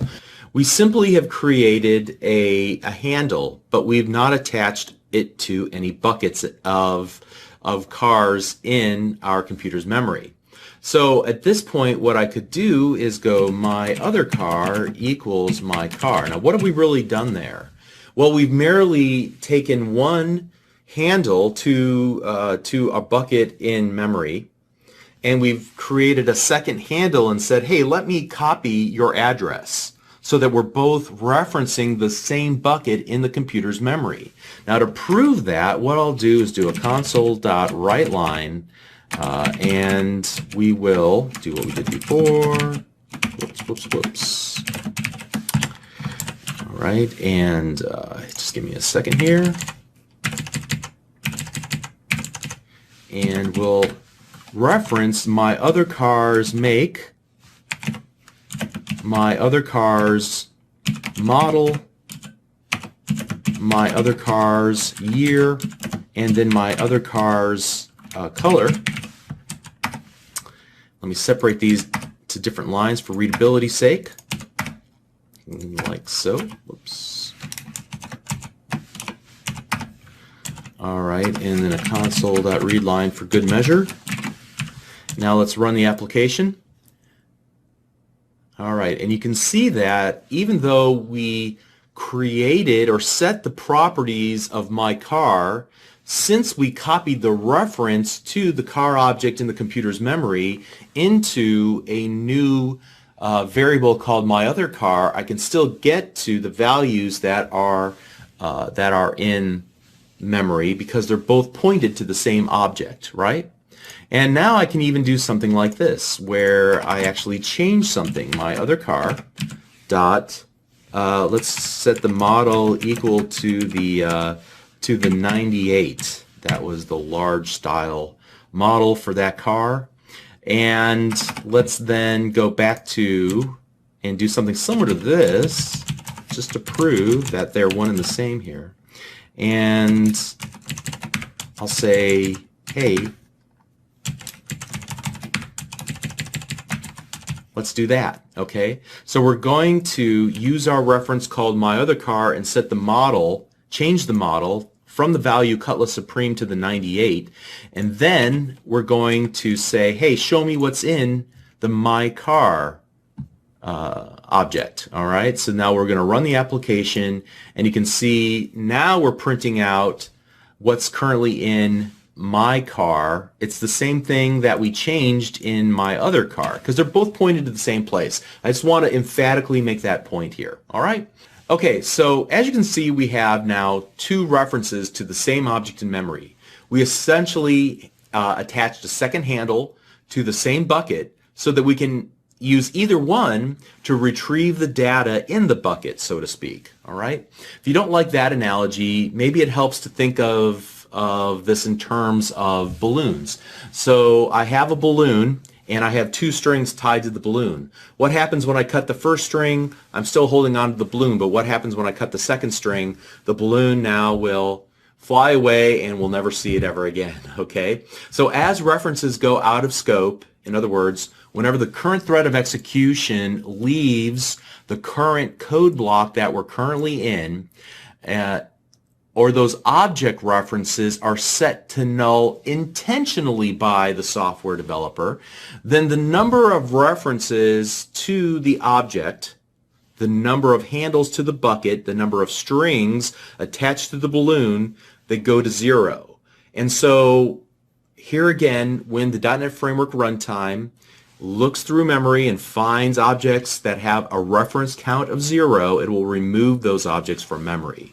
So we talked about the two instances in which the connections to the object get removed. One is that the reference goes out of scope. So whenever we create a new variable called My Car, it will continue to be in scope as long as we're inside of this main method. But once we exit out of the main method, that variable goes out of scope. It's no longer available for us to access any longer. The same would be true if we created a method, a different method, and defined a variable. And as soon as we go out of scope of that method and we have finished executing all the lines of code in that method, then any of the variables that were declared inside of that method go out of scope. And in this case, we would lose then any references to the objects that we created in the context of that method. All right. So that's one instance in which we'll lose references to objects that we've created. But the second is if we, as the developers, actively take a role in cutting the strings or removing the handles from the buckets in memory. And the way that we do that is by setting our objects equal to null.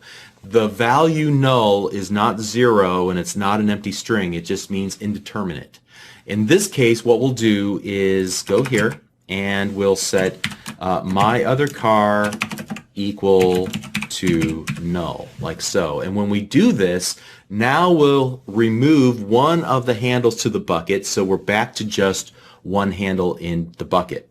To prove this, let me go ahead and copy this little section of code and go here and put it below this. And when I do that, notice what happens. We'll get an exception. The exception is that there's a null reference exception that was unhandled.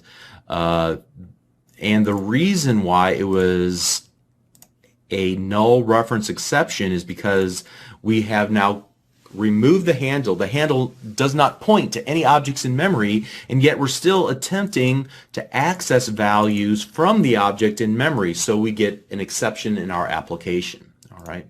Now, what were to happen if we were to remove the second reference, like so, My Car equals null? All right. Well, at that point now, we have removed all the references to the bucket. Even if we were to attempt to get to it with either My Other Car or My Car, either way, the references are gone completely. And so now the object will be removed at some indeterminate time in the future by the .NET Framework runtime. And so in some situations, this indeterminate period of time can cause a problem, especially when the object in memory is holding on to some special resource, maybe something like a reference to a network connection or a file on the file system, or holding on to an access a handle to access a given database. So again, we don't know exactly when the .NET Framework runtime will actually execute the garbage collection step, and that might pose a problem in certain situations. In these cases, you would want to use a more deterministic approach to requesting that .NET removes the object from memory and, if necessary, will finalize and clean up anything that needs to happen inside of that object to completely get rid of it in the computer's memory. So in these cases, you want to learn about deterministic finalization. That's a little bit of an advanced topic, so we're not going to talk about it in this series of lessons. Just keep in mind that whenever we set references to null, or whenever we go out of scope, we will be removing all the references to our objects, but the .NET Framework runtime itself figures out when it's ready and willing to remove those objects from memory completely. In most cases, that's not a problem. Occasionally, you're going to run into a situation where it is a problem. Know that there is a remedy for it called deterministic finalization. Okay, so that should suffice our explanation of really what's going on whenever we create new instances of objects, how objects are maintained in memory, and then at what point they're removed from memory. So let's move on and talk about constructors. And I said at the very outset that a constructor is merely a method that allows us as developers to execute code at the moment that a new instance of a class is created. So there's something really subtle about what's going on here in this line of code, line number 13. Did you notice that whenever we use the new keyword and we give it the name of the class that we want to create a new instance of, that we're also calling it using the method invocation operator? Why do you suppose that is? Whether you realize it or not, you're calling a method whenever you create a new instance of a class, and that method is referred to as a constructor, and it allows you, the developer, the option. You don't have to do this, so it's an option to write some code at that very moment whenever a new instance of a class is created. So constructors can be used really for any purpose, but typically they're used in order to put that new object into a valid state, meaning that you can use it to initialize the values of the properties of that given object, and so it's immediately usable. Now, let me give you a really quick example here. Let's say that you want to create a constructor that would allow you to set a property of the car at the point whenever you create a new car class. So that property is available immediately in the very next line of code whenever we begin to work with it here in line number 15. So whenever you actually want to create a constructor, you would go and create something like this. Public car.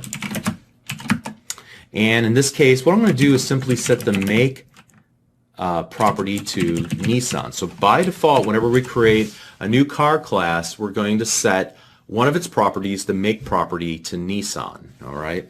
Now let me say this as well. You might see the keyword this used. The this keyword is optional. It refers to this instance of this object, and it's just to help clarify where this variable name or this name is coming from. When I see the this keyword, I automatically think, oh, that's part of the declaration of the class itself.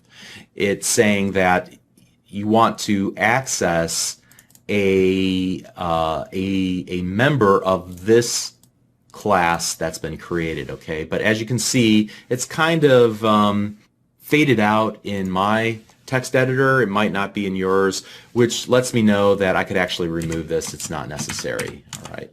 So you might see that, though, in other people's code. Just understand what that is. All right, so now if we were to go ahead and create a new instance of the car class, here's what I'll do. I'll actually comment out all of this code, like so, and then I'll comment out the code that we know will break the application. Well, we can leave the rest of it, I suppose.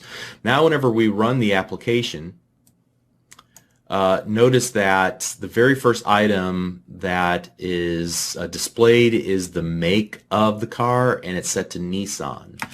So I didn't set any other properties. That's why we didn't get any other values there in the printout, but hopefully you can at least see how we go about creating constructors. Now, admittedly, it may not make a lot of sense right now why you'd want to do this, but I'm showing you the technique you'd use, not the rationale necessarily. But the rationale is simple. What we would typically do here is to put any new instance of an object into a valid state. So you could load values into the various properties of your class from a configuration file or from a database or some other place in order, again, to get that object into a valid state so that it's immediately usable at the point of whenever it's instantiated. All right. So let's go ahead and talk about overloaded constructors. You'll see this frequently whenever working with objects in the .NET Framework class library. So just like you can create an overloaded method in your classes by changing the method's signature, in other words, the number and the data type of the input parameters for the method, you can do the same thing with a constructor. You can create an overloaded constructor. So what I'm going to do is create an overloaded constructor here, like so. Now, at this point, the method signatures are the same, so I'm going to get a little error here. But to modify that, I will merely add at least one input parameter of type string. But I'll go ahead and do them all as well. So, and then here in the body of the constructor, I would just do make equals make. So this capital M make is in reference to the property itself.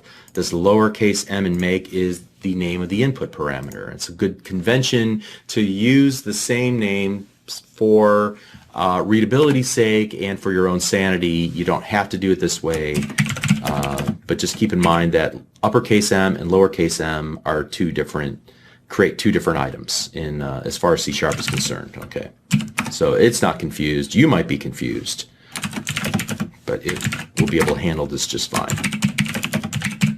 Okay. Now you might ask, well, what's the point of that? Well, in many cases, whenever you create a new instance of a class, typically you don't want to take 5 steps to do this. You would want to immediately, whenever you create a new instance of a class, so car, my third car equals new car, at this point you can do one of two things. Notice here that underneath car, underneath the open parenthesis, I have one of two ways that I can call the constructor. I can either give it no input parameters, or I can give it 4 strings as input parameters to initialize that new instance of car and put it into a valid state immediately. So here I might go forward, escape,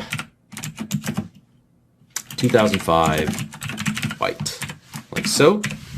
And now I have not only created a new instance of the car class, but I've immediately initialized its values by calling its overloaded constructor to populate all of its values at the moment of instantiation. All right. So what were to happen if we were to actually remove these two completely? What if we were to comment these out? What happens? So you can see that we're still using the method invocation operator for our new instance of car. That would suggest that we're calling a constructor, but we don't have a constructor defined. So why is this working? Why isn't it giving us an error? Well, the reason is because a default constructor is automatically created for you whenever you compile your classes. It will be a constructor without any input parameters, and it will have no body. But it's essentially the equivalent of doing this right here, except with nothing inside of it. All right, so that's created automatically for you. So no matter what, you're going to have a constructor. It just won't do anything for you. The implicit default constructor has no input parameters, no method body, but it allows you to make calls and create new instances of classes in a consistent way. So it's actually just generated for you, again, at compile time. Of course, by defining it yourself, you're taking control of the process of instantiation. All right, so let's talk about the static keyword now. You've seen static around since the very beginning. I said let's ignore that for now. We created our own methods, and I said we have to use the keyword static. I'll explain later. Well, now is the time. So I want to ask a question. Did you ever notice that whenever we were working with the console window, we never had to create an instance of console, the console class, in order to call its methods, right? And that it combined with the fact that whenever we wanted to work with date time, we could get to this moment in time by using the datetime.now property, but we never had to create an instance of datetime.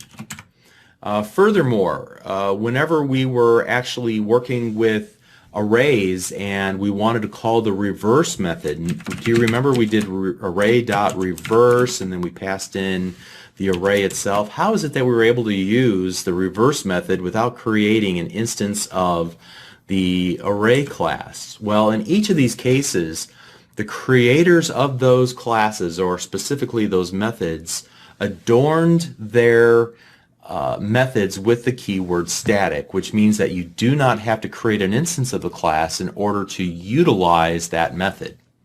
In some cases, they may have defined an entire class as static, meaning that all of its properties and methods were static. So you can create your own static methods and classes as well. Again, the objective here at the very outset is to just help you utilize the .NET Framework class library. So just know that some of the classes and methods in the .NET Framework class library are static, and some are instance, or require you to create an instance of the class before you call its methods and properties. All right. So the static methods will be available to you without first requiring you to create an instance of a class. So just so you can see how this works, we can create a static method on our car class, like so. In this case, we'll go public static void my method. And here we'll do console.write line called static my method. All right. And now we can go here near the very top and just say car.myMethod. And notice I didn't have to create an instance of car. I'm using the actual car class definition itself when we run the application. All right, and before we go too far here, let's comment out pretty much everything. Let's remove that, and we'll go down here. All right, just make this so that we don't run into any potential issues here. So let's run the application, and you can see that we were able to successfully call the static my method. Now, what would happen if we attempted to reference one of the properties in our class? So let's just print out the make property. Notice that I immediately get a red squiggly line beneath the word make. It says that an object reference is required for the non-static field method or property called car.make.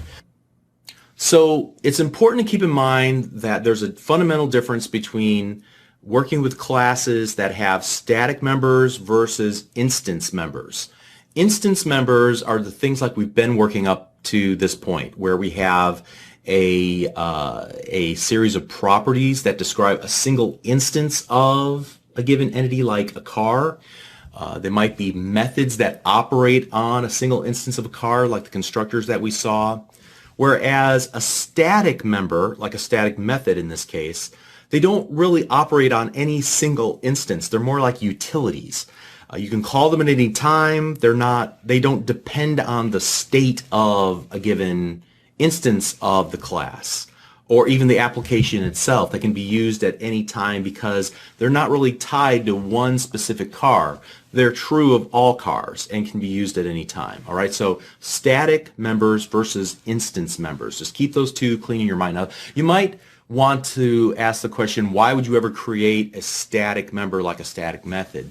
Well, that's a bit more complicated. That might require a longer discussion of things like design patterns, which are common solutions to common problems for software developers, or coding heuristics, which are more the best ways to go about solving problems. I just want you to know that there's a fundamental difference between static members in a class and instance members of a class, and it's easy to recognize them. If it's a static member, it'll have the static keyword, okay?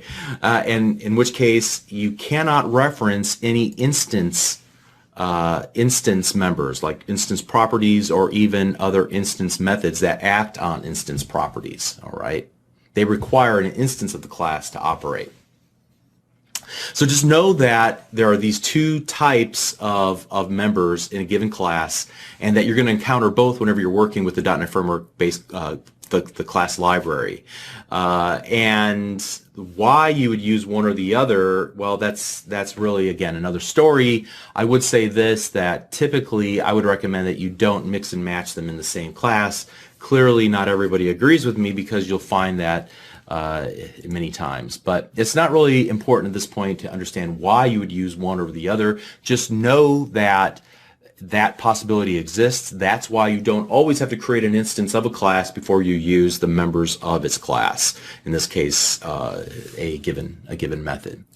All right, so let's recap what we talked about in this lesson. We began talking about the lifetime of an object, how we create a new instance of an object, what that's doing in terms of creating an area in the computer's memory, returning back to us an address, a reference to that object in memory, what happens during the lifetime of that object, and ultimately what happens whenever we remove all of the references to that object. We talked about the role of the .NET Framework runtime and how it's keeping track of the number of references to objects so that it can perform garbage collection on objects that have no more references to them in memory, as a means of keeping things clean and making the memory available to other applications, or even our application again. We talked about constructors and how developers can use them to put a new instance of an object into a valid state at the point when that object is created. Then we talked about the static keyword. We looked at some usages of static members inside of the .NET Framework class library. We looked at creating our own static member, this main or this my method. We talked about the difference between static members and instance members, and how it's really oil and water. You can't mix the two, and why that is. We didn't really talk about why you would choose to use one over the other. However, that's, again, a topic for another day. So hopefully all of these concepts make sense. If not, don't continue on and hoping that you'll just catch up to them at some point in the future. Make sure you thoroughly understand this before you continue on. Okay? If you are continuing, great. We'll see you in the next lesson. We'll see you there. Thanks.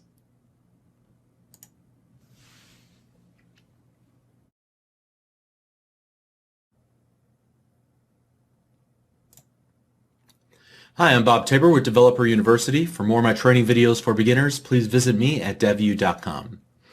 Now, we haven't spent a lot of time talking about variable scope. It's actually extremely important. We recently learned that it also impacts the lifetime of objects, so we want to spend a little bit more time really making sure we understand the scope of the variables, whether they be variables holding simple types or references to complex types in our applications. And not only do I want to fully explain that, but then I want to use that as a launching pad to explain keywords like public and private that we've seen several times in our course up to this point, but I haven't really talked about. Before we talk about that, let's talk about variable scope. So let me start by saying that whenever you declare variable inside of a block of code, that variable is only alive for the life of that code block and any of its code blocks, any of the interior code blocks or code blocks inside of that code block.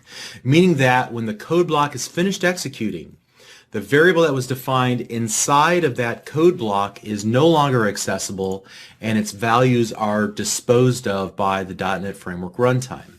So we'll start by looking at how that is impacted by common code blocks that we've been working with up to this point, and then we'll use that and expand beyond there. So you can see that I've created a project called Understanding Scope, and you can pause the video and catch up with me. I want to create this project and focus on testing how variable scope works, and so I'll start with a pretty simple code example. Again, the concepts that we talk about also apply to object references, not just variables that hold simple strings and integers. All right, so let's start by creating a simple for iteration statement, and we'll just loop through 10 times, and we'll do a console.writeLine containing the value of I, and then here we'll do console.readLine so we can see our results, and we'll run the application, and as we would expect, we can see values from 0 through 9. Now, what if I wanted to access the value of I here right after the closing curly brace for the for statement? We'll notice that I'll get a red squiggly line under I, and if I hover my mouse cursor over it, it says that I does not exist in the current context. Why? Because I is now outside of the scope of its definition. We defined I inside of the for loop. It's available inside the for statement itself plus in the code block below it, but not outside of either of those. All right, so we'll have to comment that out. So second, let's start, we'll continue by going and creating a string of j equals empty string. And what we'll do inside of our loop here is just go j equals I dot toString. Now let's go outside of our loop. Will we be able to access the value of j? So let's go outside of the for, and will we be able to actually print to screen the value of j? All right, we are not getting any errors, so let's run the application. And you can see that the last value that was inserted into j was the value 9. Since we defined j outside of the scope of this code block, of the for statement and its code block, we can access it inside of that code block and outside of that code block as well. All right. Next up, let's look at at something like this, where we'll actually create what's called a field or a private field.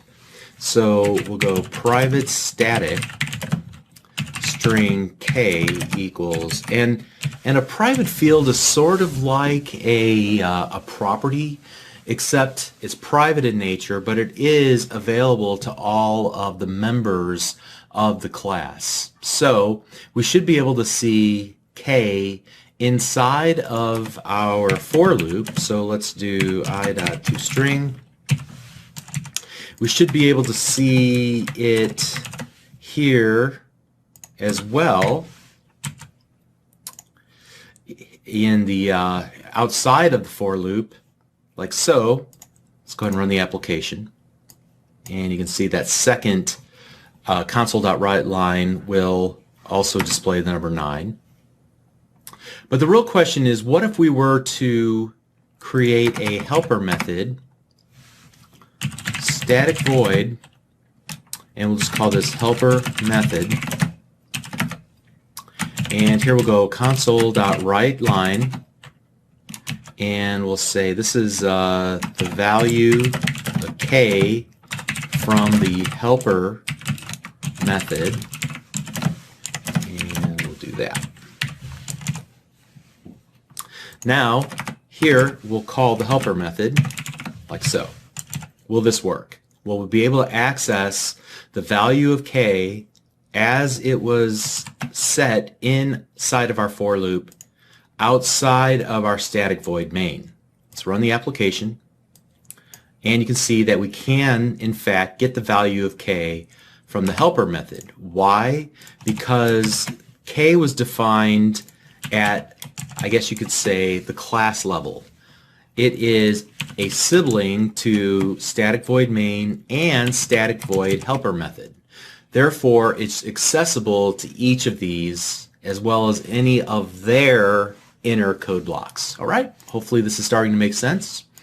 Let's go inside of the for loop now, and here what we'll do is a simple if statement. So if I is equal to 9, so on the very last run of this, then let's declare a string called L, and we'll set that to string, the I to string, and then outside of that we'll go console.writeLine the value of L, and as you might anticipate, we will see that L does not exist in the current context. Why? Because we declared the value of the string variable L inside of the if statement's curly braces. Outside of those curly braces, it's no longer accessible, so we have to comment that out. All right? So hopefully this solidified in your mind many of the combinations that we can use in determining whether something's in scope or out of scope. And if you had any confusion about this, hopefully that cleared it up a little bit. All right, so now let's move on to the larger topic of accessibility modifiers. We've been creating classes, specifically the car class up to this point, and whenever we were creating methods, I would typically use the public keyword. Occasionally I would use the keyword private like I did here in line number 11. Private and public are both accessibility modifiers. They're used to implement a tenet of object-oriented programming called encapsulation, which is actually pretty important. So in a nutshell, you should think of classes as black boxes. And whenever you think of a black box, maybe you can think of like one of those old style television sets. Maybe your parents or grandparents had one. I remember as a kid us having one. There were no remote controls. You had to get up, walk across the room, and actually turn the dials of the TV in order to tune to either VHF or UHF channels. You had another volume maybe or a dial where you would adjust the volume. You had an antenna in the back, so you would connect this wire out to your antenna, and you had another one where you would plug it into the wall. And everything else about the television was self-contained. Now, as a kid, I was fascinated whenever my dad would pop off the back of the television set, and he'd go and try to fix it by changing out the tubes. And it's always seemed like magic to me because I knew absolutely nothing about the innards of televisions. All I knew were the public interfaces, the button for on-off, the dials to turn the channel, the dial to turn the volume up and down, the antenna, whatever that did, and the little plug that would obviously give it electricity. But frankly, in order to use the television set, that's all you really needed to know, right? You did not have to know anything about how a television worked. All you really needed to know was how to plug it in and change channels, turn it on and off, and then adjust its volume. And that is exactly how your classes should be treated. All the important behind-the-scenes functionality should be encapsulated behind interfaces like public methods and public properties.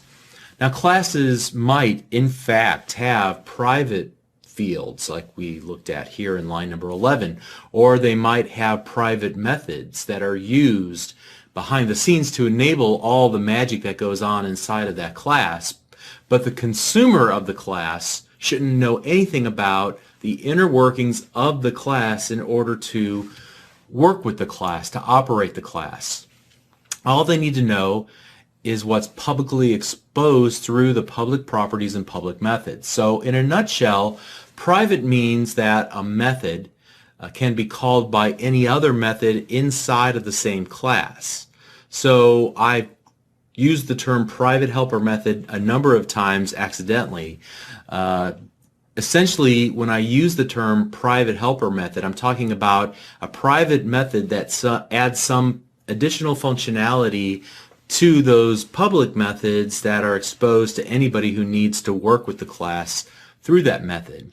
A public method is what's actually going to be then called by somebody outside of the class, some other code outside of the given class. And private methods are only going to be called by members inside of the class, okay? So let me do this. I'm going to paste in some code to recreate our car class. And here I have a public and a private method. The public method is called do something, and the private method is called just helper method. All right, and these are not very interesting examples. I want to keep this as simple as possible. Now, from the outside of this car class, let's just kind of roll this whole thing up here and save it.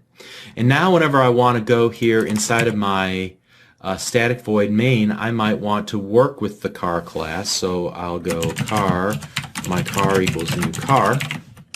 And then I'll do my car dot, and notice that I can only see the public method do something.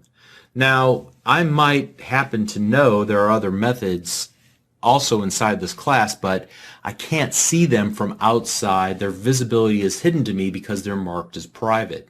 All I really need to know is how to use the do something method, and if I understand that I can call that, all the implementation details will be hidden from me, but it'll work as I expect it to work. Here you can see that it merely prints out the words hello world. All right. Now, how it does that, whose responsibility inside of the class it is to actually display that, that's none of my concern. All I need to know is how to call the public method do something. Okay. So in a sense, the consumer of the car class has absolutely no idea that that helper method even exists. All it really knows is that there's one public method, and it could call that public method, but it doesn't know any of the hairy implementation details, right? Now, I use the term in a sense, that in a sense the consumer of the car, the consumer is going to be a software developer, and a software developer is going to be able to drill in and say, oh, I see how it's doing its work. It's actually making a call out to this other private helper method. And so, you know, there is a sense in which it is public to developers, but it's private from the perspective of the consumer, which is this main method. It can only see the do something method, not the private helper method. Okay, that's all we really mean here. Now, admittedly, this is extremely mundane. It's a simple example that's only real value is to illustrate the notion of encapsulation, that we typically want to hide the implementation of our classes behind well-known public interfaces, in this case, a friendly method called do something. And the purpose of this lesson is to better understand the notion of scope, because we said that once variables, especially variables that contain object references, fall out of scope, their objects will be garbage collected. Furthermore, it's important to understand that there are parts of classes that you have access to and parts of classes that you don't have access to. Now, if you ever decide that you want to create your own custom classes someday, even a library of classes that represent the business domain of your company or of your specific application, it could be a game, you should strive to expose public methods and give a simple, straightforward, obvious way to call the public methods from your class, but keep all the other helper method, all the other internals privately tucked away and not available to prying eyes. So you don't want a developer to simply go fiddling around inside of all of your methods and use your class in a way in which it was unintended. You want to give them a way to use your class properly through the methods that you've designed and that you've made available through public interfaces. And this also will help to remove any ambiguity in the usage of your classes. And it should be much cleaner as well. All of these things were under consideration whenever the developers built the .NET Framework class library. In the .NET Framework class library, methods and properties are exposed using the public keyword. Now, they might also be using private fields and private methods behind the scenes, but you would never know. They may use other types of accessibility modifiers as well. There's actually a couple available called protected and internal.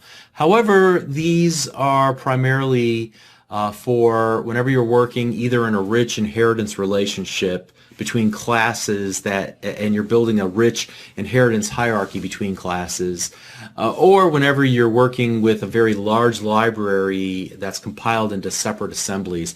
That's when some of these other accessibility modifiers might come into play. They're topics that are beyond the scope of this absolute beginner series, but topics that I do cover on Developer University. So if you want to know more about object-oriented programming encapsulation, by all means, go ahead and... All right, we are well past halfway through this course. You're doing great. We've already covered the most difficult material already. Now we're just adding on details. So you should be encouraged by that you're still plugging away at this. And you're doing great. We'll see you in the next lesson. Thank you.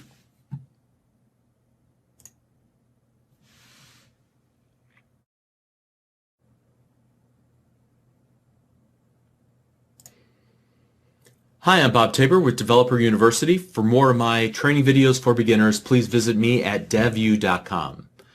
Previously in this course, I said that the .NET Framework class library is merely a collection of classes, each containing methods filled with functionality that we can utilize in our applications, but we didn't have to write. Microsoft has spent tens of thousands of man-hours building and maintaining this library of code, and we can benefit from it by merely calling into its classes and methods inside of our applications. Now, the Framework class library is massive. Thousands of classes, each with their own set of methods.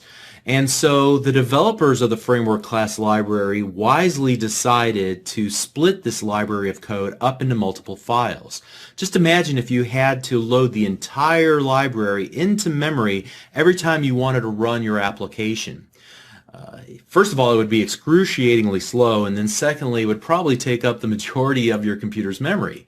And so they split up the code into multiple files. These code files are called .NET assemblies. In fact, even the applications that we build, they're ultimately compiling into .NET assemblies. As you can see, I have a new project called Assemblies and Namespaces already open. I've added 2 lines of code. If you want to pause the video and catch up, that would be great. In lines 13 and 14, I'm merely printing hello world to the screen and then pausing the execution of the application. However, even in this application, a executable .NET assembly is being generated the very first time that we run the application while we're debugging. So now, if you want to take a look at what happens, go to your projects directory, and inside of the project folder, you'll see that there's a bin directory. We avoided this very early in this course, but now I want to talk about it briefly. The bin directory will contain both a debug and a release version, ultimately a release version. The debug version will contain additional files required by Visual Studio to connect to the execution of the compiled executable. This allows us to step through the execution and pause the execution line by line in the Visual Studio debugger. Now we can additionally then, after we've created our application and thoroughly debugged it, we can say I want to create a release version of the application, then go to Build Solution in the Build menu, and it will create a version of our application without any of those debugging symbols, without that connection to the debugger. If you look at the file system, you might be a little confused to see that it also has a lot of those extra files in there, but they're basically ignored. But that is what's going on behind the scenes. Notice that in each of these cases, we're building an executable file that will run, and we could even just double click it and run the application from here like we did before, right? Now that is different from the type of .NET assembly that allows you to create a library of code that can be shared across multiple projects.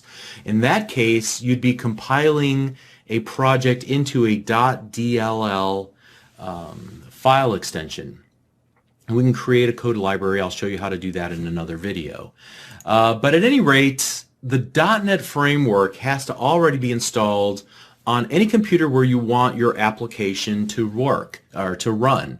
Fortunately, basically every copy of Windows already has the .NET Framework runtime and the class libraries installed in a location that's globally accessible called the Global Assembly Cache. And so every .NET application can reference the same set of assemblies in that one spot on your hard drive. Now you might say that whenever you build your application and set up your application, you may not realize that by choosing to create a file new project and then selecting the console window project template, you were actually creating references to those files in the .NET Framework class library. That's one of the functions of the setup routine for a project template.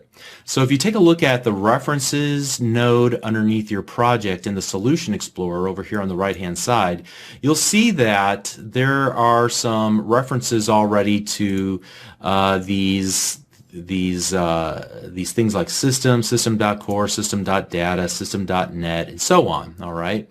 Now, we'll talk about what these are in just a moment, but that's indicative of the fact that we have references into files of the .NET Framework class library that the creator of the console window application thought we might find useful at some point. All right, so we'll come back to that in just a moment.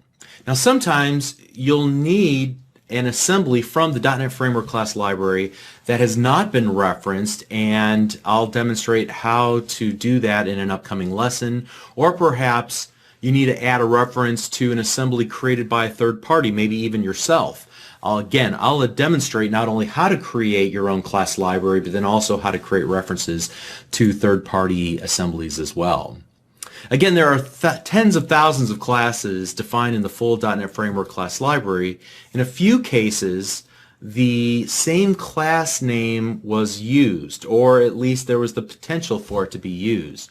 And so when that happened, the creators needed a way to be able to tell one class from a different class. And so they introduced the notion of namespaces. And namespaces are like last names for your classes. So think about your name or my name, for example. Somebody might say Bob loves coffee. And you might say, well, which Bob? There's like a billion Bobs in the world, right? But if somebody were to say Robert Theron Tabor likes coffee, well, that narrows it down. I'm pretty sure that I'm the only person in the world that has that combination of first, middle, and last name, all right? So I could either use the full name, Robert Theron Tabor, to reference one person, or once we understand the context of who we're talking about, maybe we're talking about only people in this room, then you might say, well, Bob likes coffee, he's the only Bob in this room, so they must be talking about Bob, right? So the same idea works with your code. We could use the full name of the classes that we need inside of our application. So for example, the full name of the console class is actually system.console.writeLine, all right, or the system.console class, right? That's the full name of the class, and then we're calling the method in that class. However, you'll notice that I didn't have to use the word system here. Why not?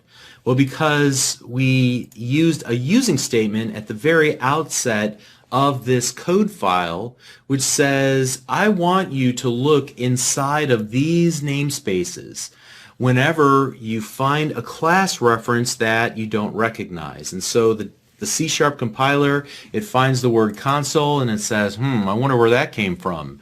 And it begins to look through the namespaces listed in the code file, and it says, oh yeah, I found a class name called console inside of a namespace called system. All right, and so it thinks, all right, well, that must be the console class that he's talking about. Now, occasionally you might have two classes with the same name and you've added using statements for each of these inside of your code file. When that happens, you merely need to disambiguate by adding the full name of the class instead of relying simply on the using statement. Now you'll notice here that by default the program.cs file has a number of different using statements. In my text editor, they're kind of faded out a little bit, which indicates to me that they're not being utilized at this moment. So we could remove unused using statements from our code, and our code will compile just fine. Again, this is a convenience for us that was set up for us by whoever created the project template for a console window application. So to further illustrate this idea, let's talk about how we can go about using the .NET Framework Class Library to do meaningful things, and how we would go about finding the source code or the classes we need to do something cool in our application. So for example, maybe I want to write data to a text file. How could I go about doing that? Well, I might open up bing.com and I might search for, and I'm going to type in site Microsoft.com, so I'm going to limit the search results to just those that are returned by Microsoft.com. All right, this is going to help me find the documentation specifically created by Microsoft as opposed to third-party articles or whatever the case might be. So site:/Microsoft.com, and then I might just say write to a text file, and then using C#, right? And so one of the top results are from msdn.microsoft.com, and MSDN stands for the Microsoft Developer Network. This is your primary source of information as a software developer on the Microsoft platform. And so in this case, here's a how-to article that will describe the code that we would need to write in order to write data to a file. Here's a long code example. In fact, it gives us 3 examples in one, and we could use one of these examples in our application in order to write data to a file. And we might decide to go ahead and use this second example. It comes close to what we want to work with here, and I copy it and paste it into my application. And I might remove some of the extra information here just because I don't need it. And I may need to modify this path. I believe I created a folder called Lesson 17 for this purpose. And notice that it's going to use a class name file and a method called writeAllText. Now in this particular case, notice that we already are given the full namespace of this file class, system.io.file. Now what we could do is actually remove that from here and go up and add a using statement for system.io, like so. All right, and notice that the compiler will find it and we'll be able to run our application. And got a little message there because I was in release mode. Let's go back to debug and start that over again. All right, and we don't get any feedback there, but if we were to open up our Lesson 17 folder, we would be able to find the text in a text file. Great. Okay, so now we can use that little snippet of code to do what we want to do. But notice it all started by searching on MSDN, finding a code snippet that we could use, and then we can modify it and add our own text here that we want to write this to our file, right? Okay, so that we can start stitching things together. So that's one way that we can find the features inside of the .NET Framework Class Library that we need, is to search on MSDN. Let's try one more quick example. And let's go back here, back to bing.com, and here again I want to go site:/Microsoft.com, and then I want to do C# download HTML as a string, and I might find another reference. Now this is a different style of web page. There is one web page on MSDN for every class and every method in the .NET Framework Class Library. So in this case we're looking at a specific page for this download string method. And if you were to look at the remarks and some of the the syntax and some of the exceptions that it would throw, what we ultimately get to is a little snippet of code that we can copy and that we can paste inside of our application. Now notice what happens this time. It does not recognize the term web client. Why not? Well, we may not have the assembly referenced in our project, or we may have the assembly referenced, but we do not have a using statement that would include the web client class. So to remedy this, I'm going to hit Control period on my keyboard, and it says that it found this class in system.net. So we can automatically add a using statement for the system.net class by merely hitting the enter key on my keyboard, or I can just go ahead and say, let's go ahead and use the full name of the class here. I'll choose the first option using the arrow keys and then the enter key on my keyboard. Notice what happens. It adds a using statement for system.net, and then notice that the web client class is now found. It is obviously in a different color. There's no red squiggly lines, so it looks like it found the correct class that we're looking for. Now we merely need to give it a URL, so let's try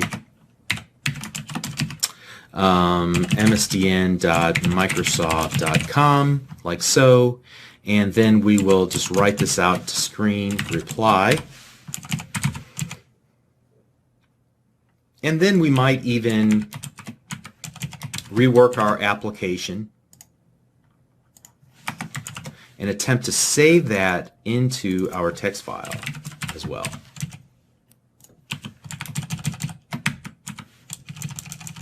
All right, so let's see what we get here. Hopefully this will work. We'll run the application.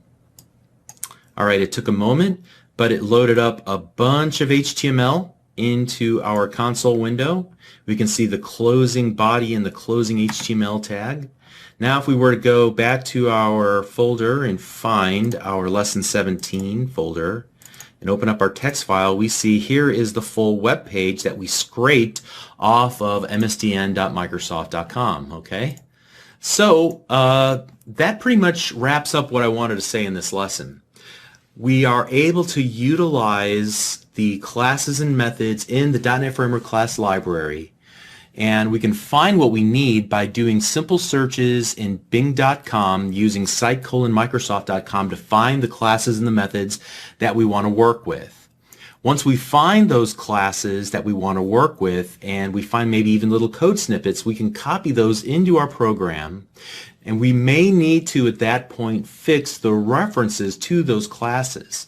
Now in this first case, remember that it gave us the full name of our file class, system.io.file, but in the second case we had to provide the using statement system.net in order for the compiler to find the class that we were wanting to reference and work with. And ultimately we did that with hitting Control period on the keyboard to add a using statement to the very top of our code.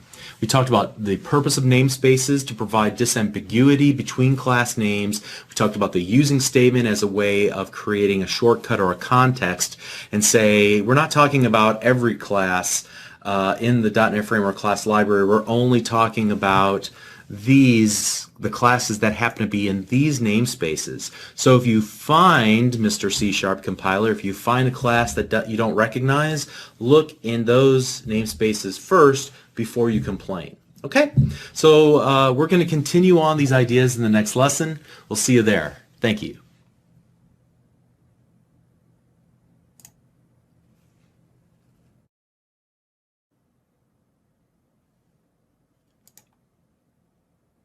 Hi, I'm Bob Tabor with Developer University. For more of my training videos for beginners, please visit me at devview.com.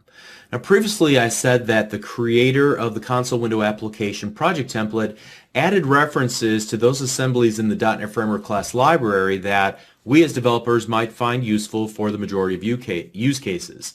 However, if we need an assembly containing some portion of the .NET Framework class library that has not already been added to our project, then we can simply add a reference to it. So this is one of 3 ways that we'll demonstrate on how to add a reference to an assembly. The first being an assembly from the .NET Framework class library. Now there's a number of different ways to go about this. The easiest way, I think, is to go to the Solution Explorer and then right-click on References and select Add Reference. And here you can see there are a series of, I guess, tabs along the left-hand side that would allow us to choose from the various types of assemblies that are available to us. We want to choose the framework, and these are all of the assemblies that are part of the .NET Framework class library. All right, now, and you can see that there's already check marks next to a number of the system.this, system.that, system.net.http, and these contain a number of different classes, each with many methods, and these are just automatically accessible. If we needed something that is not contained here, then we could choose, for example, to just select a check mark next to the one that we want to add to our project, system.net, and click OK. And you can see that it's added a reference to system.net into our project in the Solution Explorer. Now we can reference any of the classes and utilize any of the methods in that particular assembly. Okay, so that's one way if we need to access some part of the .NET Framework class library.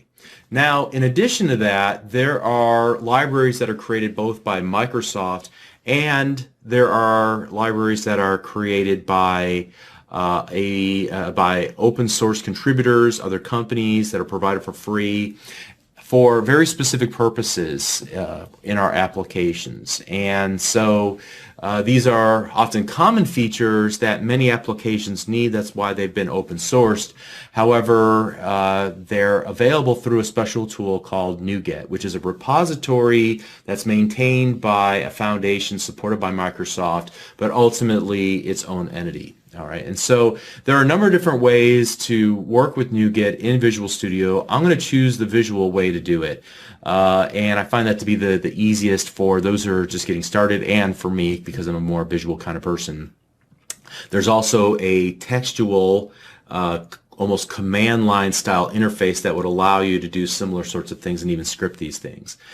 So let's go to the Tools menu and select NuGet Package Manager and then Manage NuGet Packages for Solution.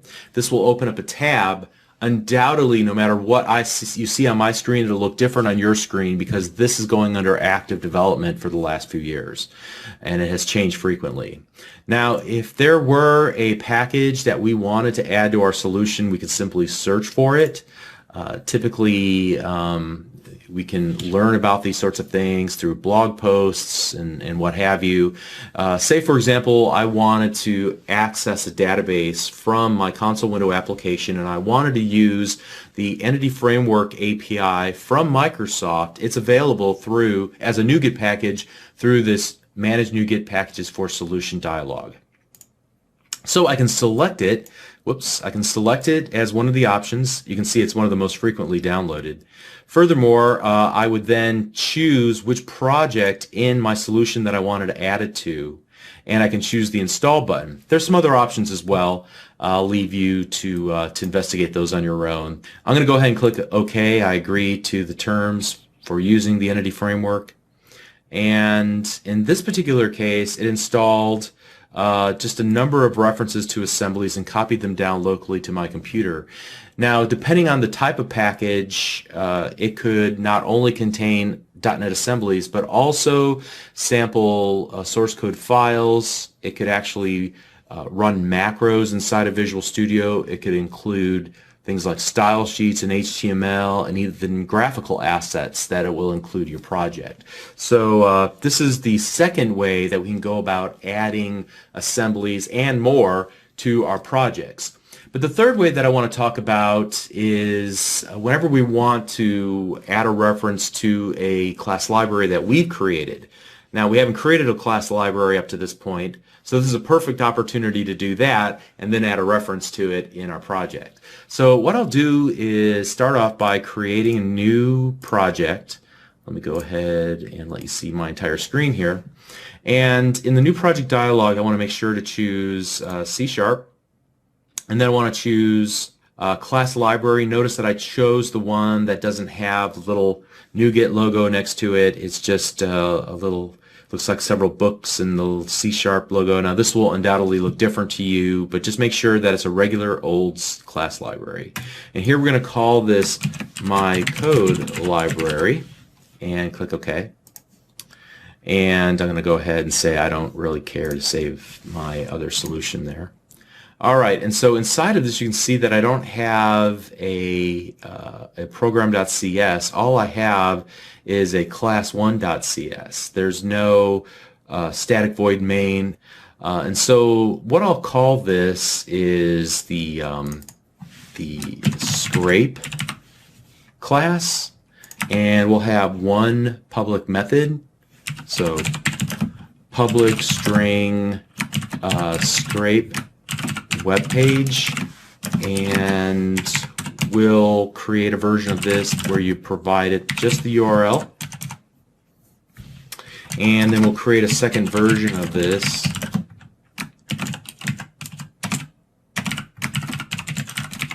where you provide the URL and a file path.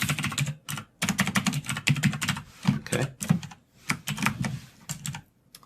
All right, and so in this first case, I'm just going to copy down some of the code that we worked with previously to create this functionality, where we were actually using this web client to go out, download a page, and then save it to a text file. I'm just going to generalize this. Remember what I did previously when I hit Control period on the keyboard in order to add a reference to system.net or add a using statement for system.net. And the next thing I'm going to do here is actually replace this hard-coded string with whatever gets passed in by the end user. All right, finally, I'm also going to have to add or resolve this reference to the file class. It's in the system.io namespace, so I'm going to add a using statement for that. However, in this specific case, I'm not going to write this to a file in this overloaded version of it. In fact, what I'll just do is return whatever's been input actually downloaded from client.downloadString. All right. Now the second version, we'll do something almost identical. Here, let me replace this with URL, and we'll get rid of console.writeLine, and we'll go ahead and write this to the file path that was passed in, and then we'll return the reply. Now, truth be told, this might be a good situation where I could actually take these lines of code and create a private helper method out of them, and maybe that's a good idea. Let's do that right now. Private string get web page, all right, and we'll pass in the URL, and so here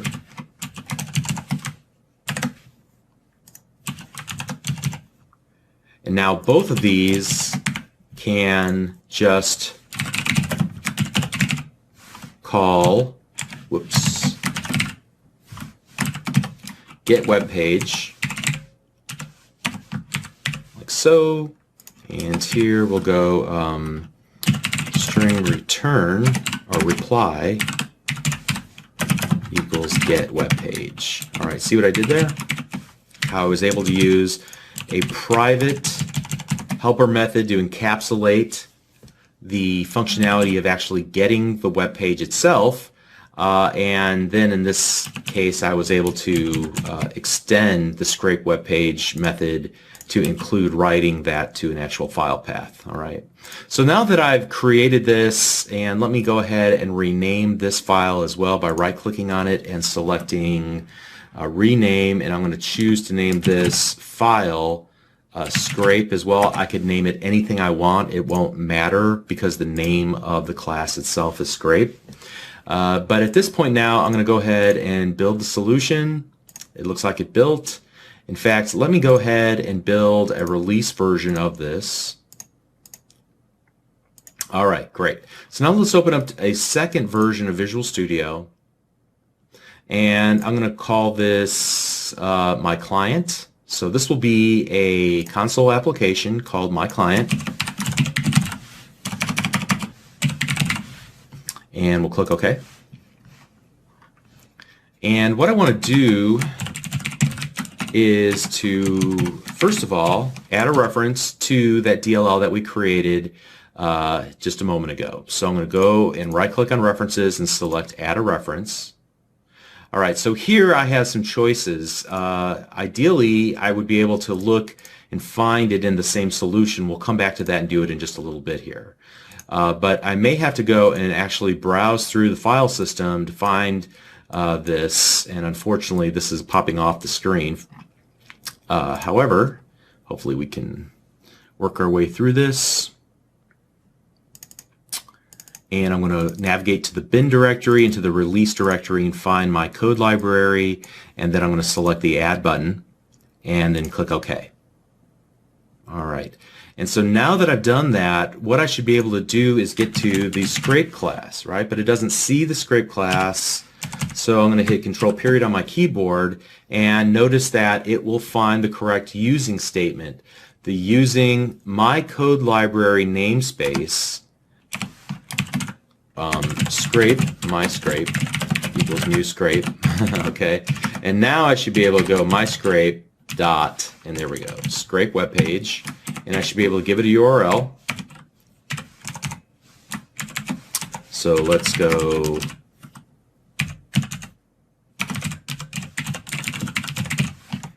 all right, and that should return a string. So string return, or actually just value equals.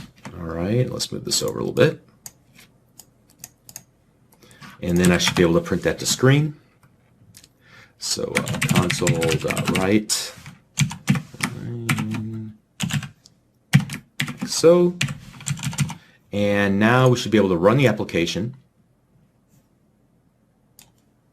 and it takes a moment, but it pops up. All right, so what we're able to do there, well, we created a reusable library now, so whenever we want to scrape a web page, we can utilize this in any of our other projects.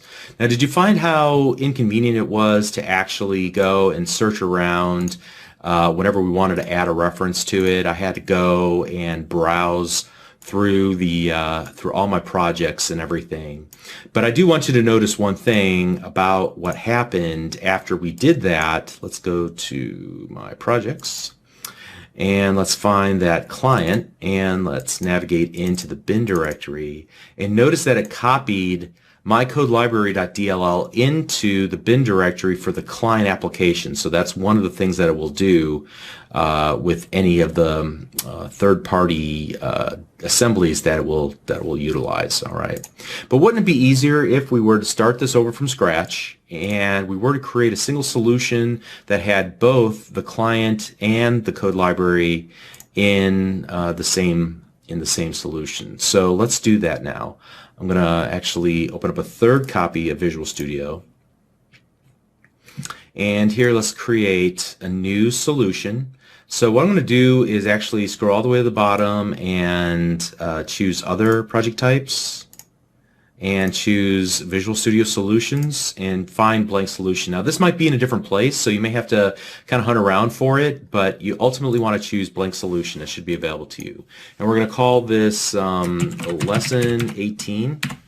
So the solution's name will be Lesson 18, but what we're going to do is add projects to this solution. So the first project that I'm going to add, and there's a number of ways to do this, like add, but it goes off to the right-hand side of the screen. I could add new project. File, add new project, and then we're going to choose the class library. So we'll call this the scrape library. All right, and then I'm going to choose to create another project and add it to our solution called of type console application, and this will be the scrape client. Okay. All right. So in our scrape library, what I'm going to do, just for simplicity's sake, is actually go to the work that we've done here a moment ago, and I'm going to copy all of this. like so. And let's come back here, and I want to paste all this in, like so. And yes, I'm going to have to resolve these class names by adding using statements here and here as well. All right, that should work. Looks like I actually lost my class name, so let's go public class grade. And then let's make sure to put everything inside of it. All right, there we go. Now we get it working. And I'll rename this as well to just scrape. I could have left it, called it class 1, but that'll work just fine. Okay, so I'm going to go ahead and build that. Right-clicked on the project name and selected build. All right. And now what I want to do in the client to utilize that class library is I need to add a reference to it. So here again, I'm going to right-click and select Add Reference, and this time I'm going to go to Projects, and notice if Solution is selected, the Scrape library will be an option. I'll choose that and click OK. And now we can utilize Scrape library in our application. So let's go ahead and just type in the word scrape scrape dot, and it's not going to find it. So I'm going to hit Control period, and I need to add a using statement. Since I renamed it, now it's called Scrape Library. So I'm going to add the Scrape Library namespace to using statement to the code file. So scrape my scrape. In fact, I don't have to do all that, right? I can just copy and paste it from the previous client, like so. And we can rerun the application. Whoops. And it says a project with an output type of class library cannot be started directly. All right. Why do you suppose that happened? Well, because there are actually 2 projects now in my solution, and you can't execute a library, correct? So what we need to do is right-click on the client project and select Set as Startup Project. And now, let's go ahead and close that. When we attempt to run the application, it'll work. Furthermore, if we were to make any changes to how the library actually works, let's say, what could we do here that's interesting? Let's do this.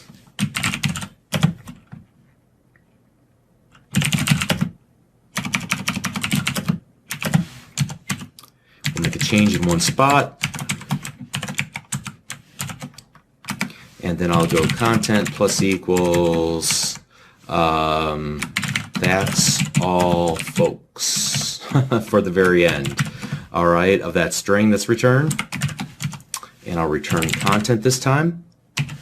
All right, let's make sure we add everything there. So we've made a pretty big change to the application, and now when I run the application, it will recompile the DLL. It will add it to our project, and at the very end, it adds "that's all, folks." Okay, it's just the only thing I can think of off the top of my head. All right, so hopefully now you can see that there are several different ways to add assemblies. If it's part of the .NET Framework class library, then obviously there's a way to do that. If it's a free or open source package that's available from NuGet, we can use the NuGet package manager, or we can create our own third-party class library and then add a reference to it by browsing. Or if we were to create the client and the library inside of the same solution, then we can reference it in the add reference dialog, but just under the project solution option. And we get the added benefit of being able to make updates, not having to go through 2 copies of Visual Studio to update it. It'll all be just, it'll update the next time we hit run. It'll recompile it and everything. Okay, so at any rate, that's pretty much it for this lesson. We'll continue on the next lesson. We'll see you there. Thanks.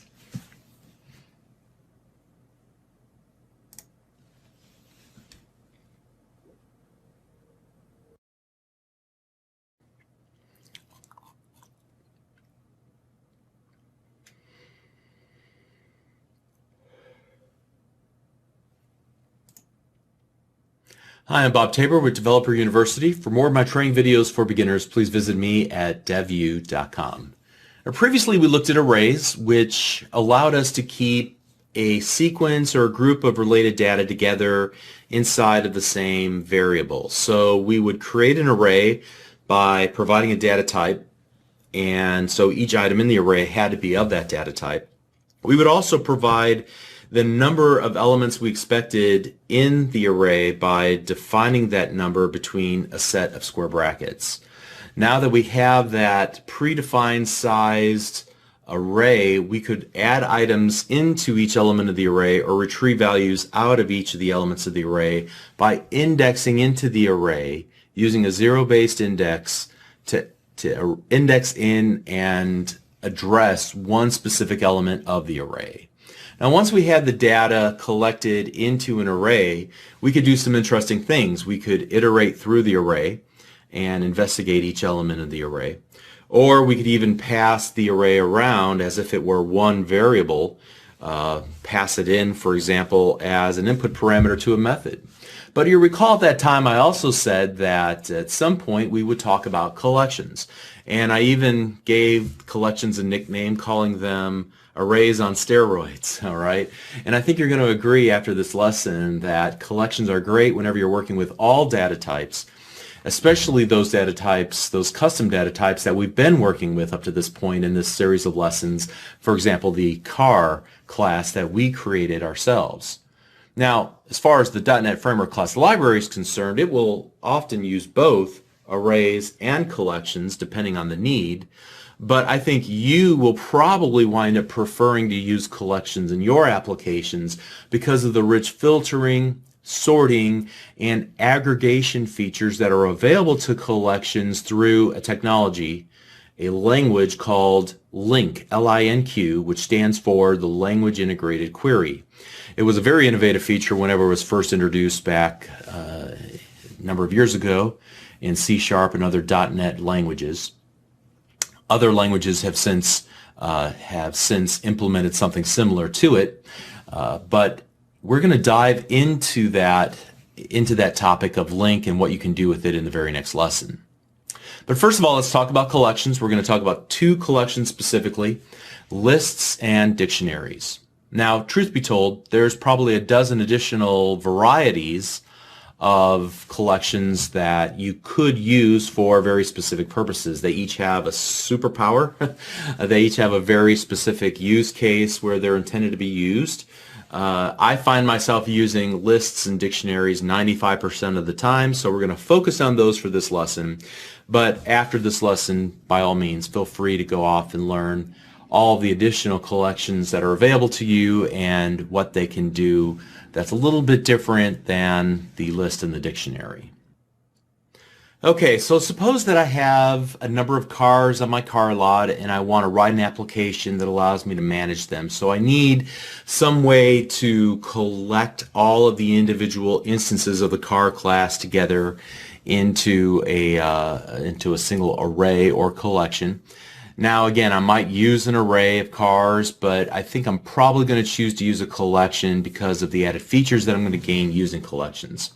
We're going to talk about a bunch of different types of collections, but I want to start off with kind of a conversation about an older style of collection that's no longer used anymore to show why there's a newer style collection that's available, and it'll help you maybe understand that idea a little bit better. As you can see, I've got a project called Working with Collections already set up here. Please take a moment and create a new console window project. I'm also going to paste in two classes that I've defined, simplified version of the car class that we've used before, and then also I'm going to create a book class, as you can see there at the bottom. Very simple classes. And the next thing that I'm going to do is actually paste in some code to actually create new instances of each of these classes and then populate their values. So you may want to pause the video yet a third time and copy in the code that I have copied to screen there as well.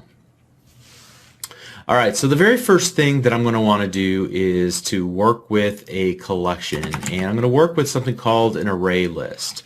And so let me just say this about array lists, that they are dynamically sized, which is one of the great benefits. You don't have to do anything to say I need to add one more item and another item and another item. Remember, with arrays, I said it was possible to resize an array, but it's a little bit of an advanced operation, not so with an array list. So that's one of the big benefits. So you can just keep adding items to it and it'll be just fine.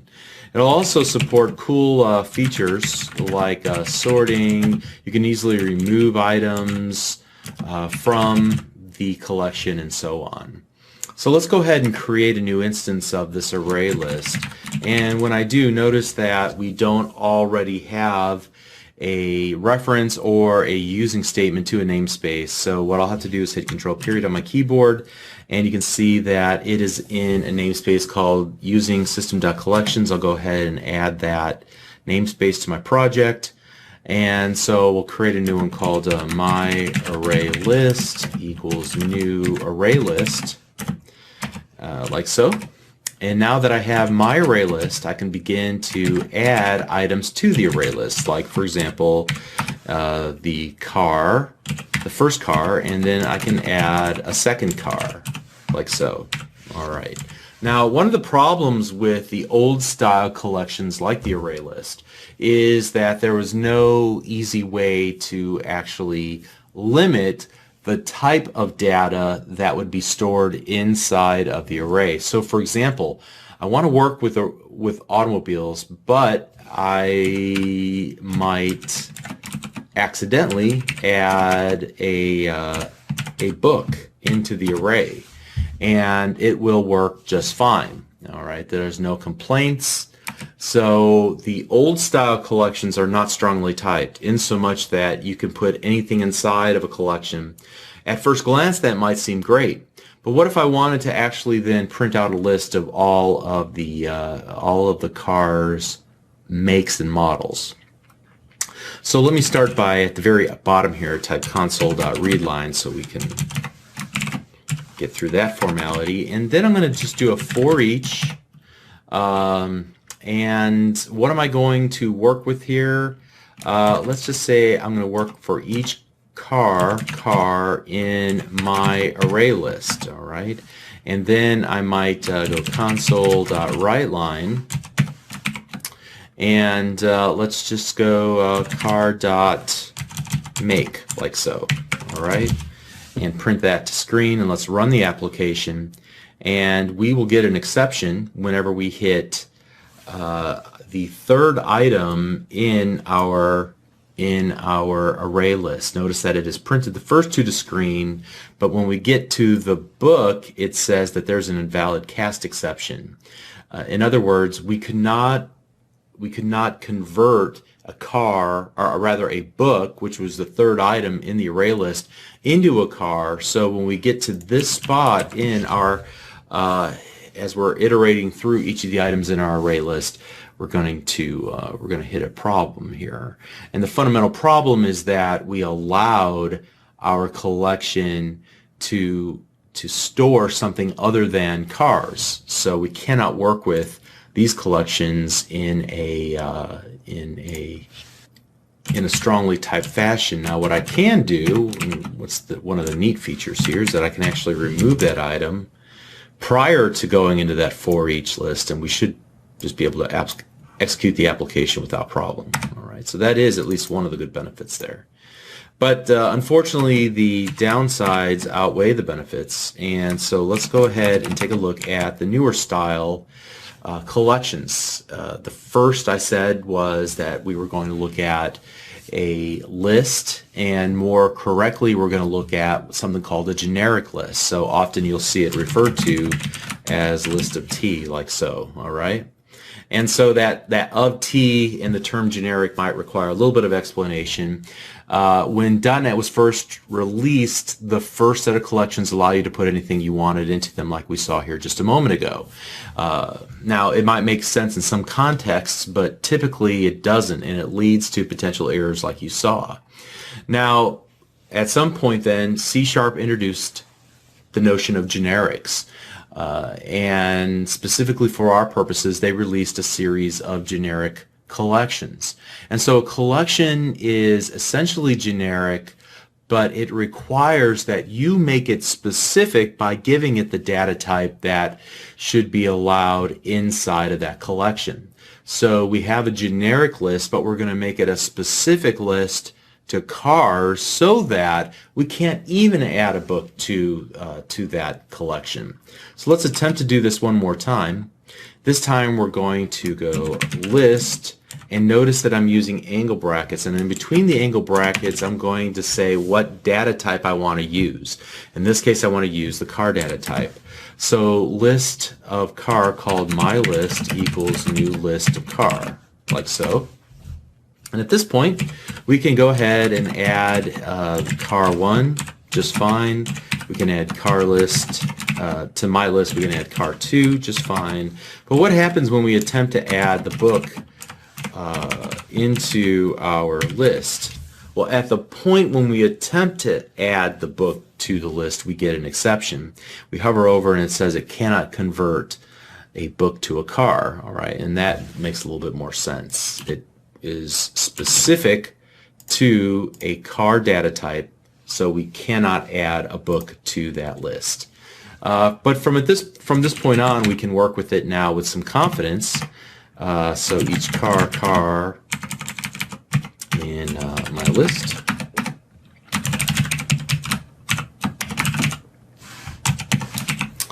And we can just do car.model, like so.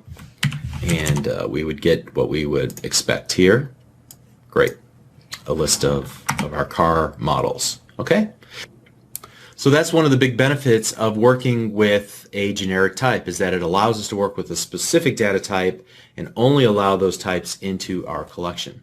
So this is probably the most popular of all of the collections available, but I'm going to show you one additional collection called a dictionary. And a dictionary is similar to, like, think of Webster's dictionary, where you have a word and you look it up in alphabetical order and find the word that you want a definition of. And then once you find the word, you can look to its right and it will have the definition. So there is a key, which is the word itself that we want to look up, and then there is the definition next to it. So there are two components to each entry in a dictionary. There's the key and then the value itself. And so typically when you see a generic dictionary mentioned, it's going to be kind of listed like this: dictionary of T key, T value. So in this case, what we'll do is specify the data type of the key. This allows us to find one specific item by the key. Now the key should be something that is unique to every entry in the dictionary. In the case of people, there might be some identifier. It could be a customer ID in your system. It could be a social security number if you're in the United States. But something that uniquely identifies one entity inside of that dictionary. And then the value can be of any data type. In the case of, again, a customer, you might have the customer ID being the key, but the customer object itself is the value that we actually want to get access to. Now in our case, this seems a little bit weak because our car class only has make and model. And we know that we could have multiple cars that have the exact same make and model. They may have different colors, they might have been created in different years, but you can have multiple cars in the car lot that have the exact same make and model. So neither of these are good candidates for keys, but there is something called a vehicle identification number. So let's go prop string, and let's call this VIN, VIN, that will differentiate every car in the world that's been created. So what I'll do is come back up here to the definition and I'm going to go car1 VIN, and I'm just going to use a very short VIN number. I think they're typically like 18 or 24 characters long or something like that. I'm not exactly sure, but this should uniquely identify every car in the world, especially every car on our car lot. So now what I can do is create a dictionary of my cars by starting off and saying something like dictionary, and then we're going to give it the two data types. The VIN will be of type string, and then the actual value will be of type car. And we're going to call this my dictionary equals new dictionary of string car. Notice that IntelliSense helped me out by essentially giving me a lot of that, and I could just hit the semicolon at the end of the line for it to type out that entire phrase. And now that I have this, what I can do is go my dictionary dot add, and we'll do car1 dot vin and pass in car as the actual value. So the car1 vin again is our key into the actual car1 itself. Okay, and likewise we'll go add car2 dot vin and car2. All right, and so at this point here, if I were to attempt to find a given item, so console.writeLine, and I need to find a specific car on my car lot, I can allow a user to type in the VIN number and I can look it up in the dictionary quite easily. So say for example I want to do my dictionary dot, and then there's a number of different ways to go about this. I think probably one of the easiest ways, actually, let's go back and not use the dot. And here I'm actually going to use the key itself. So we'll call this B2. And then now we can reference a specific item in the dictionary of type car. So we can get the make, for example, and print that out to screen, like so. All right, we were able to find the geo that way. All right. All right. So hopefully that makes sense. Let's continue on. If you recall, when we originally were looking at and let me comment all this out. We were looking at arrays. I said there's some interesting things you can do to initialize an array with values like we see here.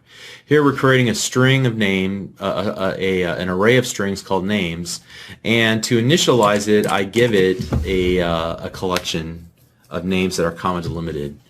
And so now I have an array that has 4 elements in it, and it's already been initialized with the values. You can do the same thing with the objects to initialize objects at the point of instantiation. So to do that, we'll use an object initialization syntax.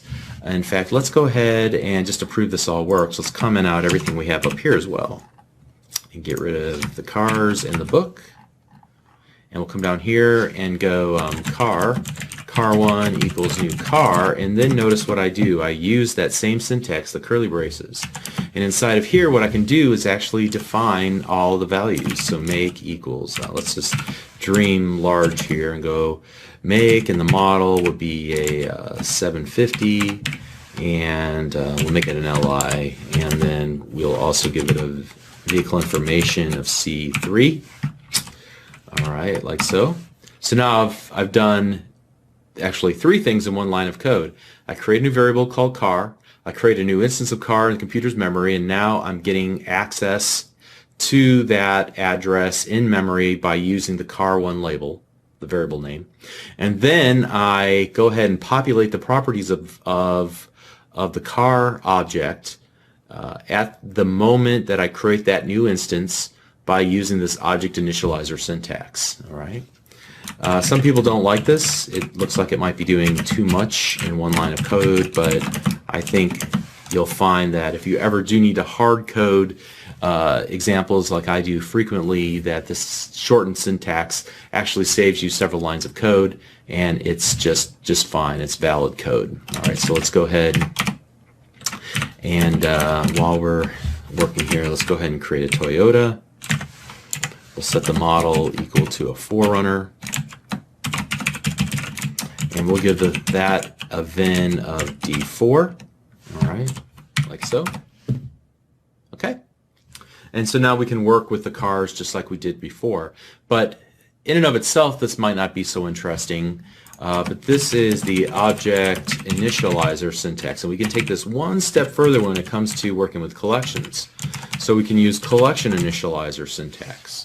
And I want to point out one other thing, that we didn't have to use a constructor to make this work like we looked at before. That we're able to, regardless of the constructor, go ahead and set these attributes just like we use the syntax there. All right, but let's now talk about a collection initializer, which can look a little hairy, but it's essentially the same thing. We're just taking it to the next level here. So in this particular case, let's go ahead and create a list of car called my list equals a new list of car. All right. Now at this point, what I can do, and notice that I put this on separate lines here. I typically might keep this on the same line just for my own sanity here. And now inside of this new empty list of cars, I can create a series of car objects like so. In fact, what I can do at this point then is use an object initializer inside of that. So here we'll go, make equals Oldsmobile. And then we'll set the model equal to Cutlass Supreme. And then the VIN number, we'll set that equal to E5, like so, comma, and then we'll create another new car to add to this list of cars, and we'll set its object initializer, setting its make equal to Nissan, and its model equal to an Altima, and then finally its VIN will equal F6, something like that. Okay. And now what I've done all in one line of code essentially is I've created a collection and I've added two objects, and in each of those objects I went ahead and already initialized all of their property values. All right. Whew. So there's a lot going on there in just that one line of code. Great. So at any rate, just wanted to recap the things that we talked about in this lesson. First of all, we talked about the difference between arrays and collections, and I promised that there will be a more obvious set of features that are available to collections, which we'll learn about in the next video. We talked about the old style collections versus the new generic collections, and we said generic collections are superior because they allow us to make sure that we're only adding types, specific types to our collection. So we make a generic collection specific by passing in the data type that should be allowed to be referenced inside of that collection. Okay. Then we looked at object initializers, just a shorthand syntax for initializing the properties of a new instance of an object, and then finally taking that one step further with a collection initializer, where not only are we creating a new collection, but then initializing it with new instances of the car collection. In both of those cases, then we are using object initializers. So we can do it all on one line of code. Now, honestly, unless you're building a lot of example code like I do, you may not see this as often unless you are creating some hard-coded objects for use within your application. But I wanted you to be aware of that syntax nonetheless, because we're going to use it again in the next lesson. And we'll see you there. Thank you.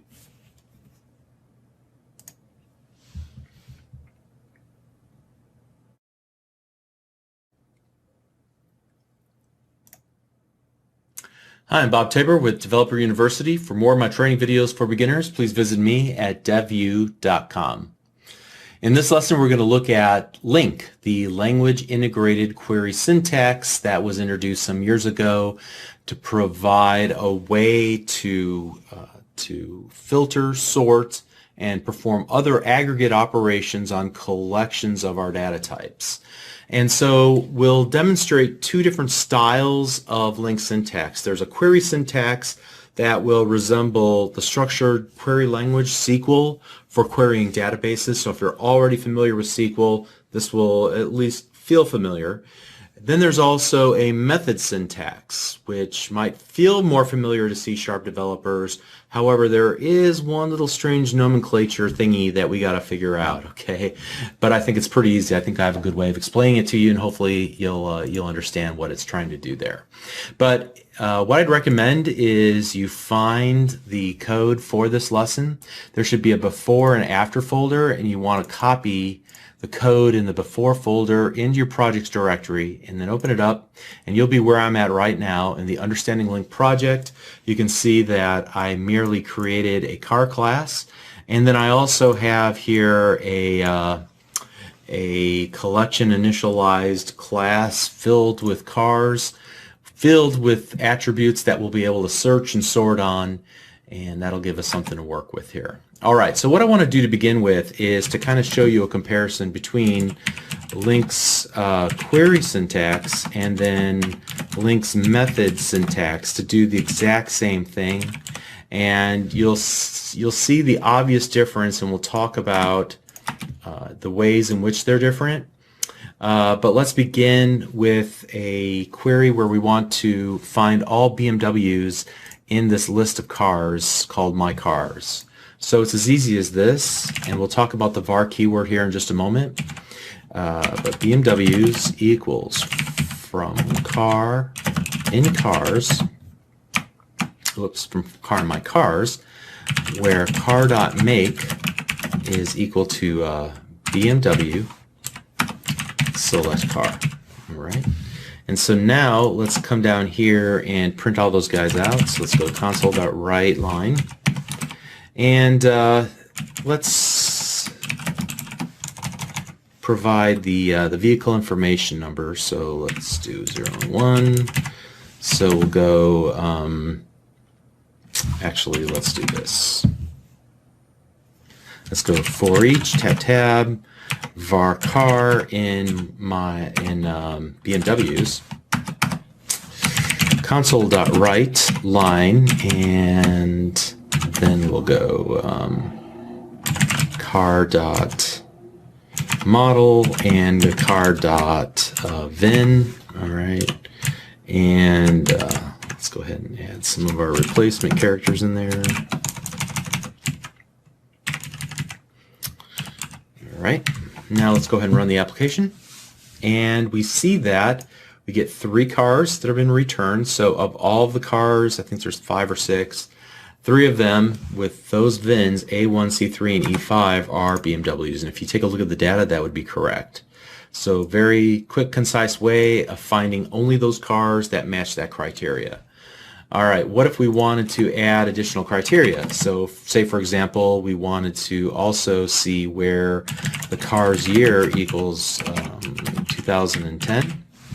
We could do that and rerun the application, and now we see that it just finds one of the BMWs was created in 2010.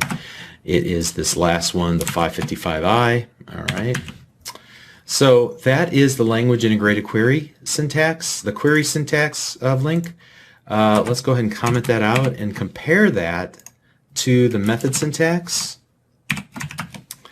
And so here we'll go var BMWs equals mycars dot where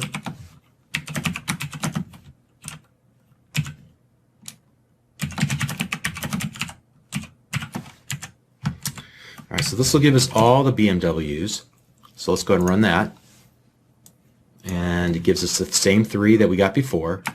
Now what if we wanted to also find only those where the year is equal to 2010?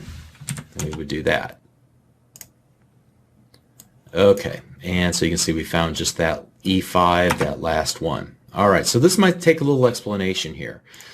For the moment, let's just ignore this last part. We'll talk about that in a moment. But what you see here, in fact, the whole thing in between the opening and closing parentheses is called a lambda expression. And you can think of it as a mini method.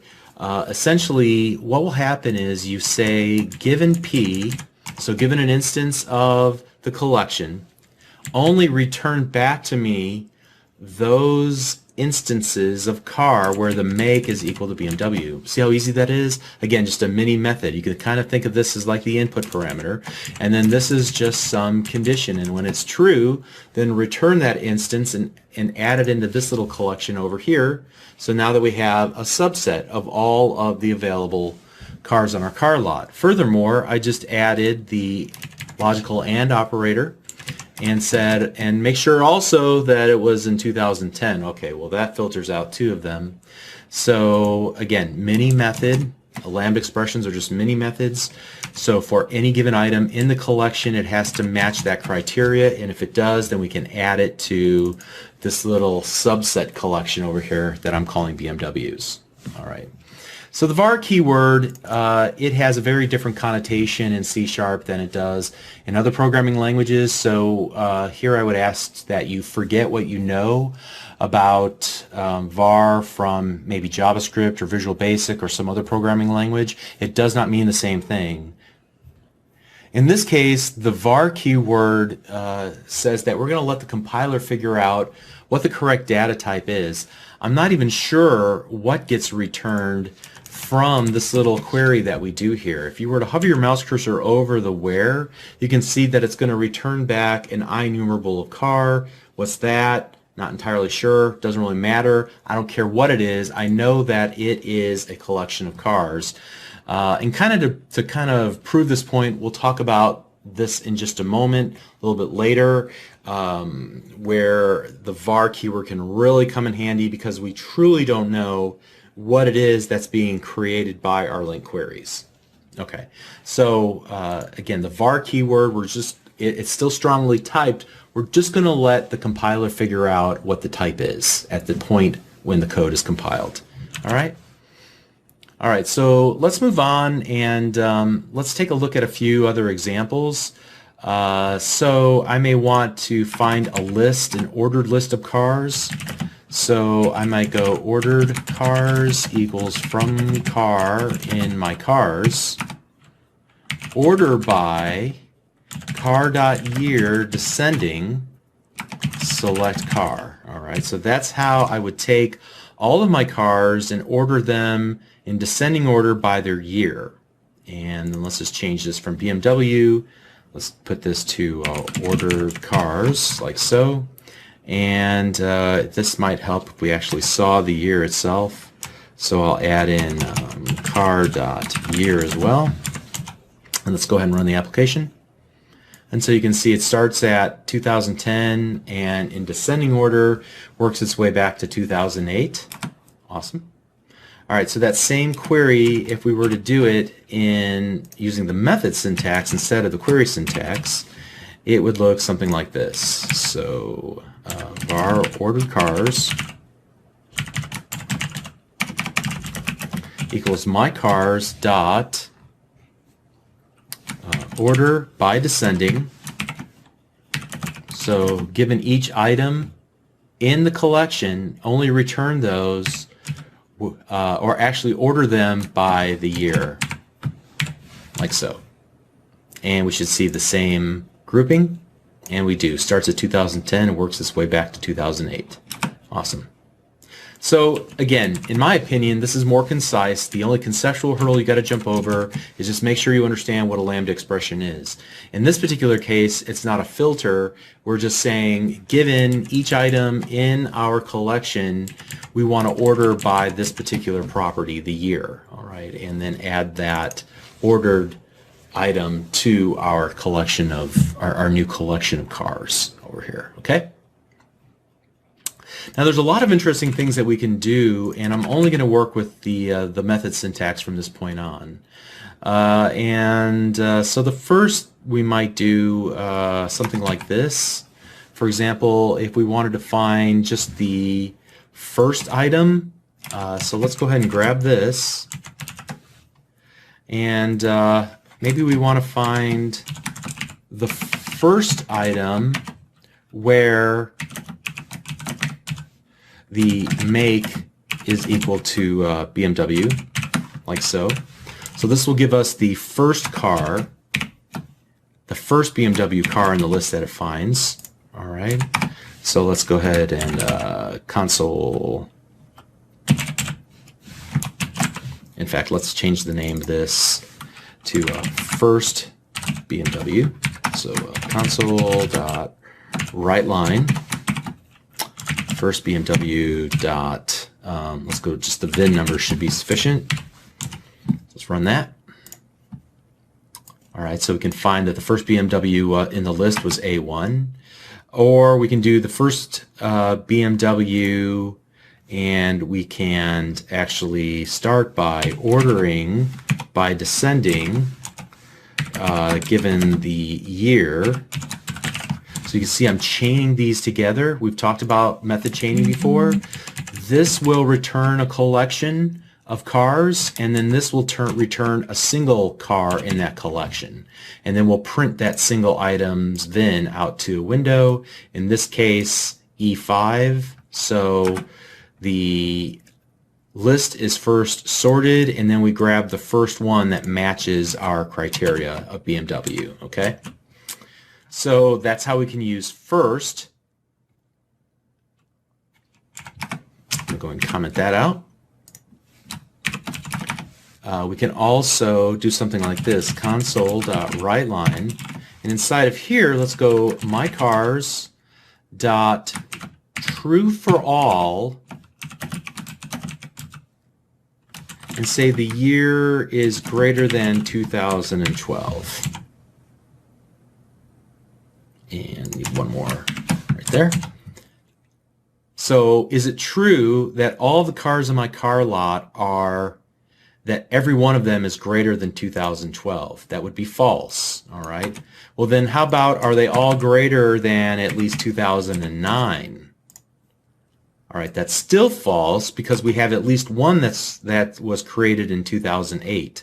If we were to change this to 2007, are they all at least greater than 2007? True. All right. So that's true for all. Very helpful in order to aggregate and look across all of them and see, is this true for all the items in my list? We can also even do something interesting like this. Instead of doing this for each statement, where it's essentially what, at least 2, if not 4 lines of code, we can create a for each like so. mycars.forEach, and then inside of here, for every item, let's just do a console.WriteLine. And in here, I can do p dot the VIN and p dot the sticker price. All right. And so let's go ahead and do that. In fact, we'll just do that as well. Whoops, 1 and 0. Hopefully that all makes sense. Now let's run that and see what happens. All right, so here we are. We're able to list them all out and format their values. So you see how much more compact this looks than what we were writing here. We do it all in one line of code. Again, we're passing in for every single item in our collection. Just call console.WriteLine and then use that particular item's VIN and sticker price inside of our formatted string. Okay. Here's another interesting example of this. Maybe in each case we want to go so mycars.forEach. In fact, here, let's do this before that line of code. Let's keep that one and then go mycars.forEach. And in this case, I want to perform an operation on each of the data inside of there. So I might take the sticker price and reduce it by $3,000. Actually, let's go minus equal to. So this will take the sticker price and subtract $3,000 from the sticker price of every car in my collection. So you can see now what was, if we could kind of get a comparison going here. Let's see, unfortunately not going to be very easy to do, but you can see that what was $55,000 is now $52,000. What was $35,000 is now $32,000, and so on. Okay. So again, a lot of functionality in a very small space. Let's continue on with this thought and go and do something like mycars.exists. Do we have a car in our car lot where the model is equal to the 745 Li, true or false? And here we'll just do a console.WriteLine, and so this will either turn true or false. Yes, we have at least one item in our inventory where the model is equal to 740 Li. Great. Now here's another good aggregate function. Here, let's just do console.WriteLine, and let's go mycars.sum, and here we'll say sum up all the sticker prices. Let's see what the total value of our car lot is. right now.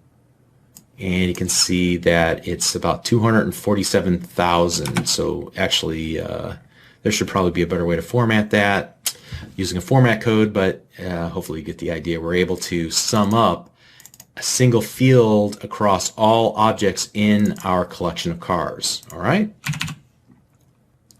All right, and there's so many other things that I can show you, but I don't want to overwhelm you. But I want this just to go in one ear and out the other for now. This var keyword we've looked at, and I said that we use it because we want the compiler to figure out what the data type is. Sometimes it's easy for us to figure out what the data type of something is. Sometimes it's not so easy.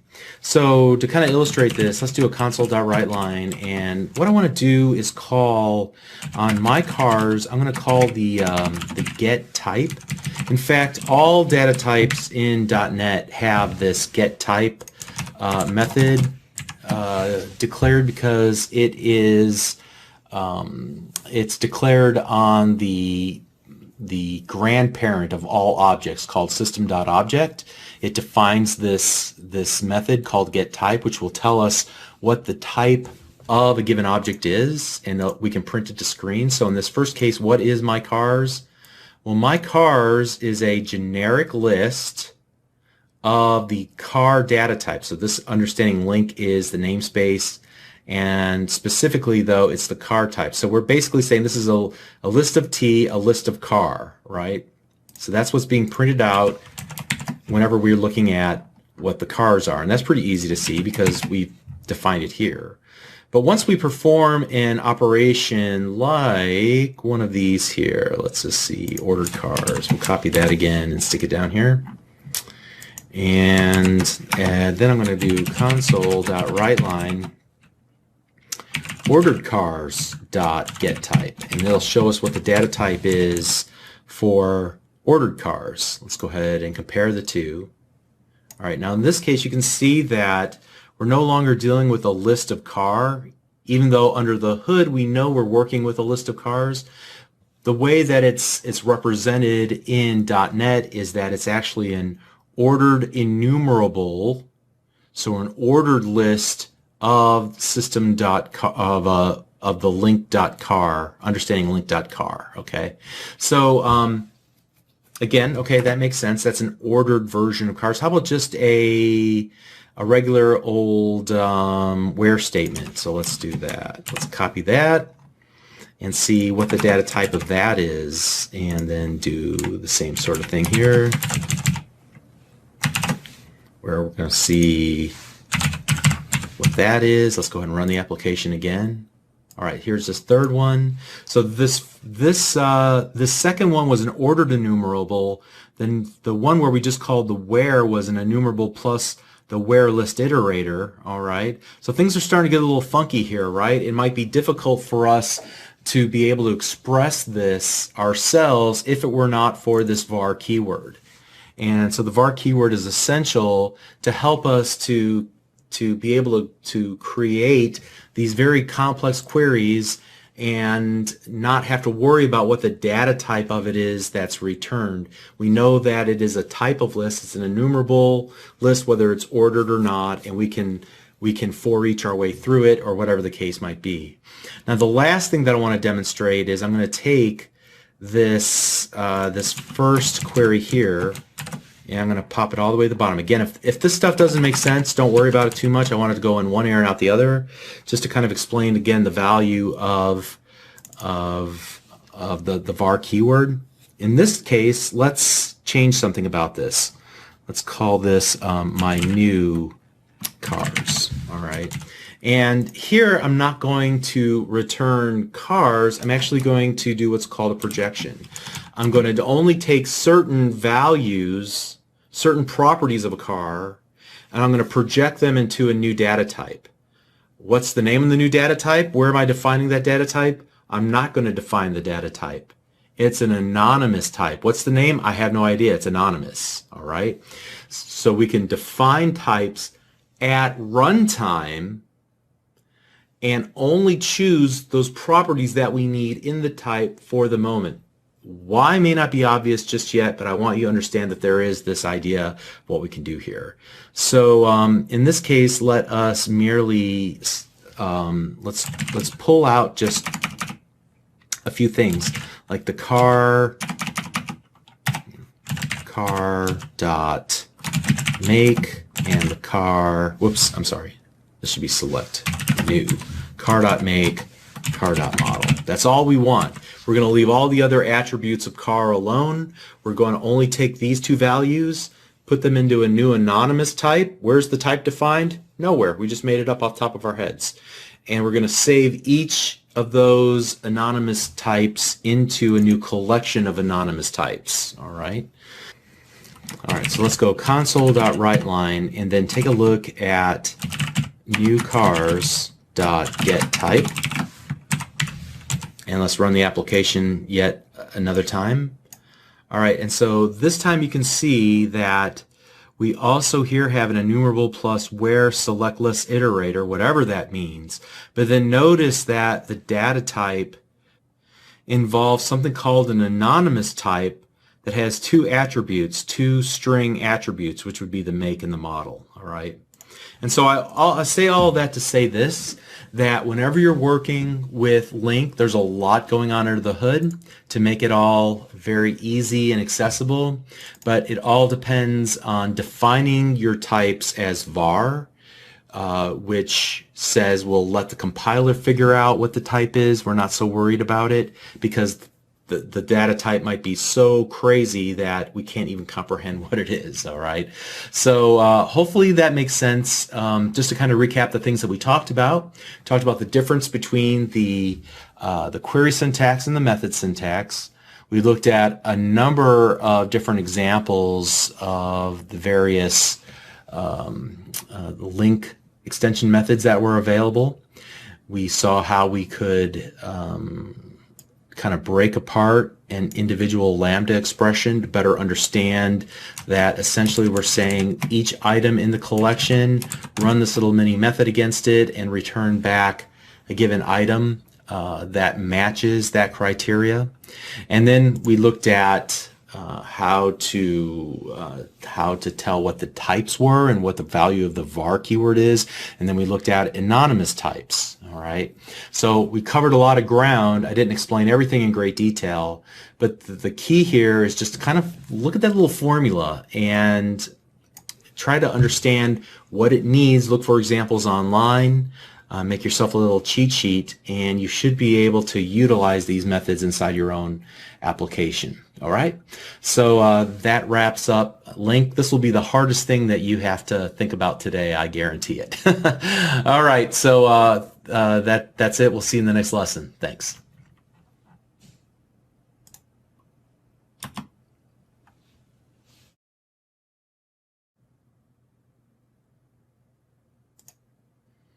Hi, I'm Bob Tabor with Developer University. For more of my training videos for beginners, please visit me at devU.com.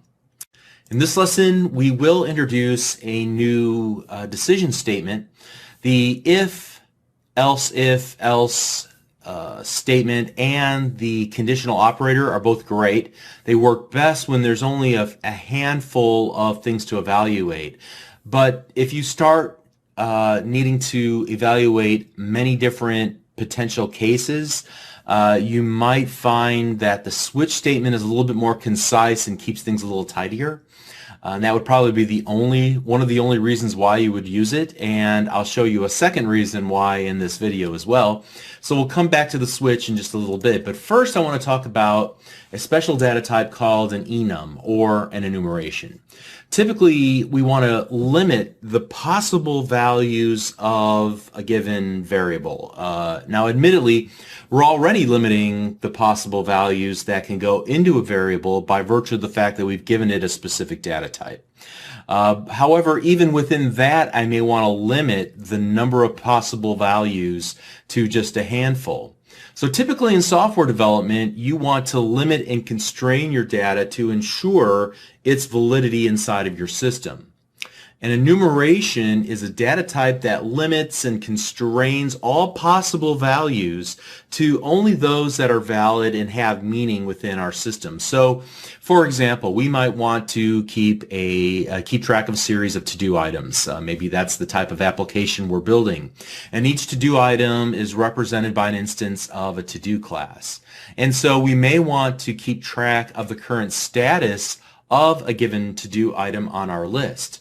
And so we may want to constrain the possible statuses to maybe like 5, that the task has not been started yet, or it's in progress, or it's on hold, it's been completed, or perhaps it's been deleted. There might be some other statuses, but you can see how I may want to just limit the number of options that are available for a status field or status property of my to-do class.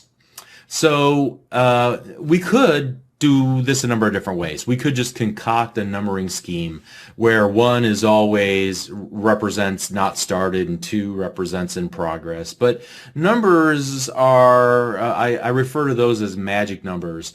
They may have some meaning in the system, but it's not readily obvious if you're reading the source code.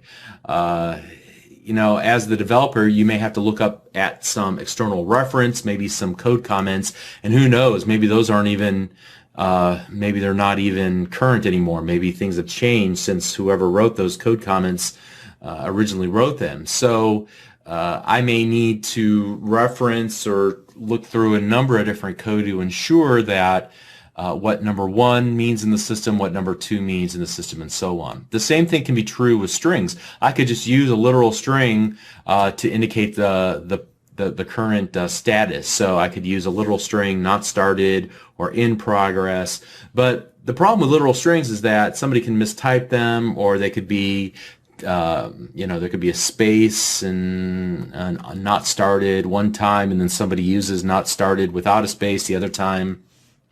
And so they may not, if you're looking for all those items that have not been started yet, you may have a hard time finding those that have not yet been started or are in progress because they're not spelled correctly or whatever the case might be. So the great thing about an enumeration is that it gives us a textual equivalent to a numeric value so that it'll remove any ambiguity inside of the system. As developers, we know exactly what we're working with, and yet behind the scenes it's still working with a number. And enumerations are used frequently in the .NET Framework class library for the very same reasons. So for example, you can see here that I have a project, enums and switch, and here again, if you look in the code folder for this lesson, there should be a before and after. You want to copy the enums and switch project from the before folder and copy it into your projects directory so that you can catch up to me where I'm at this moment. You can always pause the video and type all this in if you like. It'd be quite a bit of typing though. You can see that in this project I've already created a to-do class with a description of each to-do item, the estimated number of hours it should take to complete the to-do item. And then notice that I have a status of type status. Where does this come from? Well, you can see directly below I've created an enumeration called status. And I have not started, in progress, on hold, completed, and deleted. Did you notice as I hover my mouse cursor over it that each of these values are given a numeric value? So not started equals 0, in progress equals 1, on hold equals 2, and so on. If we were to store these values somehow in a database or a text file, those are the values that might actually get stored. However, they will be translated into this more textual format so that when we're actually working with the data, as you can see here in the static void main, as we're creating a new list of to-dos using the collection initializer syntax, here I'm setting the status equal to either completed or in progress or deleted or not started and so on. And visually it's much easier for a developer to work with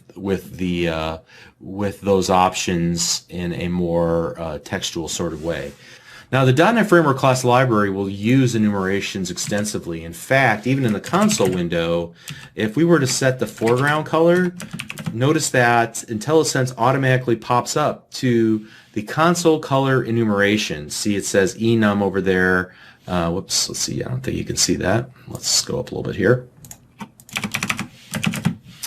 All right, there. Okay, so now you can see the word enum right here. It's console color enumeration, and when I hit the member access operator, the period, it will show me all the colors that we can choose for the foreground color of our console window. So I might choose dark red. Okay, so again, enumerations are great because they are descriptive and they limit the number of possible values for our applications, for the properties of our classes. All right, the next thing I want to talk about is the switch statement, and these two are going to marry together here in just a moment. But a simple switch statement is going to look something like this. In fact, I'm just going to go switch tab tab, and that will create essentially the outline for it. And in this case, we could do something like we can use an individual to-do item and choose its, let's say estimated hours. And so if the estimated hours are, for example, case 4, all right, then we might perform some operation until we hit the break statement. Or we could go case 5, so we could perform something and then we would hit the break statement and break out. There's also a default case that would be the catch-all, just like the else statement in the if, else construct. But the most important aspect of this is the construct of the switch statement. You have the keyword switch, then you have a value, a variable that's under evaluation, and then a series of cases where we would try to match it up with one of these cases, and then we use the colon after that case. We write our code below it, and then we use a break statement to break out and continue on our execution of the code. Now we might choose to, for example, do something like this. This makes a little bit more sense to work with the statuses. So in this case, we might go status dot completed. We might do something versus case status dot deleted, and we might perform some operation there, and so on. Now the beauty of the switch statement and the enumerations are that they kind of can conspire together here. So watch what I do. I'm going to type switch tab tab, and then I'm going to go to do, which is each of the items in the to do collection, dot status, and then I'm going to hit the enter key on my keyboard twice. And the second time I hit enter, see the macro that will actually blow out each of the individual statuses so that I can write code associated with each status. All right? Isn't that crazy? And so now I can do here, you know, anything that my business logic would require. I have an idea though. Let's use the foreground color and change it up for each of the individual to-do items. So it can be as simple as this. Let's just copy this and we'll put it here for each of these statuses. And then here at the very end, we will actually then do a console.writeLine of the actual item itself, the to-do dot description. And here we'll change up the color. So if it's not started, we'll leave it as dark red. If it's in progress, we'll use green. If it's on hold, maybe we'll use the dark red. Let's use the red here and the dark red there. Completed, let's mark those as blue. And if it's been deleted, we'll mark that with yellow. Okay. All right, so now let's go ahead and save and run our application. And you can see we have a very colorful list of tasks that are color-coded by their current status. All right, see how cool that is? All right, so in this lesson we talked about enumerations and why we would use an enumeration to constrain the possible values for a given property of our classes. And we saw how it was used in the .NET Framework Class Library, one little instance of it here, where they've created their own enumerations. Just be aware of, as you're trying to work with a given class and its properties, always look at, for example, in this case, what data type it is. So this is a data type console color, and typically IntelliSense will point you kind of in the right direction. As you hit the equal sign, it will pop down to that data type, that enumeration, so that you can just hit the period and then you can make your selections there.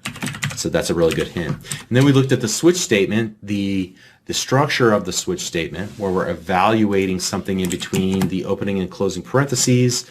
We looked at the body, the opening and closing curly braces, the entire body of the switch statement, and then inside the creation of a number of cases, each case equating to one possible value of the item that's being evaluated, and then a colon, and after that, then any of the code that we want to write, and finally a break line which will pop us out of that switch statement's body. And then finally we saw that there is a catch-all, the default colon, which we can use to write any code for cases that we haven't accounted for in any of the other previous cases. Okay. All right, so that wraps up this lesson. Doing great. We're getting close to the end now. You feel pretty confident in C#. You've got the majority of it under your belt. Just a few more topics we want to cover, and then we'll wrap this up. We'll see you in the next lesson. Thank you.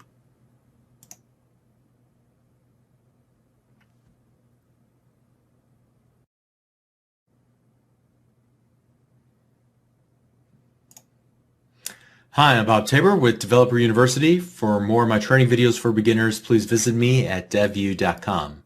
In this lesson, we're going to talk about handling exceptions that occur within our applications. We'll discuss what can go wrong, why things go wrong, and how to build resilient applications that are impervious to crashing through the use of C#'s try-catch block statement.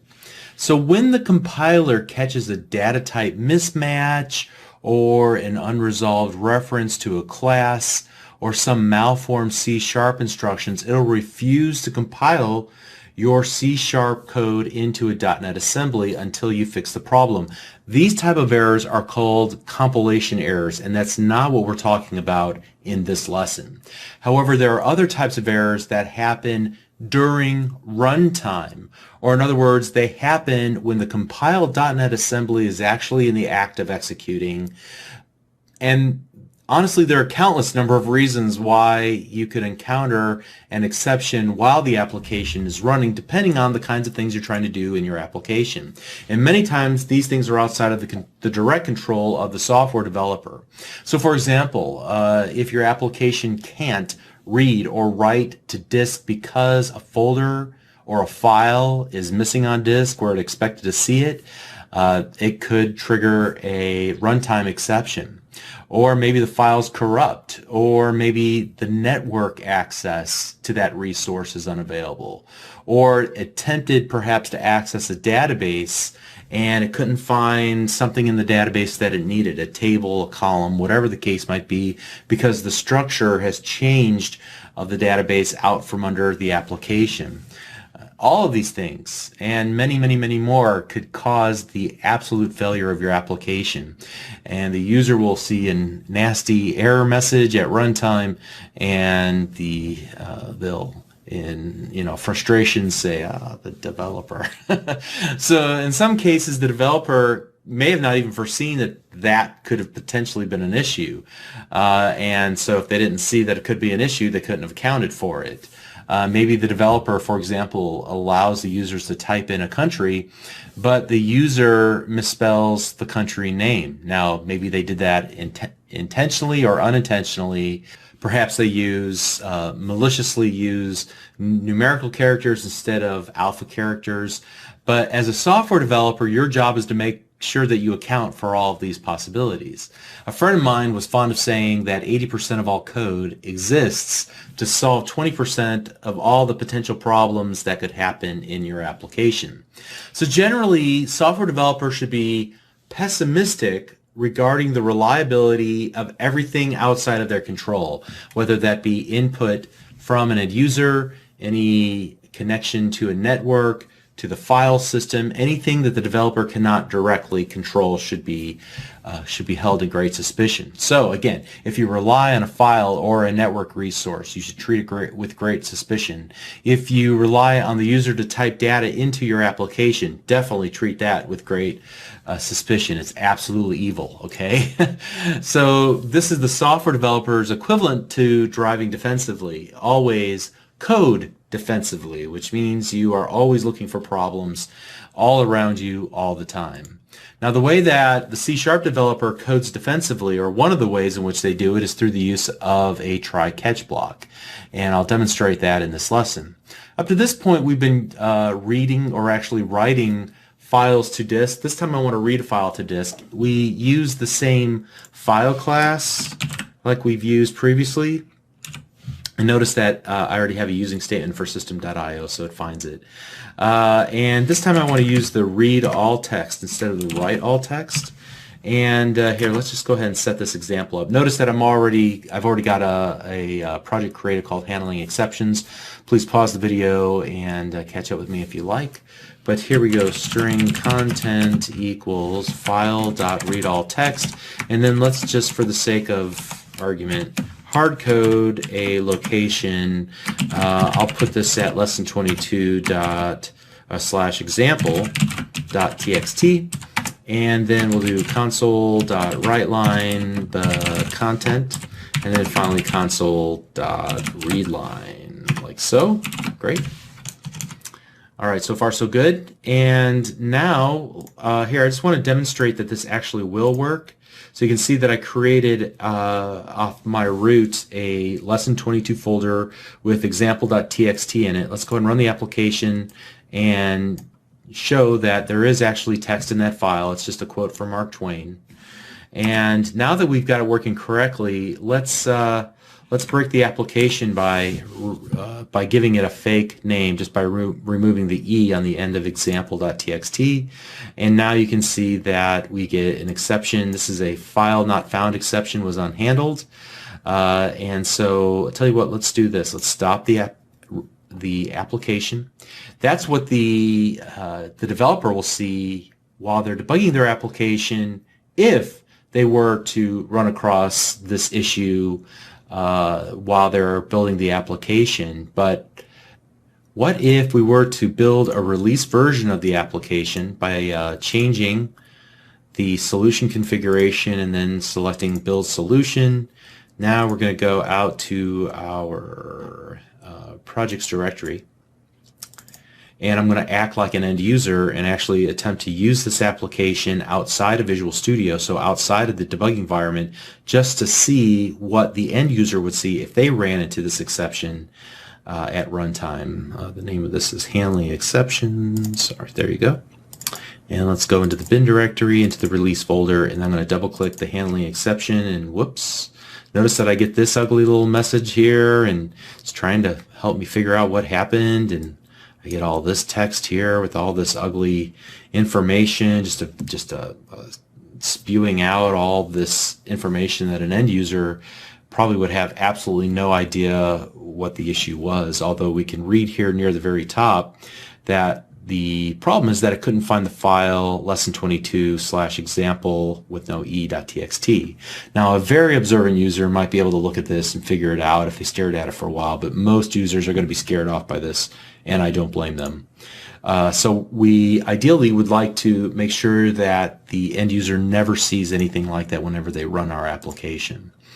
So again, Windows will then close the application, notify you if there is a solution available. There's just a mess going on there, and we want to protect our end users from this mess, from ever seeing this. So what we can do is actually wrap a try statement, a try and a catch around this. So we'll do this, and there's a couple different ways to go about it. I'm just going to take the easiest approach to begin with.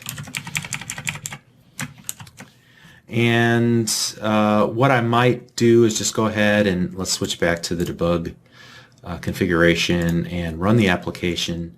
Now, you may have noticed that the application ran briefly and then went away. And the reason it did was because we ran this, we hit an exception here, the catch statement kicked in, there's nothing defined in the catch statement, and we continued on. What if we were to move this to right there? We would at least see the application now run for a little bit, and we would see no output. So still not an ideal situation, but at least we're not seeing any exceptions. Let's go one more step with this and say let's actually catch the exception that occurred.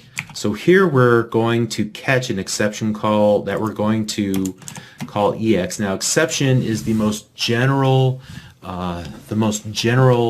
type of exception that can be thrown. What we're going to look at in a few moments are very specific versions of exceptions, but this is the most general version so that at least we can see what the problem is, and we might do something like, you know, there was a problem, something like that, and even we could provide a description of the problem, so the message from the exception. So let's go and run the application, and at least this time, you know, at least we're giving the user some feedback here. There was a problem, could not find the file, lesson 22/example.txt. Okay, so that's better. Again, it would require an observant and slightly more technical end user to be able to resolve this issue on their own, to say, wait a second, I wonder if that file might be named something different here on my own hard drive, as they traverse through and look for the file, and they're like, oh, I see what the problem is. There's no E on the end of example. All right, that's asking a lot of your end user, but that at least is a step in the right direction. At least we're giving them some clue as to what the issue is.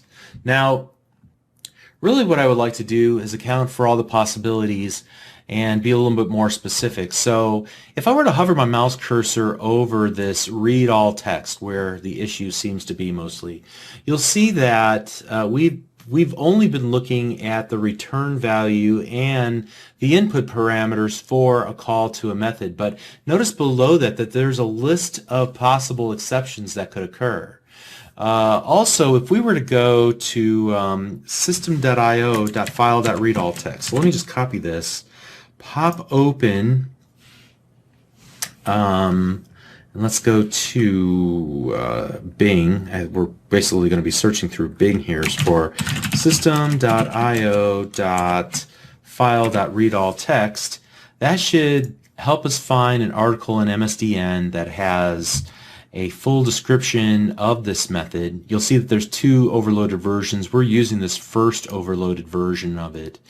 And then if we were to scroll down and past some of the initial information, there's a list of exceptions, and it would provide us some scenarios why that particular exception might happen. Like a security exception, the caller doesn't have the required permission. All right. The path is in an invalid format. Interesting. File not found. The file in the path was not found, and there's also a directory not found. Interesting. Okay, so maybe the path was too long, or maybe we provided a null value.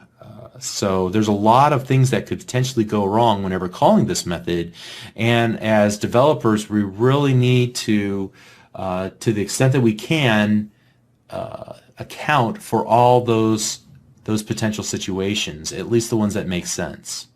So, for example, I could rewrite this code example to begin catching some of those specific examples.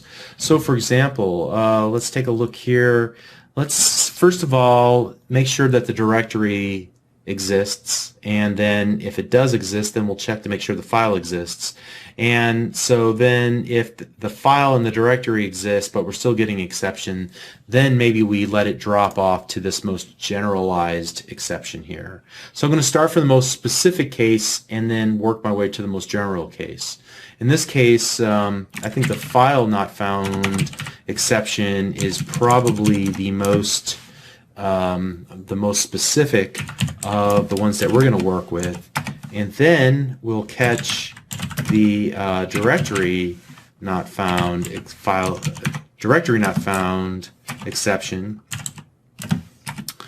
And then if that doesn't work, we'll just print out whatever the exception was. So here I might do something like console.writeLine and say there was a problem.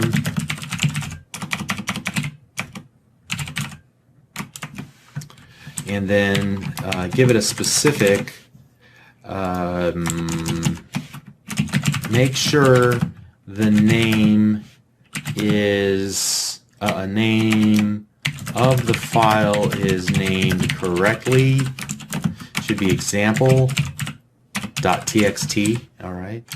And then we can do something similar here and say there was a problem. Make sure that the name of the directory, directory. Make sure the file, make sure the directory C:/lesson 22 exists. All right, something like that. And remember, we're getting the red squiggly. Why? Well, because we either need to add another backslash here or add the @ symbol there. Remember that from earlier? Okay. So let's go ahead and test our application. And I'm going to set a breakpoint here whenever we hit this line of code so that we can watch this execute. All right. So let's go ahead and step over. And it looks like it found the file not found exception. And so we will see there was a problem. Make sure the name of the file is named correctly. All right. Then let's go out and let's rename this to lesson 22A. And I think we're still going to get the same actually exceptions. So maybe that's, oh no, we did get the directory not found exception. Good. Okay. So in this case, we'll see that error message. Make sure the directory lesson 22 exists. All right. And then for any other exception, maybe there's a permissions issue on the computer. Maybe there's a the file is corrupt somehow and we can't read from it. We would get this last catch-all where we catch just the general exception and print it to the user. Okay. So at any rate, the key to this is that we check the most specific exceptions first and the most general or generic exceptions last. There's also one other item I want to add here, and that's a finally statement. And this is where we would write any code to finalize, which might mean setting objects to null, closing database connections. All right, but this code is going to run no matter what, and so we're just going to go console.writeLine. Closing application now, like so that we can see that this code will run regardless. It's just that one last chance as a developer to clean up our mess before we stop the execution of the application. So, and you can see that now represented here by closing the application now. Great. Now you might look at this and you might think to yourself, okay, great, I'm going to use this try-catch around everything in my application. Every single line of code in my application, I'm going to wrap it with a try-catch. So I'll just take every method and I'm going to blindly just copy and paste everything in there. And that's definitely a strategy that some people take. It's a little bit lazy, quite honestly. Some developers have done that, but they're often ostracized by their end users for providing very cryptic error messages.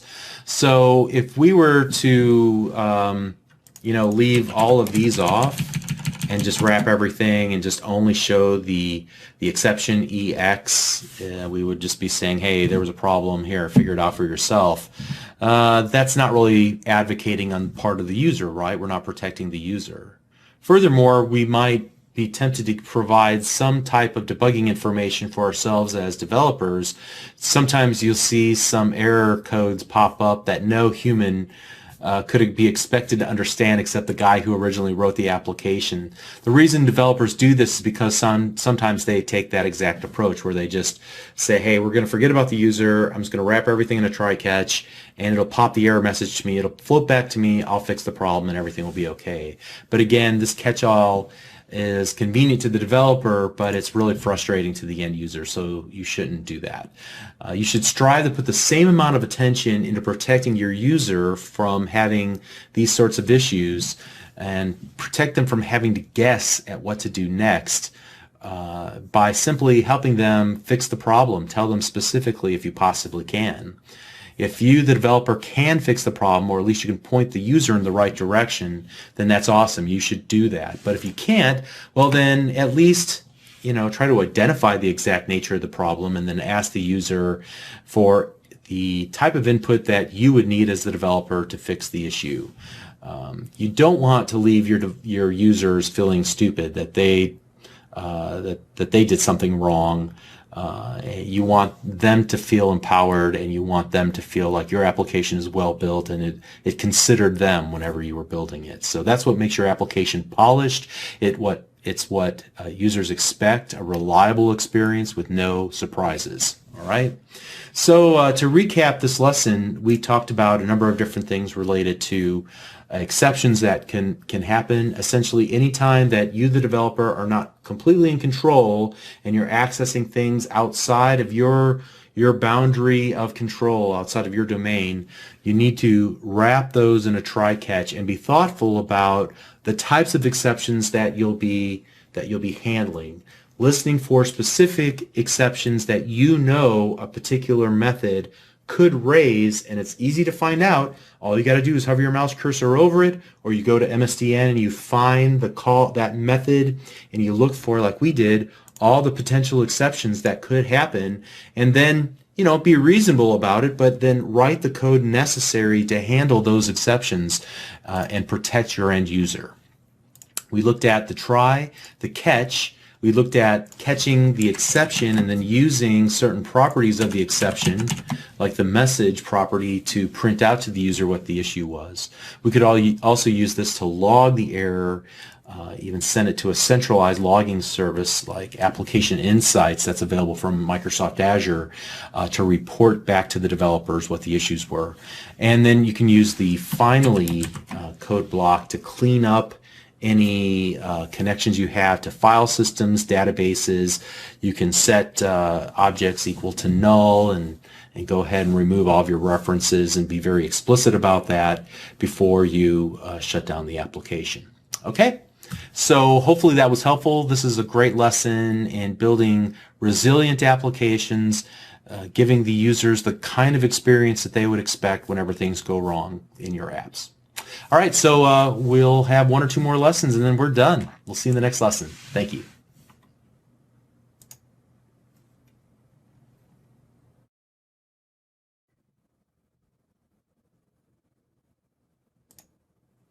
Hi, I'm Bob Tabor with Developer University. For more of my training videos for beginners, please visit me at devu.com.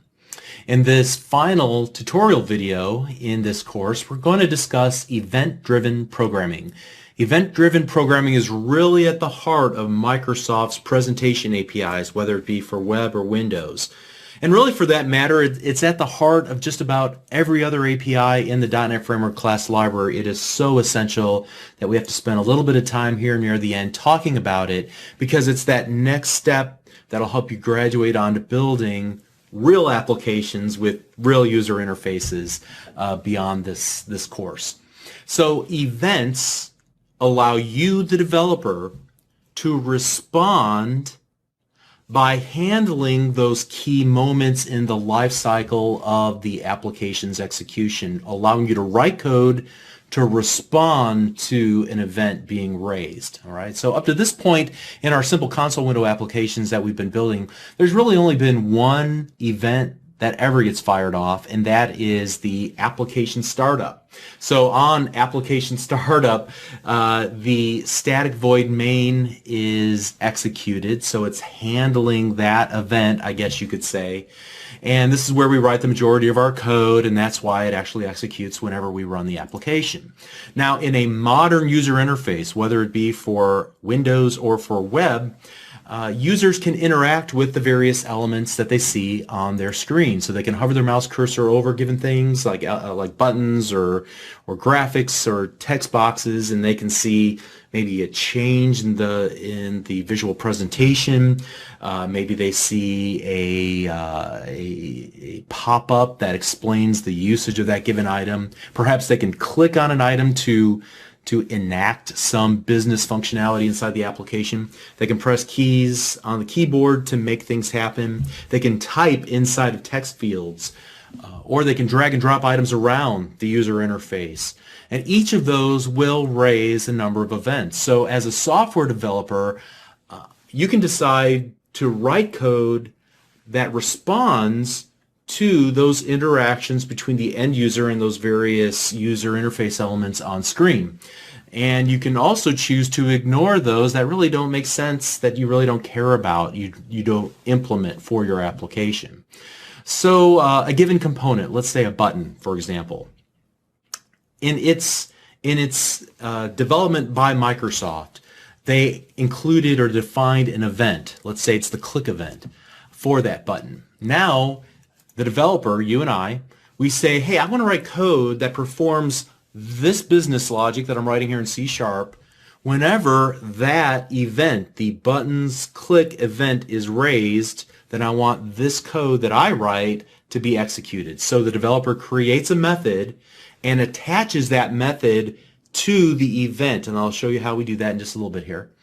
So as the application is running, the user is interacting with the application. Eventually they click that button. The .NET Framework runtime says, okay, if you were listening for the button click event, here it is. It just happened. And it will notify every one of the methods that you and I as developers have attached to that specific event notification, all right, that we've registered to that event. And I'm going to show how events are used in a simple Windows application near the end of this video in a more realistic scenario. But first, I want to start with the absolute basics and keep things as clean as possible. So we're going to work purely in a console window application. And we're going to work with a timer class, a timer object, and it has one event, which is elapse. So we can say after a certain amount of time, we want you, timer object, to execute or to raise an elapsed event, and then we're going to attach our code, our event handler code, to that event so that it gets executed every time that event is raised. All right, so maybe it'd be easier to see this in action than explain it. There are a number of different timer classes inside of the .NET Framework class library. We want to make sure we get the right one. So I want to work with system.timers.timer, okay? And I don't want to use that long name every single time. So I'm just going to add that to my using statements up here at the top, like so. And I'm going to say timer my timer equals new timer.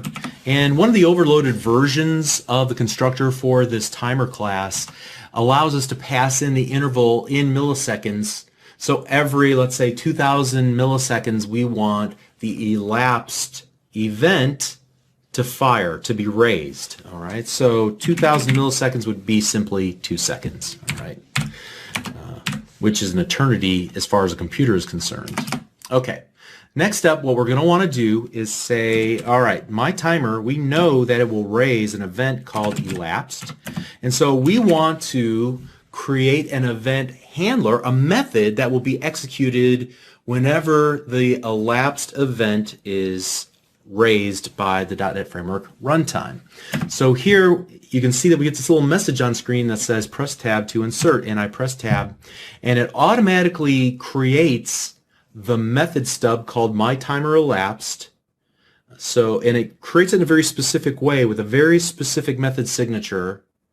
And it also gives us this little stubbed out, hey, don't forget you did not implement me. So throw new exception, not implemented exception. Let's go ahead and remove that for the moment. But notice what happened here as well. So we are attaching or registering an event called myTimerElapsed to the elapsed event. So this references this code block right here. Okay, and so inside of here we can write the code that we want to execute each and every time the elapsed event is triggered inside of our application.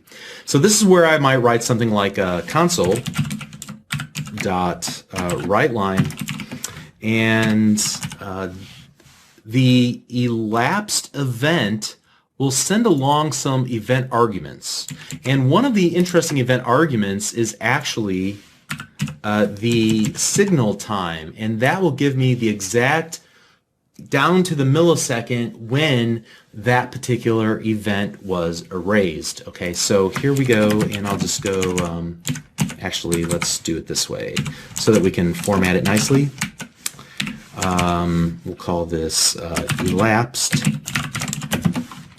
and then hour, minute, second dot FFF. That should give us down to milliseconds. Okay.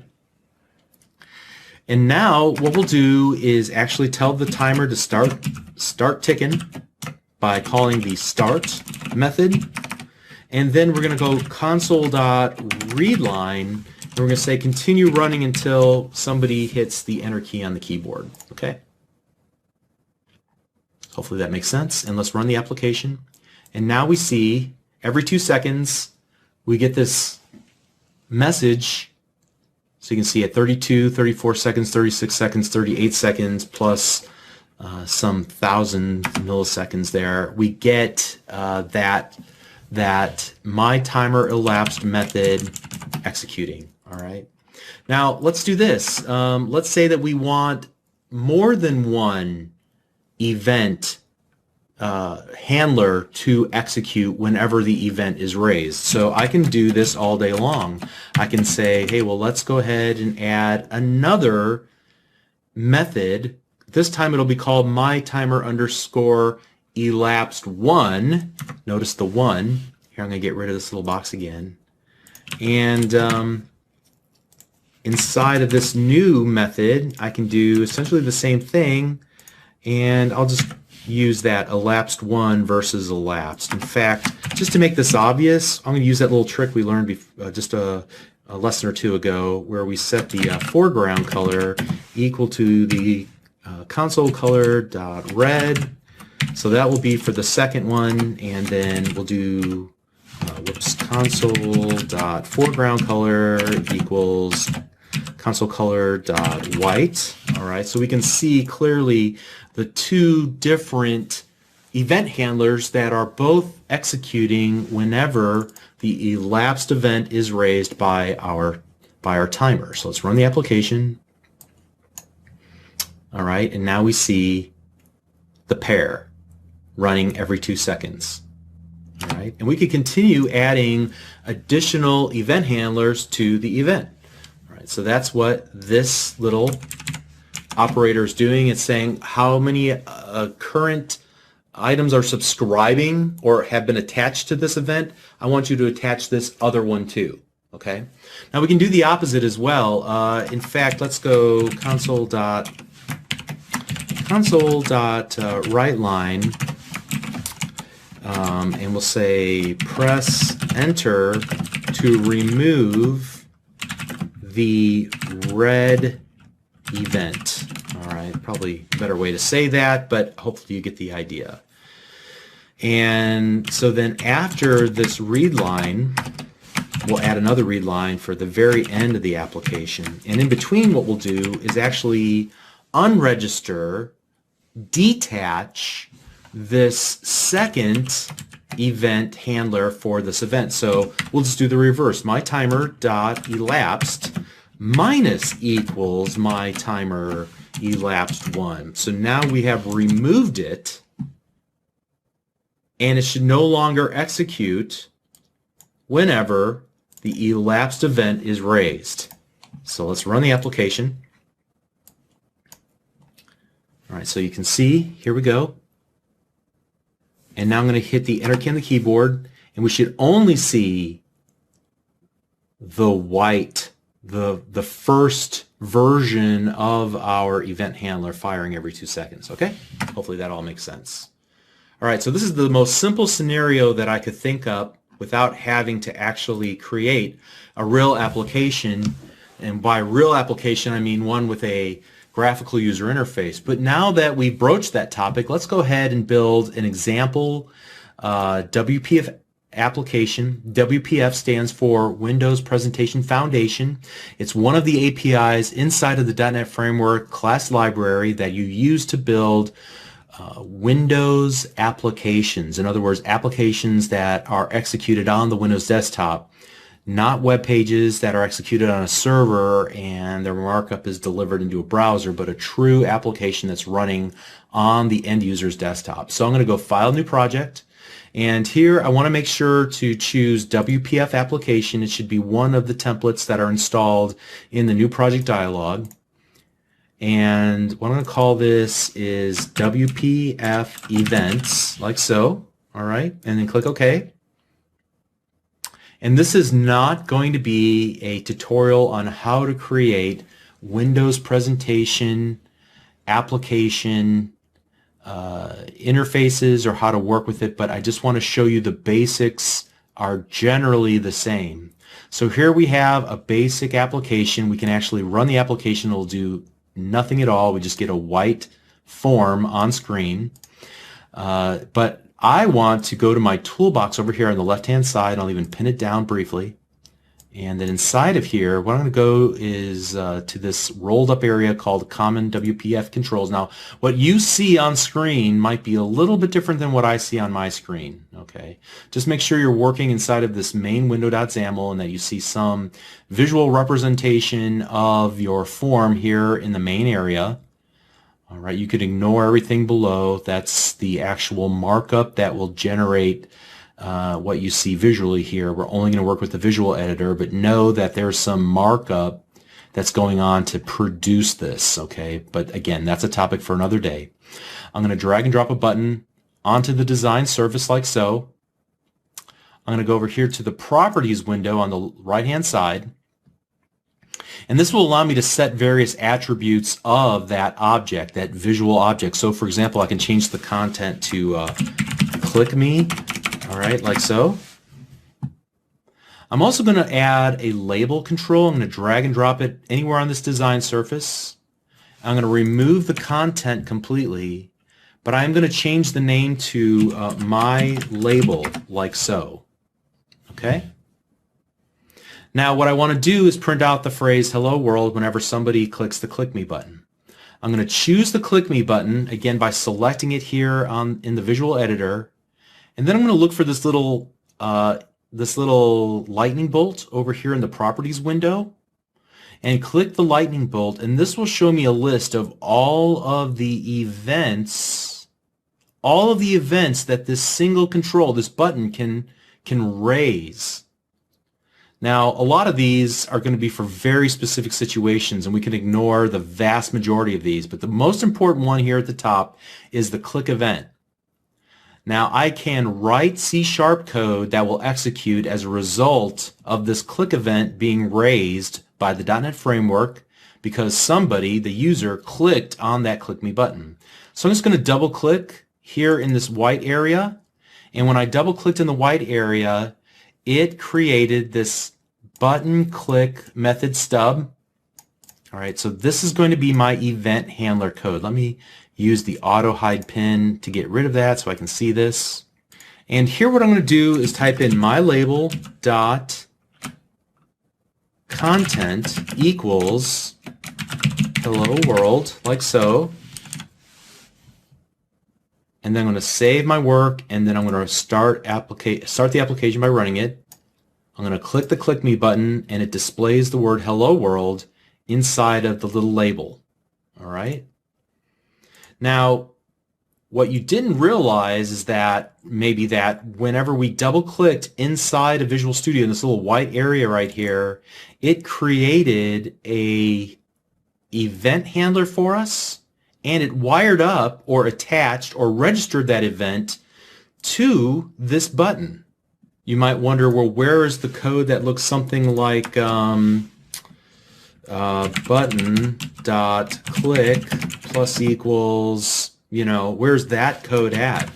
Well, that's a little bit difficult to describe. If you take a look at this markup code here at the bottom and we scroll all the way to the right, that is essentially what happens right here. This code will get converted into C# at the point of compilation, and it will create that little snippet that we were used to looking at in the previous code example. However, I can create a second event handler in C# by doing this. Let's go to the toolbox, and I'm going to actually grab another label and just plop it down anywhere. I'm going to select that label and then go to the properties window, and I'll change this to be named my other label. And then I want to change the actual content of that label to be blank as well. All right, so now what I want to do then is go to the main window.xaml.cs, and here I'm going to go button underscore dot click plus equals, and I'm going to click the, and I could click tab to insert, but I'm not going to do that. I'm going to name this manually myself. Button my other click, like so, and then I'm going to hit enter on the keyboard, or actually I'm going to hit that. And now I'm going to, you can see that I get a red squiggly line. I'm going to put my mouse cursor on that line and hit control period, and then choose generate the method button underscore my other click, and it does it for me. And you'll see something that looks very familiar here, a method stub with the not implemented exception. And here I'm going to say my other label dot content equals hello again, like so. All right, so now if I did this correctly, whenever my user clicks the button, it will not only fire off this event handler, but then also this event handler.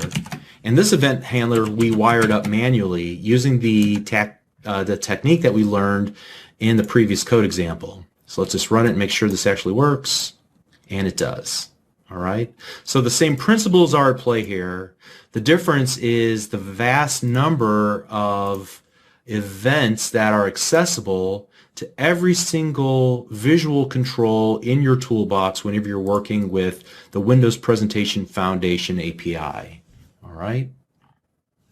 All right, so the main takeaway of this lesson is that events are all around us, and especially whenever working with Windows and web applications, we're going to write our code in methods that respond to specific events that are raised by the .NET Framework runtime in response to events that are published by the various objects inside of our Windows apps, our web apps, and so on. Okay, and we can either rely on Visual Studio to wire things up for us in a very quick and elegant way, like we saw here in our XAML code, where we let it essentially do the wiring for us, or we can take control of that process of wiring, of attaching, of registering an event handler to a specific event, and then write the code ourselves to actually respond to that event being raised. Okay, so again, extremely important. Hopefully that's the next logical step for you, is to move on to other APIs, whether it be something like ASP.NET or WPF, like we've worked with a little bit right here, or the Universal Windows Platform to build Windows Store applications. And you'll need to know these concepts for all of those. And that pretty much wraps up this lesson and this entire course. We'll have a couple of closing comments in the next video, and then that's it. So we'll see you there. Thanks.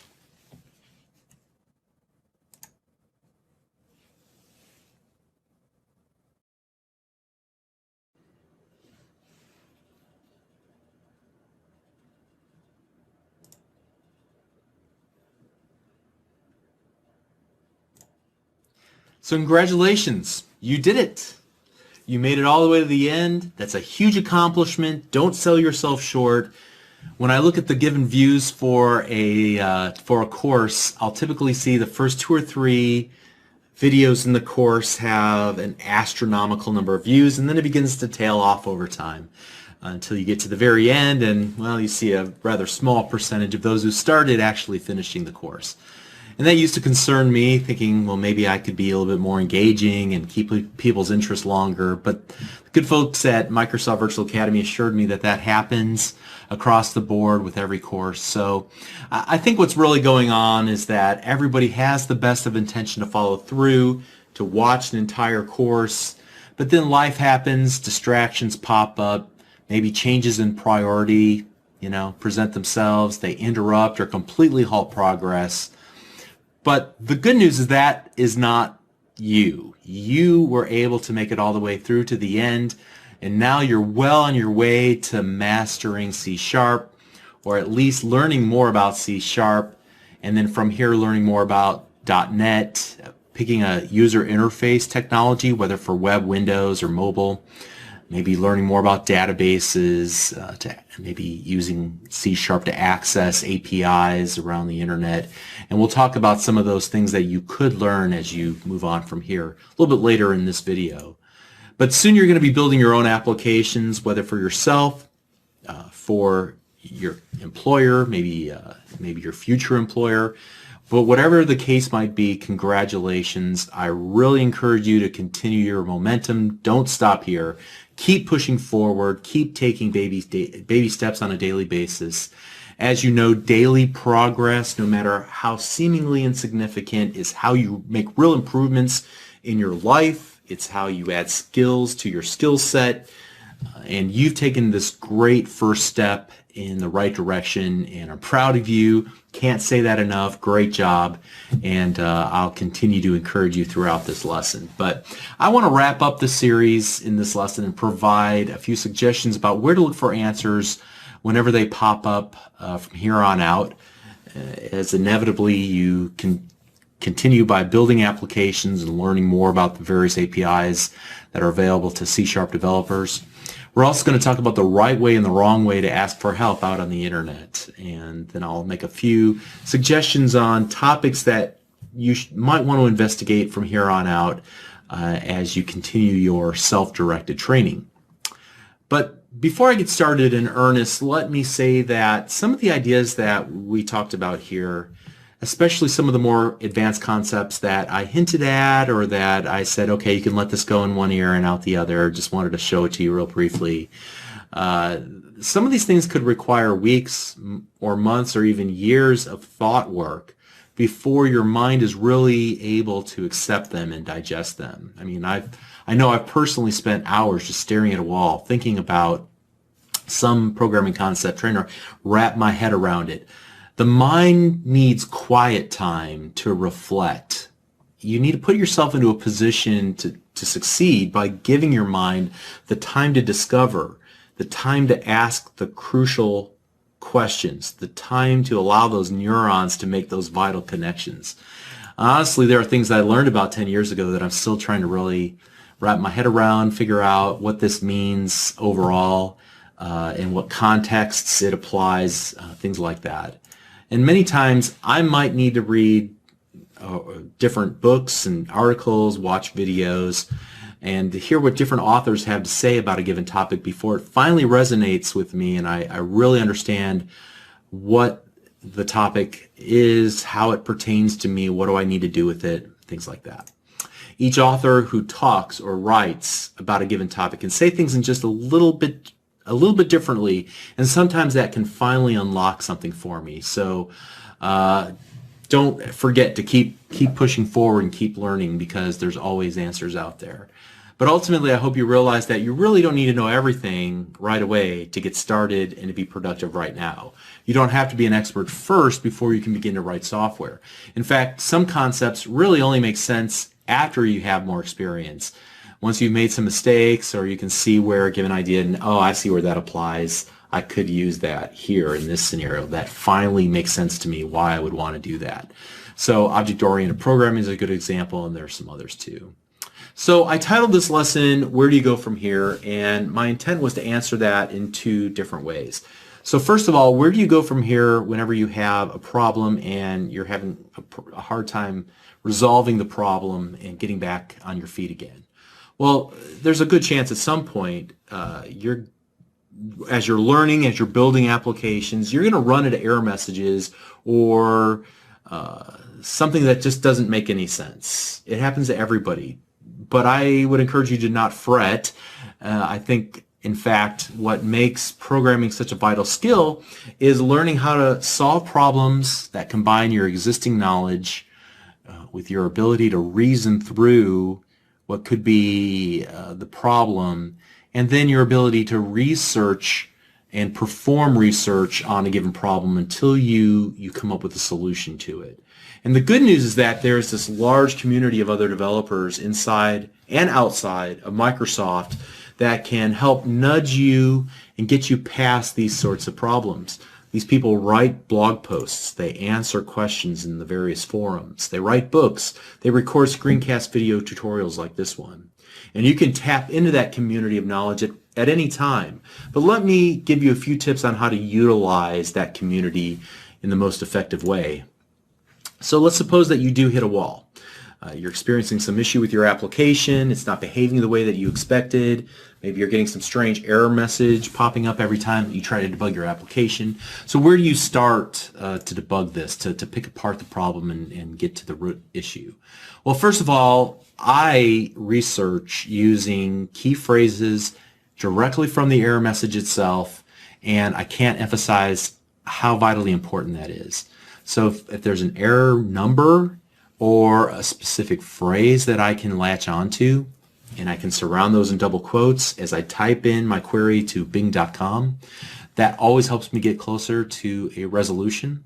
I might spend 10 to 15 minutes scanning through various blogs and forum posts or on MSDN as search results pop up for these sources in order to find a potential solution. And if I'm mindful about my search terms, I almost always find a solution. I think the reason why a lot of beginners fail with finding solution to their problems is because they become impatient, or they don't use they don't use the exact error messages in their searches, and they don't know how to search correctly, and they're not willing to put in the time to actually read through pages and pages of content to find a solution to the problem. So I can't emphasize enough, using the exact phrase inside the error message that you see on screen, surrounded with double quotes, will get you closer to finding a resolution to the issue that you're having. There are always usually people with other similar issues that have posted and then explain what they did to actually solve that particular issue. So research is vital. And I think actually one vital skill as a modern software developer is to become great at search. Searching on the internet to help solve issues that you run into is such a vital skill. Now, it might seem easier to go directly to the forums immediately and to post a question to the forums in hopes that somebody else can help solve your problem for you. But I assure you that it will actually take longer to ask the question and get an answer than it would if you spent the time searching, refining your searches, and so on until you find a solution to your problem. Frankly, I almost never have to ask a question in the forums because a simple search will almost always yield a clue to what I did wrong or what the core issue is. In fact, I've kind of gotten embarrassed when I have to ask questions. Maybe that's a bad attitude to have, but I don't want to burden other people with when they could be answering other legitimate questions. So I go overboard and try to figure out the issue on my own. Now, virtually any issue that you run into, I'm almost positive that somebody else has at some point run into that issue before you have, and they've already posted the solution to that problem online. You just need to get out there and find it. And if you get good at doing research, doing searches on the internet to help find solution to your problems, then it'll get you back on your feet faster than, again, posting into a forum and asking other people for help. Now, let's suppose that you're at your wit's end and you've done searches and there's nothing out there that really seems to apply to your situation. Okay, nothing you've tried actually works to resolve your problem. Maybe at that point you need to ask for help. That's fine. So here's what you really need to do to get, whenever you ask for help. You need to ask your question in such a way that you're going to get a resolution. And how you ask your question is important. So first of all, you need to be an empathetic requester. In other words, you need to give people who are willing to help all the information they need to actually get you back on your feet again, to pinpoint the issue and then isolate the issue and prescribe a solution. This means that you need to, first of all, clearly state your request. And so there's kind of a checklist that I have in my mind of the things that you need to do. And some of these will be obvious and some of them you may have not considered before, so let me just go through them real quick here. First of all, you should start by posting your question in the right place. Find the right category in the given forum or use the correct tags for your post, and so that the right people are looking at your questions. Posting a C# question in a Visual Basic forum is not going to be all that productive. In fact, you'll probably get chided for it. Secondly, you also need to choose a simple, clear title for your post so that it attracts attention of the people who can help, so that it saves everybody a lot of time. If I see a forum post that just says, please help, I usually just skip it. If it says, link to objects queries yielding unexpected results, well, okay, that's oddly specific. That might be something I can help with. I look like the person put some effort into concisely stating what the issue is. So I'll read the question and I'll see if I can help. Third, a short synopsis of the issues that you're having, including the exact error message, including the exact behavior you are expecting and what you're actually experiencing. Describe what you expected to happen, but what it happened instead, and keep it concise. Fourth, if you can, at all possible, include screenshots. And ideally, you would go one step further and actually use some screen editing or image editing software and draw circles to draw the eye's attention to those parts of the screenshot that are pertinent to your question. All right. Fifth, if possible, include a code example. Make sure to change any super secret information, passwords, things of that nature before you post it. But without a code snippet, many problems are insolvable. Okay, I can't tell you how many times I get people writing me emails and they'll say, I'm having a problem with this. What do you think the solution is? I'm like, well, show me some code, okay? I need to see what you did to get to that point, and then maybe I can help you figure out what your issue is. So always include, if you can, a code snippet of the code that you think is causing the problem. Then be choosy about which code that you actually choose to post. There's nothing more frustrating than looking at somebody who posts like 200 lines of code and expecting me to go through it all when a lot of it doesn't even pertain to the question at hand. I mean, you had to spend a little bit of time narrowing it down to a few things, right? So you really need to help me, be empathetic to me, the person who's willing to help you, to identify those lines of code that might be involved in the issue. Number 6, if a given forum has special HTML tags or short codes that you can use to format the code or some other aspect of your question to help it stand out in the post, then you definitely should use it. All right. Number 7, tell me, what have you done so far to try to resolve the issue? Did it change anything at all? Did it change anything? Did it help? Did this lead you to rule out certain possibilities? Again, empathize with me, the person who's reading your question, trying to help you. This will result in a faster resolution. Otherwise, people will start with the obvious issues and then move forward. So there's just that old joke, you know, hey, I'm having a problem with my computer, and the technician asks, well, do you have it plugged in? Everybody says, oh, the technician was, but there's a reason why they do that, and it's because the most obvious answer is the one that most of the time works for people. All right, so don't be that guy. Make sure you already list out what it is that you try to do and you've eliminated as a possibility.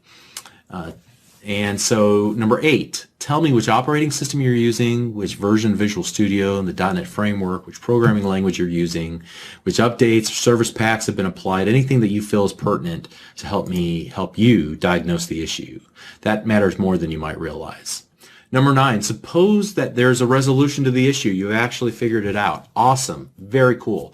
Maybe somebody made some suggestions that led you down to investigate some things and you finally figured it out. That's great. So take a moment, go back wherever you asked the question and describe exactly what you did to resolve the issue step by step. Use that as a means of better understanding it yourself, and articulating that will help you better understand the issue and what the solutions are. And then it makes you part of the community of the wealth of information that's out there, so that others in the future who have the same issue can look at your post and that you are feeding it back into the community just like you're taking out of the community.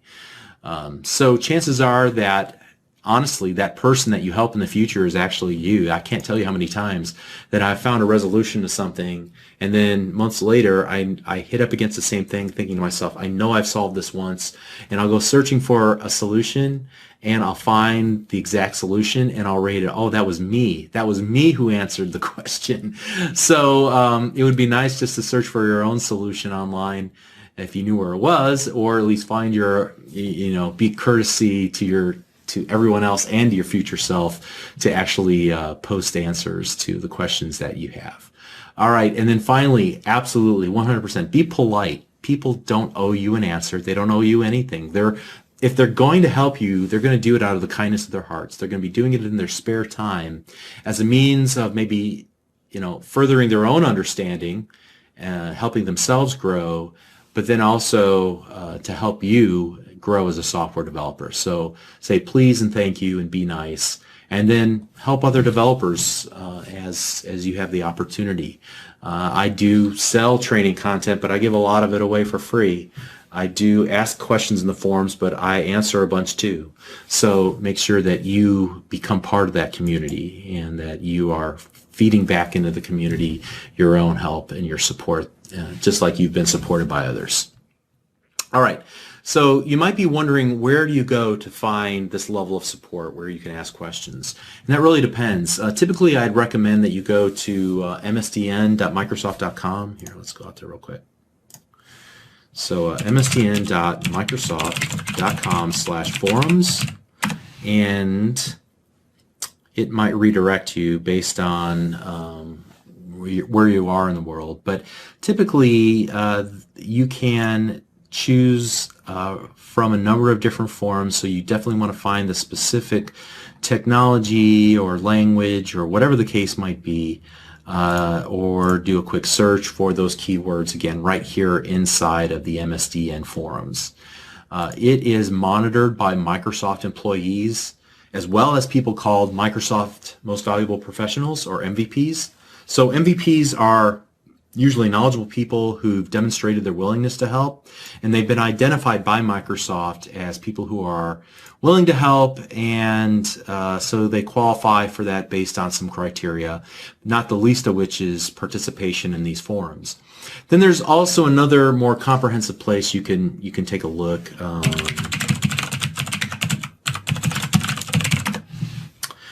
Stack Exchange, so programmers.stackexchange.com. And there might be one other place where you could go that has also by the same company that has similar forums, depending on the type of information you're looking for. Now, in my experience, Stack Exchange is a little bit more iffy. It's a little less beginner friendly.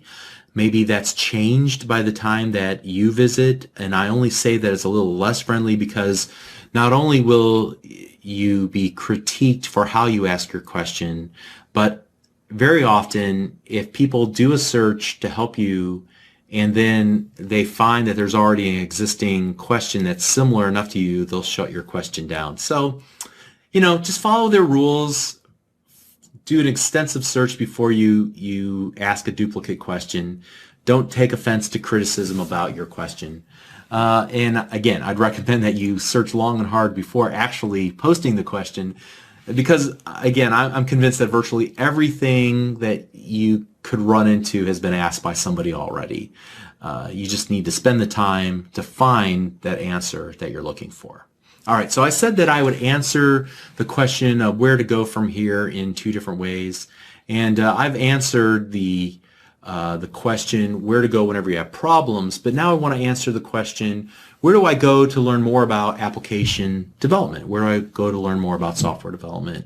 And so at this point, you've got a pretty good foundation of C#, basic knowledge of the C# programming language and of .NET and a little bit about Visual Studio, but there's still a lot of opportunity to practice what you know and to grow beyond that. So no matter what type of application that you want to build, there are a few fundamental ideas that are really going to be, that you need to be fundamentally acquainted with before you move on. So first of all, I would recommend that you learn about relational databases like SQL Server. You learn how to access data that's stored in a database using the Entity Framework, part of the .NET API for accessing data in your applications. Both SQL Server and the Entity Framework have visual tools that you can use inside of Visual Studio to drag and drop and configure your settings and selections. And so spending some time not only learning about the tools and the APIs themselves, but then also these visual tools inside of Visual Studio can pay big dividends. You'll want to quickly grow past that and learn how to write code and rely less on the visual designers and Visual Studio, but still, it's a great tool to help you get to that point where you can be productive quickly. Next, you're going to need to choose a presentation technology that you want to master, and this is really more about platform, honestly, than just simple UI. So you have no lack of options, whether you want to build web or Windows applications or mobile applications or games or back-end processes, whatever the case might be. So say, for example, you want to build web applications. There's a couple of different platforms. The older API is called ASP.NET Web Forms, and there's a lot of code that was written on the Web Forms platform API. But then there's also a newer API that's called ASP.NET Core MVC, and there are some huge differences between the two, but we don't have enough time to talk about those. I have content on both of those topics on my own website, DevU. There's Windows Forms, which is the older desktop API. Then there's Windows Presentation Foundation, which is a newer API that companies use for building applications internally. And then there's the Universal Windows Platform, which you use to build more consumer-oriented applications, typically for sale on the Windows Store. There's also the Xamarin Platform, which Microsoft recently purchased at the time I'm recording this, for building true cross-platform apps for iOS and Android and even Windows Phone. And then there's a third party called Unity, Unity 3D or 2D, depending on the type of game that you want to build. And so you might want to check out Unity for building games. Now, if you're not really sure about where you should go next and what you should learn next, I really would recommend that if you don't already know HTML5, CSS3, and JavaScript, that's a great place to start. And I've created several fundamental series on Channel 9 that are aimed at each of these topics. They're also available here on Microsoft Virtual Academy, again, at the time when I recorded this. And then beyond that, I recommend learning about the basic tenets of application architecture, particularly how to structure your code into layers of responsibility and what that even means. So splitting your code into layers of responsibility will help you build applications that can withstand the impact of change. And like I said earlier in this series, change comes from a number of different places. It could be changing business rules. It could be changing requirements, changes in the technology that's available. It also comes from defects in your software, bug reports that come in, and you need to make changes to fix those. But in each case, you can mitigate the impact, the negative impact of making changes in your code by encapsulating the responsibilities behind well-established APIs between each of the layers of responsibility. And I spend a lot of time talking about this, about application architecture on DevU. So if that's something that interests you, you definitely want to check that out. But from there, you want to learn more about basic software design patterns and tactics and techniques. And there are a few keywords that you're going to want to learn about. And each of these can spawn an entire book, an entire video series. And I've already alluded to the topic of object-oriented programming. That's a huge topic that you definitely want to learn about first. And if you can just get your mind wrapped around object-oriented programming and how that changes the way that you create solutions to programming problems, then that's a huge step in the right direction. But beyond that, you're going to want to learn about the principles of software development, principles that guide you to write your code in a very object-oriented sort of way. There are some more generalized principles like the DRY principle. I don't know if that I've ever given it a name, but it's essentially don't repeat yourself. So, I said be leery of copying and pasting, and when you do find yourself wanting to copy and paste code into multiple places in your application, you should be stopping yourself and thinking, how can I create this in such a way that I can reuse it? So don't repeat yourself. Put code, extract it out that will be reused into its own method or class, and then reuse it from there. There's also another principle called YAGNI, or Y-A-G-N-I, which is you ain't gonna need it, which means, you could probably set yourself up and architect your application in such a way that in the future you could expand, but you're probably not going to need to do that. You ain't going to need it. All right. Then there's another principle or idea called dependency injection, which is super important. It's a design pattern that guides you towards building loosely coupled objects that then can be swapped in and out of the solution, and you'll want to learn about dependency injection. It's really crucial to building some of the new style applications using like the ASP.NET Core MVC, which relies heavily on dependency injection. There's also a set of principles called SOLID, S-O-L-I-D. Each of those stand for a different sub-principle. They help you realize the promise of object-oriented programming inside of your applications. So again, a lot of ideas that are more conceptual in nature and less code syntax or tool oriented. All right. You're also going to want to learn about the process of software development, so the workflow surrounding software development and managing software projects. So specifically, you're going to want to learn about the tools and the techniques that you use whenever you work inside of a team. Sharing source code between team members using a source code repository like Git, or like Visual Studio Online's implementation of Git and their own internal source code repository tool. You're definitely going to want to learn about building unit tests, which are tiny little code-based tests that continually are testing your code every time you run it. Some people have even gone as far to say that you should be writing those little unit tests first, and then you write the actual production code that satisfies those unit tests. Now, whenever there's a change made in the system, you can see what the impact of that change is, because you'll begin to see these little tests start failing.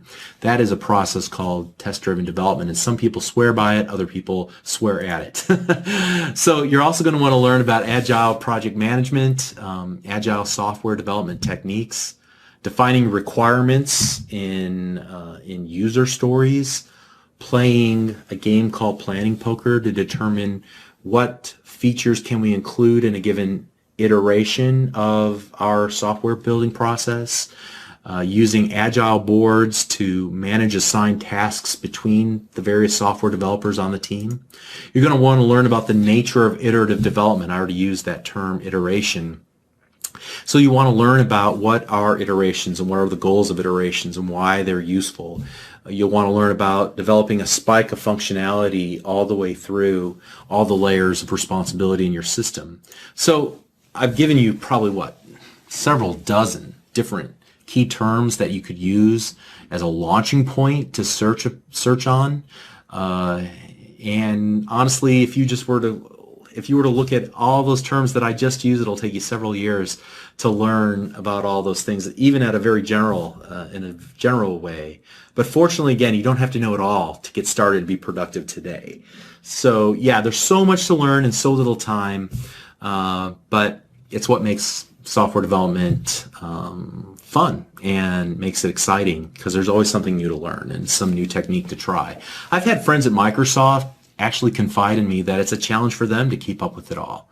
Nobody just knows all this stuff automatically. You know, it's a challenge for everybody to keep up with. Nobody just knows it all. It just keeps evolving, and so you just have to really commit yourself to learning. I realized some time ago that my full-time job is not creating video content or training content for developers. My full-time job is really learning. And then if I create training content, that's really a byproduct of all the learning that I'm doing. The value that I have to somebody else is my knowledge. And so without that as kind of the core piece of what I do, whether it's building applications for somebody or creating training content, they're only interested in me because of my knowledge. And then how I apply that knowledge is a byproduct of actually gaining the knowledge. So you have to really commit to learning. And I know since you're here on Microsoft Virtual Academy that you've already done that to some degree. There's a bunch of great resources out that are available on the internet, not the least of which are Channel 9 and Microsoft Virtual Academy, obviously. There's MSDN, as we looked at earlier in this series. However, before I close this out, let me make one final plug for you to visit my website. If you haven't already, Developer University at devu.com. It's there on screen.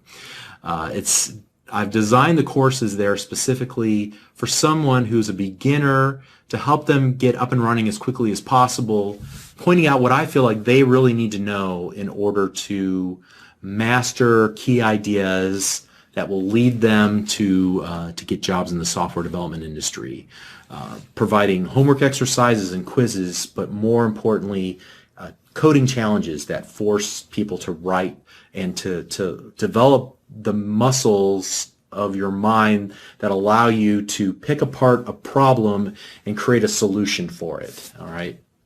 So please check out devu.com whenever you get a chance. All right. So as I close here, I hope you found this course to be valuable and this lesson to be valuable. If there's anything that I can ever do to help you, please let me know. You can find me out on Twitter. I sometimes go out there. Hit me up on Facebook, or you can write me an email. But finally, as we close out, I sincerely wish you the best of luck in your career. C# and software development is such an exciting field to be a part of, and I'm really excited for you. So good luck. Thank you for watching this series.